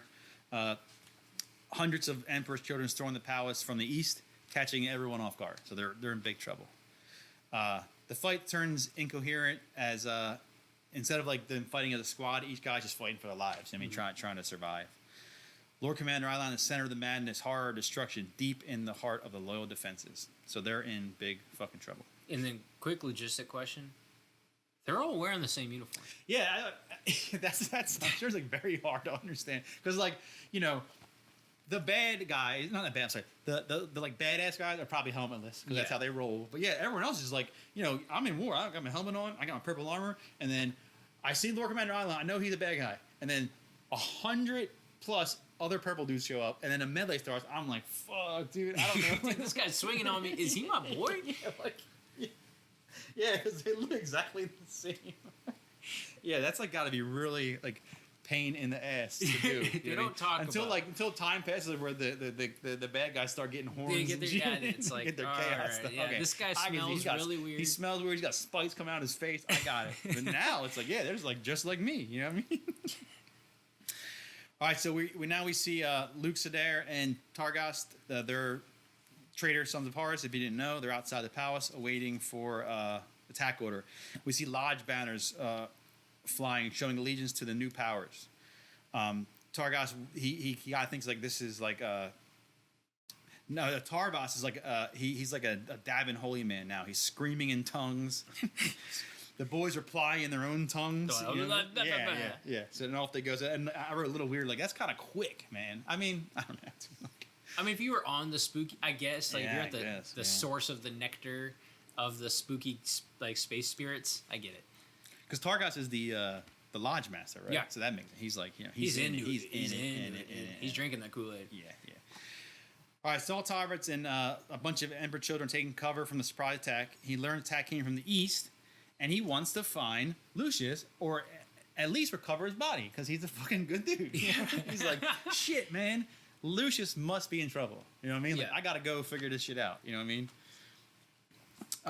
So the boys are retreating, and Saul like breaks off, and he's like commando crawling to the east wing because he's so concerned. And he's also like 10 feet tall and in like power armor. And he's sneaking. But it's just like it adds to the knife twist. Like, he's so concerned that Lucius is dead. I'm gonna get at least his body. That's my boy. That's my like. I really trust him. Like, he's really like, he's been doing a lot for me. Yeah. Like, I mean, like, you know, looking from the outside, and if you know the lore and all, you know Lucius is a bad guy. But this moment, they had a little tiff, you know what I mean? But like, Lucius is like, you know, they've probably known each other for hundreds of years. Yeah, I mean? It's like, oh yeah, he doesn't, you know, take the trash out when he's supposed to, but he's a good dude. He's a little whiny bitch sometimes, but he's my buddy, dude. You know what I mean? So, all right, we got who is it? Oh, Loken and Torgaden. They're making their way. So they're bouncing around outside the palace. They're fending off some attacks here and there. This is a good one. So they see Captain Karn. Remember, Captain Karn is like the main dude from the World Eaters. Like I said, every chapter has a couple main dudes, and this is like, you know, he remembers Karn as a noble warrior, but Karn just shoots at him. Yeah, he's like, oh, this is a man of honor. Bah, bah. It's like, oh, never mind. So they're fighting, and Logan's trying to reason with him. You know what I mean? Like, hey, come on, dude. Like, bing, bing. Like, taking it. And then what's Karn says? Karn's like lost in rage. I am the eightfold path. Frothing blood from his mouth. They fight in a melee, rolling around the mud. Karn is kicking his ass because Karn's like super. Like, yeah. He's like in a rage state, and he's probably, I don't know, he's probably a badass, more than Logan anyway. I don't know. Well, like I picture World Eaters. They're like the MMA guys. Yeah, like, who do so like when they get close, if like. You might be good with a gun or a sword, but if I grab you, like, it's fucking over. Yeah, it's kind of over, brother. So they're rolling around the mud. This is kind of cool. They hear a rumble, and Logan sees floodlights coming, so like a tank is coming towards them. And Logan's always good at these. He punches Lucius in the face. You know what I mean? He's always good at this stuff. So he pushes Karns up, pushing him towards the tank, and the Land Raider slams in the Karn, piercing his chest. So the Land Raider is a big old tank, and most of them have like spikes on the front, it's like a bulldozer. Yeah, like a bulldozer blade. You know what I mean? The clear bite. Yeah. So he like pushes him up into this thing, and some of the prongs like smash into, piercing his chest, and then just rolls on. Yeah, just keeps on. He's like, with this guy stuck to it, and you would say he's dead. But he's not. He's not. It's Karn. Yeah, he's the eightfold path. He's not dead. But Well, anyway, at least he's out of it. He's out of their way. Yeah, he's gonna. Targaryen gets out of the mud, and they go into hiding because they see a bunch of tanks rolling towards the palace. They know Saul's in trouble, but they got to keep. They got to keep rolling. They're going to a place called the Macarian Balisca. That's where they're gonna. I mean, I don't know how they know this. Like, is it like a note? No, they got like word. Yeah, that's what it like. Someone. Hey, yo, 3:00. Abaddon says, be at the Macarian Balisca to fight. You're gonna fight in the schoolyard. I don't know if they make their way. So my dad's gonna beat up your dad. All right, we're back to Saul. Saul's moving through the palace unnoticed due to the single-mindedness of Lord Commander Ilan and his crew. Like, they're just they're there just to smash it. They're not even like looking around for little freaking hidey holes and all. Saul's able to get around. He's got an idea how to punish Lord Commander one final time, and he vox Solathan, which is like another Emperor's Children dude. He tells him to disengage and rally on him. So Saul's got a little plan cooking. Dude, yeah, and this is a good. So this like actually fun little foreshadow was give me 100 Space Marines. And I would punish your arrogance. And he's saying this as he's like, oh, I'm gonna punish this guy because he's crawling in the mud. Yeah, he's crawling in the dirt and all. But he does say, "Give me 100 Space Marines." Yeah. So as he's talking, here's a voice. It won't do any good, Saul. And it turns out he turns over and he sees Lucius slicing up his face again. Dude, yeah. With a piece of broken glass. Like, oh man, what the fuck are you doing? So he sees Lucius. He's like, "Oh shit!" And then he's slicing his face, but that's kind of normal for now. Standard practice now. Yeah, but he sees a bunch of dead good guys, and he's like, "None of these guys are shot. Like, there's no bullet wounds here." Lucius reminds him no one can kill him in this lifetime. Saul asks, "What's the new scar for?" Because he does a scar. Not every kill. That'd be like for the word. For the word, and Lucius says, "It's for you." That's a cool way to stop the little piece there. All right, now we're in the schoolyard. The Macarian Balisca. It's a desert of ashen bones. Oh, Basilica. Basilica? Yeah, okay. Basilica of ashen bones as Isstvan's people fled there when the virus bombs dropped. So this is a big mess, dude. You know what I mean? You're in puddles of people. Puddles of people, and not ashes of people, right? Like, after the firestorm, you know what I mean? All right, Loken and Targaryen are like kind of creeping up, looking around. They see a Stormbird just sitting there from the Sons of Horus, obviously. They climb the steps of the Parliament building, wishing they didn't have to do this. So they're really like, this is not going to, like as mad as they are, they're also like, like standard Loken. He's feeling bad. He's like, I'm so sad. I'm so sad I got to do this. As they enter, this is a Parliament building, so I picture like the Congress thing, like a bunch of like half circle pews in the middle is like talking in a central stage. On it stands Ezekiel Abaddon and Horus Oxymon, just waiting. Shoot him. Yeah, just like, bam, bam, bam, oh, cool. Bam, bam. But that's not dramatic enough. You know what I mean? Like this is sci-fi drama. This is Loken. Yeah, also, he's a man of quality. Yeah. All right, so we jump back to Lucius. Now it's kind of cool how he's writing this. So now we have this one confrontation It's the going duel on. of fates, yeah. And then this other confrontation going on, and he bounces back and forth from these. Lucius kind of says, "Yep, I betrayed you, and I'd do it again." Yeah, you're damn right I did, and don't be mistaken. Saul's got his sword out, and he knows he ain't gonna win. You know what I mean? He's like, God, if there's one person to one fight. fucking guy, dude. But honor requires a fight. Saul asks why, and Lucius replies that he's only here because he's associated with Saul. So he's like, I only got fucked because I hang out with your stupid ass. I like that. That's funny. And he says, how could you dare turn down the modifications from our boy Fabius Bile? You know what I mean? Like, so he's kind of blaming all his woes on Saul. You know what I mean? Like, I am Fulgrim's chosen. I wouldn't have been here. It's just that, they said Saul is a nerd. Then who hangs out with Saul? Oh, fucking Lucius. Yeah, and the guy who cuts his face is a weirdo anyway. So he mentions Fabius, and this is Saul's response. It was an abomination, Lucius, said Tarbits. To tamper with the gene seed? How can you possibly believe the Emperor would condone such a thing? The Emperor, laughed Lucius. Are you so sure he would disapprove? Look at what he did to create the Primarchs. Aren't we the results of genetic manipulation? The experiments Fabius is conducting are the logical next link in that evolutionary chain. We are a superior race, and we must establish that superiority over any lesser beings that stand in our way. Which is kind of funny, because if you follow the current stuff, there's a guy named Belisarius Call who totally does that. He made new Space Marines. They're not new now. They've probably been out for like 5-10 years, and it's just a ploy to sell models. But in the lore, he literally like added organs, and like, he totally, which you would say is heresy. Like right now, they're like, hey, it's heresy. You know what I mean? Like the emperor's plan is perfect. All this stuff. You know what I mean? Belisarius Call does it. You know what I mean? Constantly. You know what I mean? But like, it works. So there's newer books I read, and it's like Roboute de Guilliman doesn't like it. He's not happy about it, but it's so effective.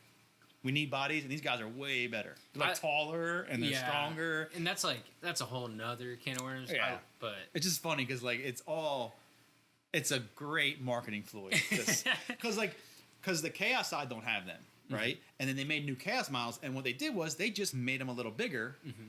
Just no one batted an eye because like over the years they've gotten bigger, right? Mm-hmm. But for some reason they thought, how we can sell the most if we literally call them a different name, make them all new. Everyone's going to eat them up. And that's what they do now. Now, like the newest codex of the book, they don't even have like the old guys in there. They're in the Legends category. So if you want to play Space Marines now, you have to have a Primaris Space Marine. All the named guys, they go through the surgery, even though you're not supposed to be able to do it. It's hilarious. Anyway, that's kind of a side thing. Anyway, all right. Lucius will not let nothing stop him from achieving glory. Saul lunges in. He's like, "Oh fuck this, we're going." Yeah, he's like, "All right, that's enough. Enough talking. Let's go." You know what I mean? All right.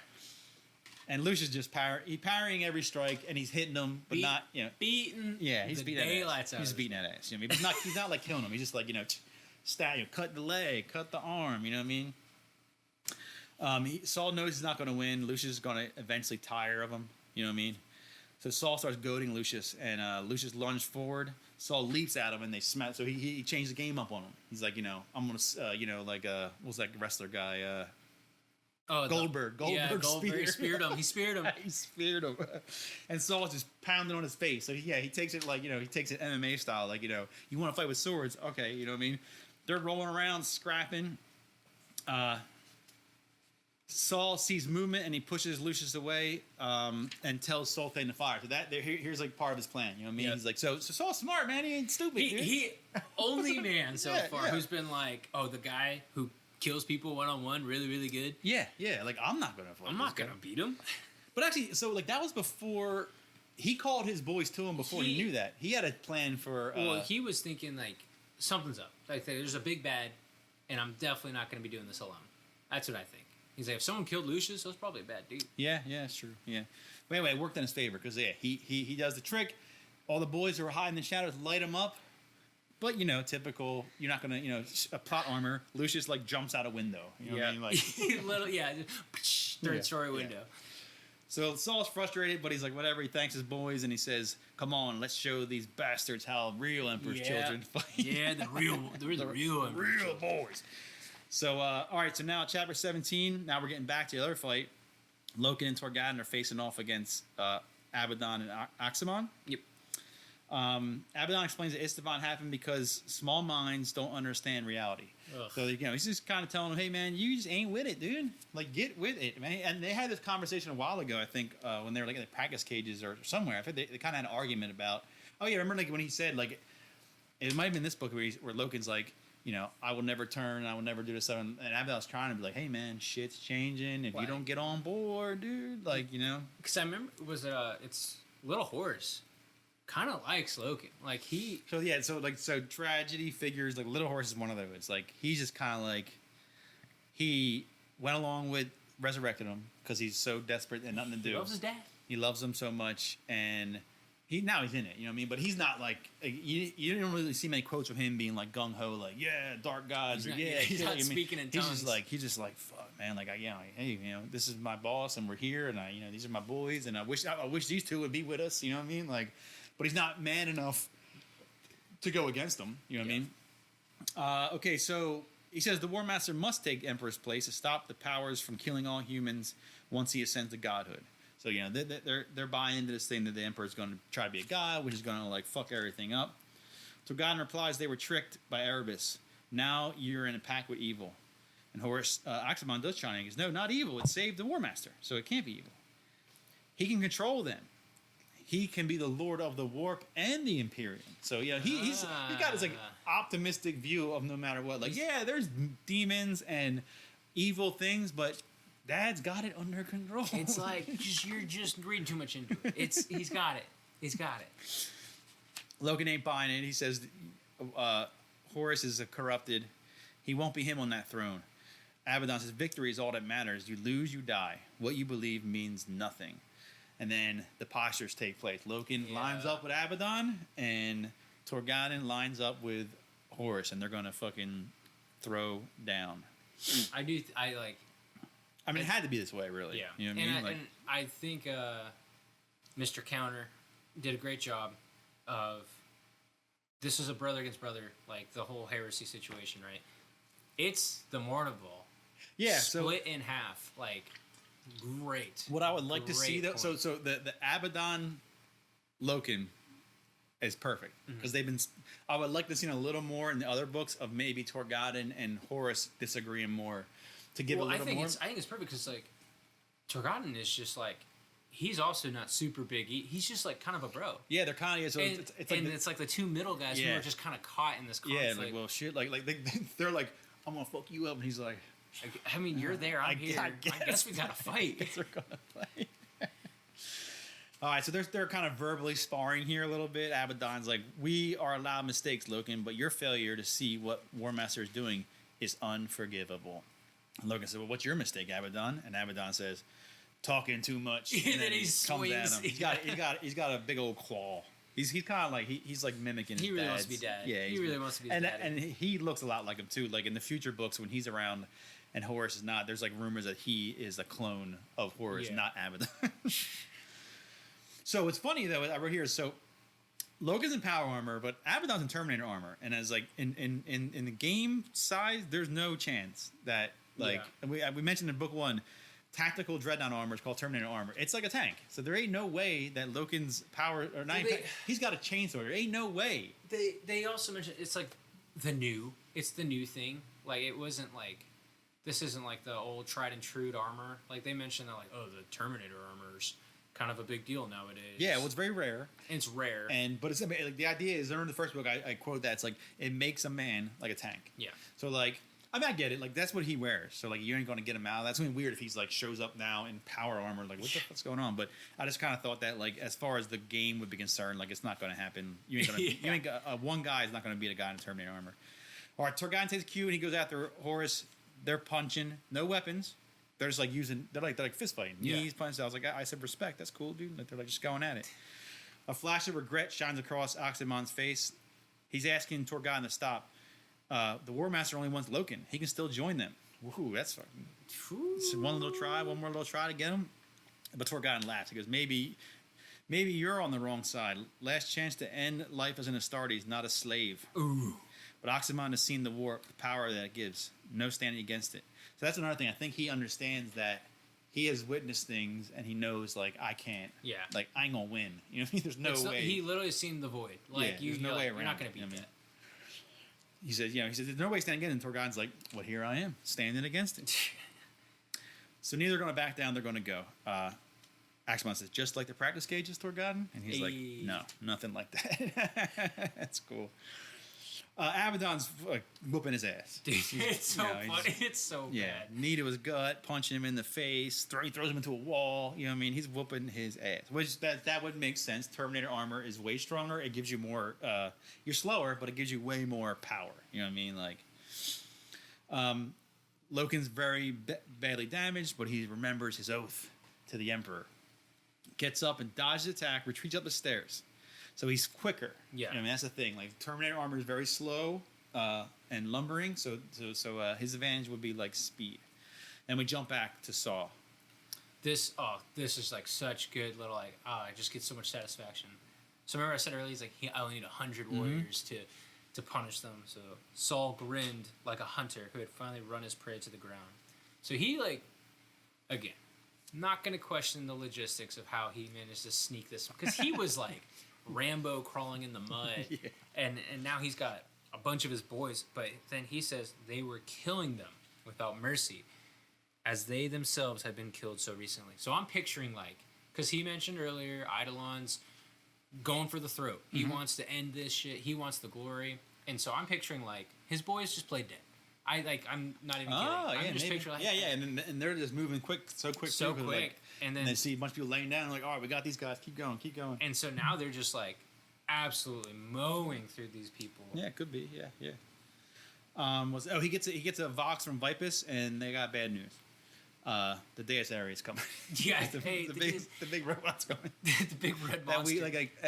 We've been here for months. Yeah, and it's like maybe you can say, like, maybe it's over there helping the bad guy Death Guard, but anyway, it's like they forgot, like, the Empire State Building's gone. The giant Titan. I forgot. We didn't think about that. Shit. What we got? Oh, fuck that guy. Yeah. Saul Tarvis looks out like a window, sees just massive amounts of World Eaters, Sons of Horus, Emperor's Children.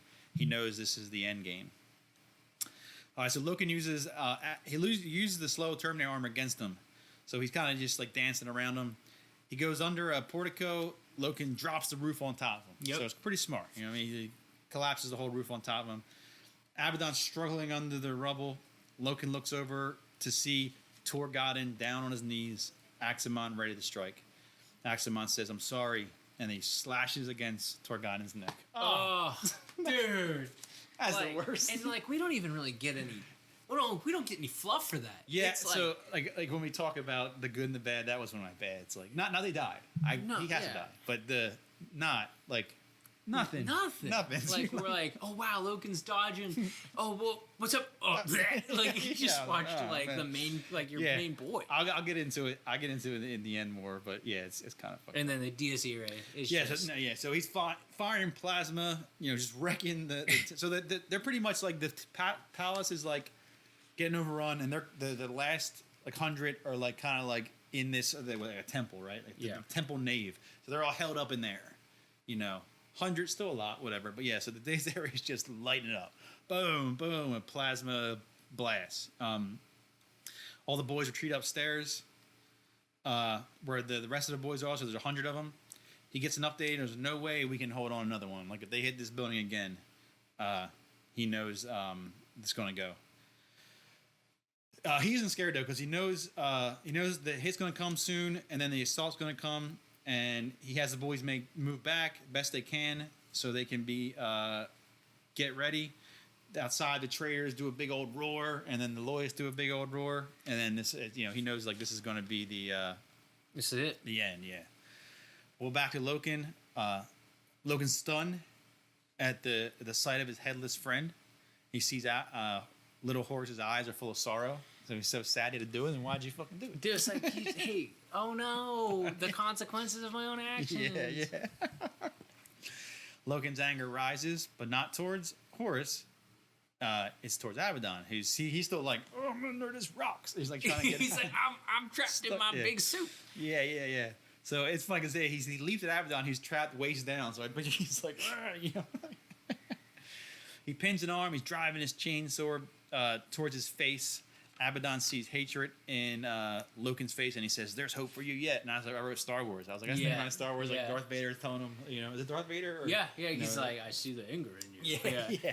So Abaddon's fucking Darth Vader now. He's driving the chain into his chest, cutting into the ceramite. Abaddon's Terminator armor is assisting him and pushing Loken off. Punches him in the chest, shattering his bone shield. So I wrote what here? Okay, so like they don't have ribs; they have like it's like a carapace. It's a carapace. Well, the black carapace is one thing, but like their bone structure is like instead of being individual ribs, it's a fuse. It's like fused to protect his heart, and he shatters that. Boom! Punches it and shatters it, which I would think would kill you, but I guess not. He falls down. He sees Abaddon and Axamon standing over him. Abaddon takes Axamon's sword. He goes, "This killed Torgodon. Fitting, I use it to kill you." But before he can strike, the wall explodes. Yep. Because Diazeri doesn't.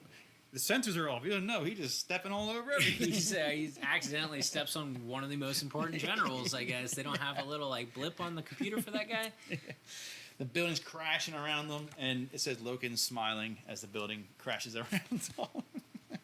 There is a good trailer by Games Workshop, so this isn't like a fan film, and it's I forget what it's referencing, but it just shows like the scale of the war, and then there's like this like mountain of orcs flying off a cliff, and there's like a space marine just smiling like as he's like laying there dying, and you're like, oh, okay, yeah, this is what they're about. I mean, that's like the best. Yeah, that's probably how they think they're going to die. They're like, they're probably like, I think also Loken is smiling too because he's like almost like, this is so fucking funny, dude. He's like shit's so wild. And maybe he's hoping like, hey, they're gonna get crushed too. You know what I mean? Like, oh, okay, well at least we got something out of it. You know what I mean? But I don't know. I think it was Torgodon smiling. I'd be like, oh, he's like this is hilarious. The robot's gonna crush us. Like we thought we were gonna fight to the death, and the robot's gonna crush us. Yeah, we just get stepped on by your own guy. What a dork. And look we got it. Saul Tarvitz looked around him at the 100 Space Marines crammed into the tiny square of cover that was all that remained of the Warsinger's Temple. So this is the final stand, man. This is every grown man's dream, dude. You and your boys. 10,000 waiting outside. So that's a very uneven fight. I said very Alamo feeling. Saul reassures them, and even when they're gone, Nathaniel Gara will tell the Emperor, and he will send a massive army. He's kind of like trying to I don't think people like these kind of dudes need like their spirits. They're just like, hey, you are going to die. He's like, yeah, I know. Yeah, that was quite literally why I'm here. Yeah. But hey, it's cool. You know what I mean? Like, I don't think they need their spirits raised. But it's like, don't worry, Nathaniel. I don't care, man. I know. We're gonna die. But I'm here to die. So, all right. So he's not dead. Abaddon surveys the wreckage after pulling him and Axamon out of the rubble. They're both beat up, but they're alive. He thought he would feel triumph, but he feels only emptiness, which is kind of weird because that's like the first like even little minutia of Abaddon feeling anything but like rage and just anger, self-satisfaction. Yeah. Like it's just weird. I think we're giving him too much credit. It was more like, man, I wanted. He's like, maybe he's like, fuck, dude, not a robot killed him. Like I can't even say I killed him. That's bullshit. I know. So later books really flesh him out, and he has way more of a character. So I'm thinking that, but yeah, I get what you're saying. And they go home. He said Axamon's real sad. He said, "What did we do?" Abaddon explains they were traitors. Yeah, it's simple as that. They had to die. You know what I mean? Horus can't shake the feeling of regret as they leave. Abaddon thinks this guy needs some fucking watching. Love that. Dude. I like how you just watched him slit his best friend's throat, and you're like, I don't know if I can trust that. This guy, man. He's starting talking some weird shit. That's why I wrote that. I was like, this guy needs watching. Yeah, it's funny. All right, so now we're back up on the Vengeful Spirit. The War Master is watching the pick screens of Isstvan 5. That is where the greatest battle. This is great too. This is where the greatest battle we. Yeah, it's like not 3. I'm 2 books into this thing, and he's like, no, dude, we ain't seen shit. You ain't seen shit, dude. Malgarus enters, relays that all units left Isstvan 3. Angron being the very last motherfucker to leave. The battle was costly. The world eaters are at half strength. So it just shows like how not strategic they are. No. They're just like, we don't care. Just Zero throw efficiency. bodies into- the War Master can tell that Mal like thought this was all stupid. You know what I mean? Like it's like, you know, like but he assures him of the psychological wins. We're all in. He says we're all in. Abaddon's been blooded. Like so he said, like, you know, it wasn't just the fact that we killed them, but we sent our everyone now has a hand in it. You know what I mean? Yeah. Like not just from sitting up here watching bombs drop. We sent all of our people down there, and they all proved that they're in it to win it. You know what I mean? For a final goodbye, the War Master gonna bomb the city, which is like, is that just a waste of fucking ammunition, dude? I think he Why'd you do that? I think that's just another sign of Horus's like uncertainty, like of his lack of confidence. He probably is like, hey, just be safe though. Yeah, I don't know. He's like, there's probably like 2 guys or something that might be in a book later. Yeah. And I think we need to be really like sure. So Loken, he's barely alive. He's pinned under the God. rubble. He sees the salvo drop. Typical War Master. No doubt who won. I got a quote from that, actually. The ground shuddered as though in the grip of an earthquake, and Loken felt his prison of debris shift.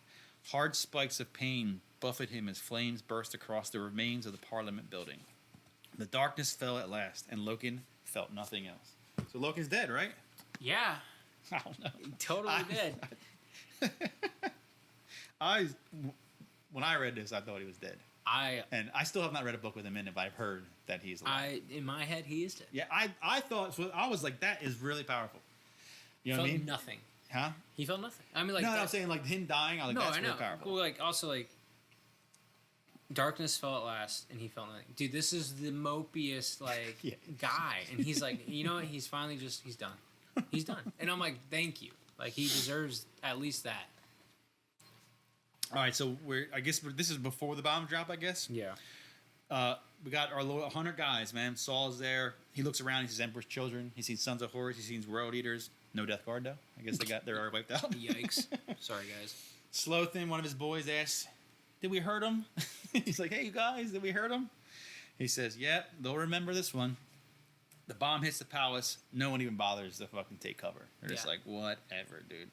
The battle for the Choral City is over. So they didn't even get their last They didn't even get. Yeah, Bruh, they're like, you know what what are I they mean? waiting for? Yeah, because I mentioned, I forgot to say, but yeah, they were waiting for like 30 minutes, waiting for them to like, they're coming in, they're gonna come in. They're like, get it back up here. We're just gonna, Yep. just gonna bomb it. All right, so then we're common ending to these books. The bad guys meet on the vengeful spirit in the new temple. You know, they're in their spooky, Temple in the spirit. yeah, their spooky little house. Angron, he's there. He's mad that he didn't get to go and like slaughter everyone by like one at a time. You know what I mean? Mortarian's there. Lord Commander Eilon's there, and like they're barely tolerable. Every time he's in the room, they're all like, "What the fuck is he even doing?" They're like, This he's guy- like, did you see my legion? We got the betrayal. Yeah, you know what I mean? Like, no one likes this guy. But Nyla Hers is there, Horus Axamon, Abaddon, and of course, Erebus. Erebus is always there. Dude, And it's funny, he didn't go down. he's like, hey, you guys did a great job. Yeah. You guys did great. War Master is now before an altar with the 4 gods like plastered on it. You know what I mean? So now it's like totally spooky town. You know what I mean? Like a hollow of Isstvan 5 is shown, highlighting a thing called the Urgal Depression, like a giant crater, with a fort overlooking it. Erebus says all is well. The Blood Angels are tied up. Ultramarines are at Kauth. They're ready to be kind of fucked because there's going to be a little treachery on their end they don't know about yet. 7 legions march for Isstvan 5. It's going to be a deciding battle. Horus Axamon says, well, what then? He look at melancholy. War Master says, then, little Horus, then we strike for Terra. Boom. And yeah, he makes it sound so simple. There's not 67 books in between that of potential mistakes and things that happen. All right, so that's it. So we'll do a score. Okay. 1 to 10. You go first because I have a different, not different, but you go first. Yeah. All right. So Just do a score and then we'll Okay. discuss. But just go. What do you got? 9 out of 10. 9. All right. So I forget my score from the other one, but I revised them because they were different. So I have 7 out of 10 for the first book. I thought it was a really good setup. 6 out of 10 for the second book. Good, but I thought, and I don't know how to fix it. I thought that the fall to chaos was a little quick, but I get it in the sense they had to do it. I thought that he was duped pretty easily. But anyway, that's over. This one, though, I say 8 out of 10. This is my favorite of the 3. This is my favorite one. Yeah, this is good. This was good. And just because I think because the rest were like such a setup, and cool shit happened, obviously, but this was like nice crescendo of like, all right, dude, like it's finally on. We get to see all the people that two people have been bickering here and there and stuff, and this guy might be turning, this guy's going to turn, and all this stuff. And even the Stranger Things humans I thought were like pretty good. They actually, were peppered in nicely. They weren't. I like how they erased all the nonsense ones we don't need anymore, and those 3, and they shoved them off. But importantly, you know what I mean, and then that links to another part of the story because they are important. They will have a big thing to play into it later in the books and later in the whole grand scope of things. But yes, I'd say this is the best of the 3. My favorite character. Favorite character, Torgadon. Really? Yeah, just because he just doesn't need the bullshit. Like, he doesn't need to justify not betraying all of humanity. He doesn't need to... Like, Loken is a beautiful, like, personification of the internal struggle. Like, we joke about, like, he's always sad. He is. But, like, it's a guy struggling with just grasping that this is happening. Like, he's actively fighting it. He's not dragging his feet. He's being very vocal about his discontent with everything. And so is Torgadon. But Torgadon, and this may just be because we don't have his insight in his mind, is like, yeah, this shit sucks. Yeah, he's more like pragmatic about it. Like, hey, yep, it sucks, and we're gonna fucking deal with it. Yeah, and he's like, yeah, they're heresy. He's not all moping around. Yeah, he's like, they're heresying, so I'm not gonna do that. And it's like, oh wow, that's really simple. But also he's like a voice of reason, somewhat comically, but it's not beaten to death with like his lightheartedness, which it's a bummer. Yeah, because he's hardcore not coming back. Like, he's hardcore. I don't think I've heard any rumors or anything of him. And but like, yeah, probably my favorite characters. And then my T-1000 dude, love him. Thought he was super funny. Like, out of the side characters, he was my favorite. Maggard. Yeah, Maggard. Yeah. Because like his come up was sick. Like, he was a mind slave to. Yeah. I mean, like, he really came up in the world. So he started in book 2 as a buff bodyguard. And they don't say it, but I kind of assume he was like a failed Astartes guy maybe. And this powerful house picked him up, cut his tongue out, and made him a bodyguard of their little princess. Yep. And then through his own prowess, he like got the eye of the War Master, and they're like, "Yo, juice this guy up, dude. Get like, him on a cycle now." Good, dude. And then I mean, he's evil, but like he got into the inner circle, man. Yeah, you know what I mean, and like, and he was hanging out in the lodge. You know what I mean? I love a villain who it's hard to justify them not being a villain. Like, that guy had every reason to be evil. Like, he doesn't need to be like the evil powers of galaxy, the seduction of chaos. No, dude, his life sucked. His life was terrible, and someone was like, "Hey, I like you. I'm a person of authority, and I respect you." And that's probably the first time he's ever heard that. Yeah. And I was like, you know what, man? Yeah, I mean, they showed him like crying in front of the War Master. Yeah, dude, like, this is amazing. You know what I mean? But. Yeah. My guy was Saul. Saul was the best. Saul, yeah. I wrote 0 to hero, dude. You know what I mean? Like, he was 0, but like he was like downplaying himself since the very first time you saw him. Just like, hey, he always said, "I'm a line officer. I'm never gonna be one of Fulgrim's fucking chosen, all this stuff."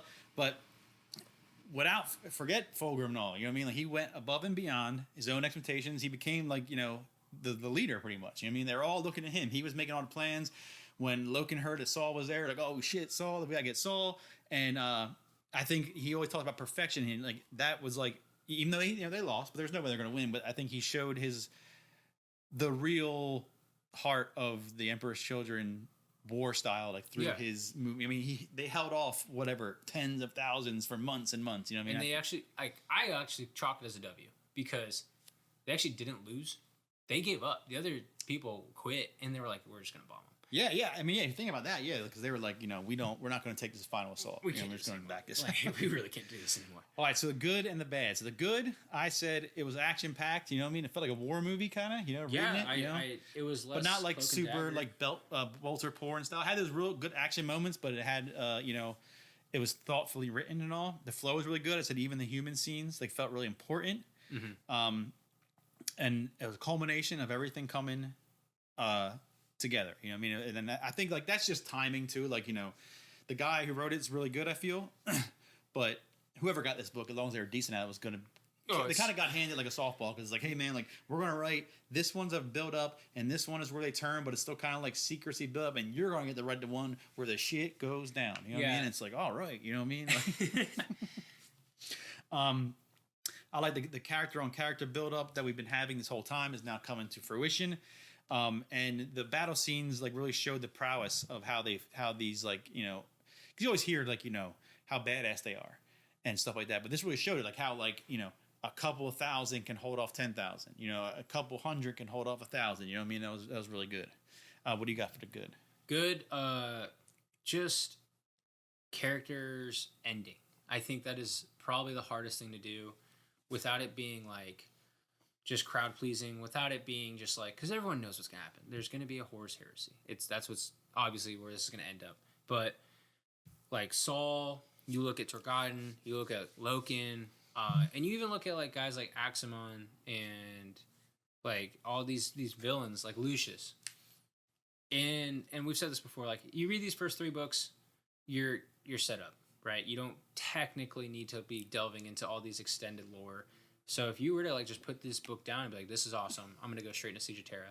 Yeah, you could. You absolutely could. Yeah. And I think that you could, to take like this huge expansive sci-fi lore and condense it essentially into 3 books.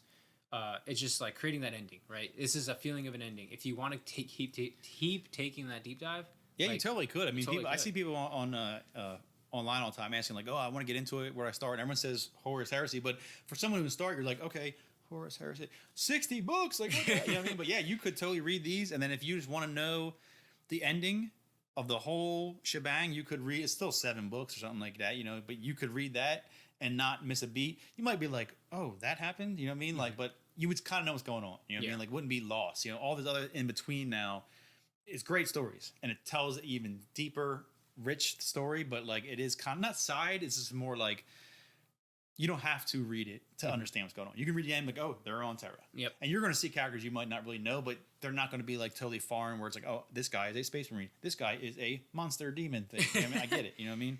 But yeah, 100% good was the endings for characters.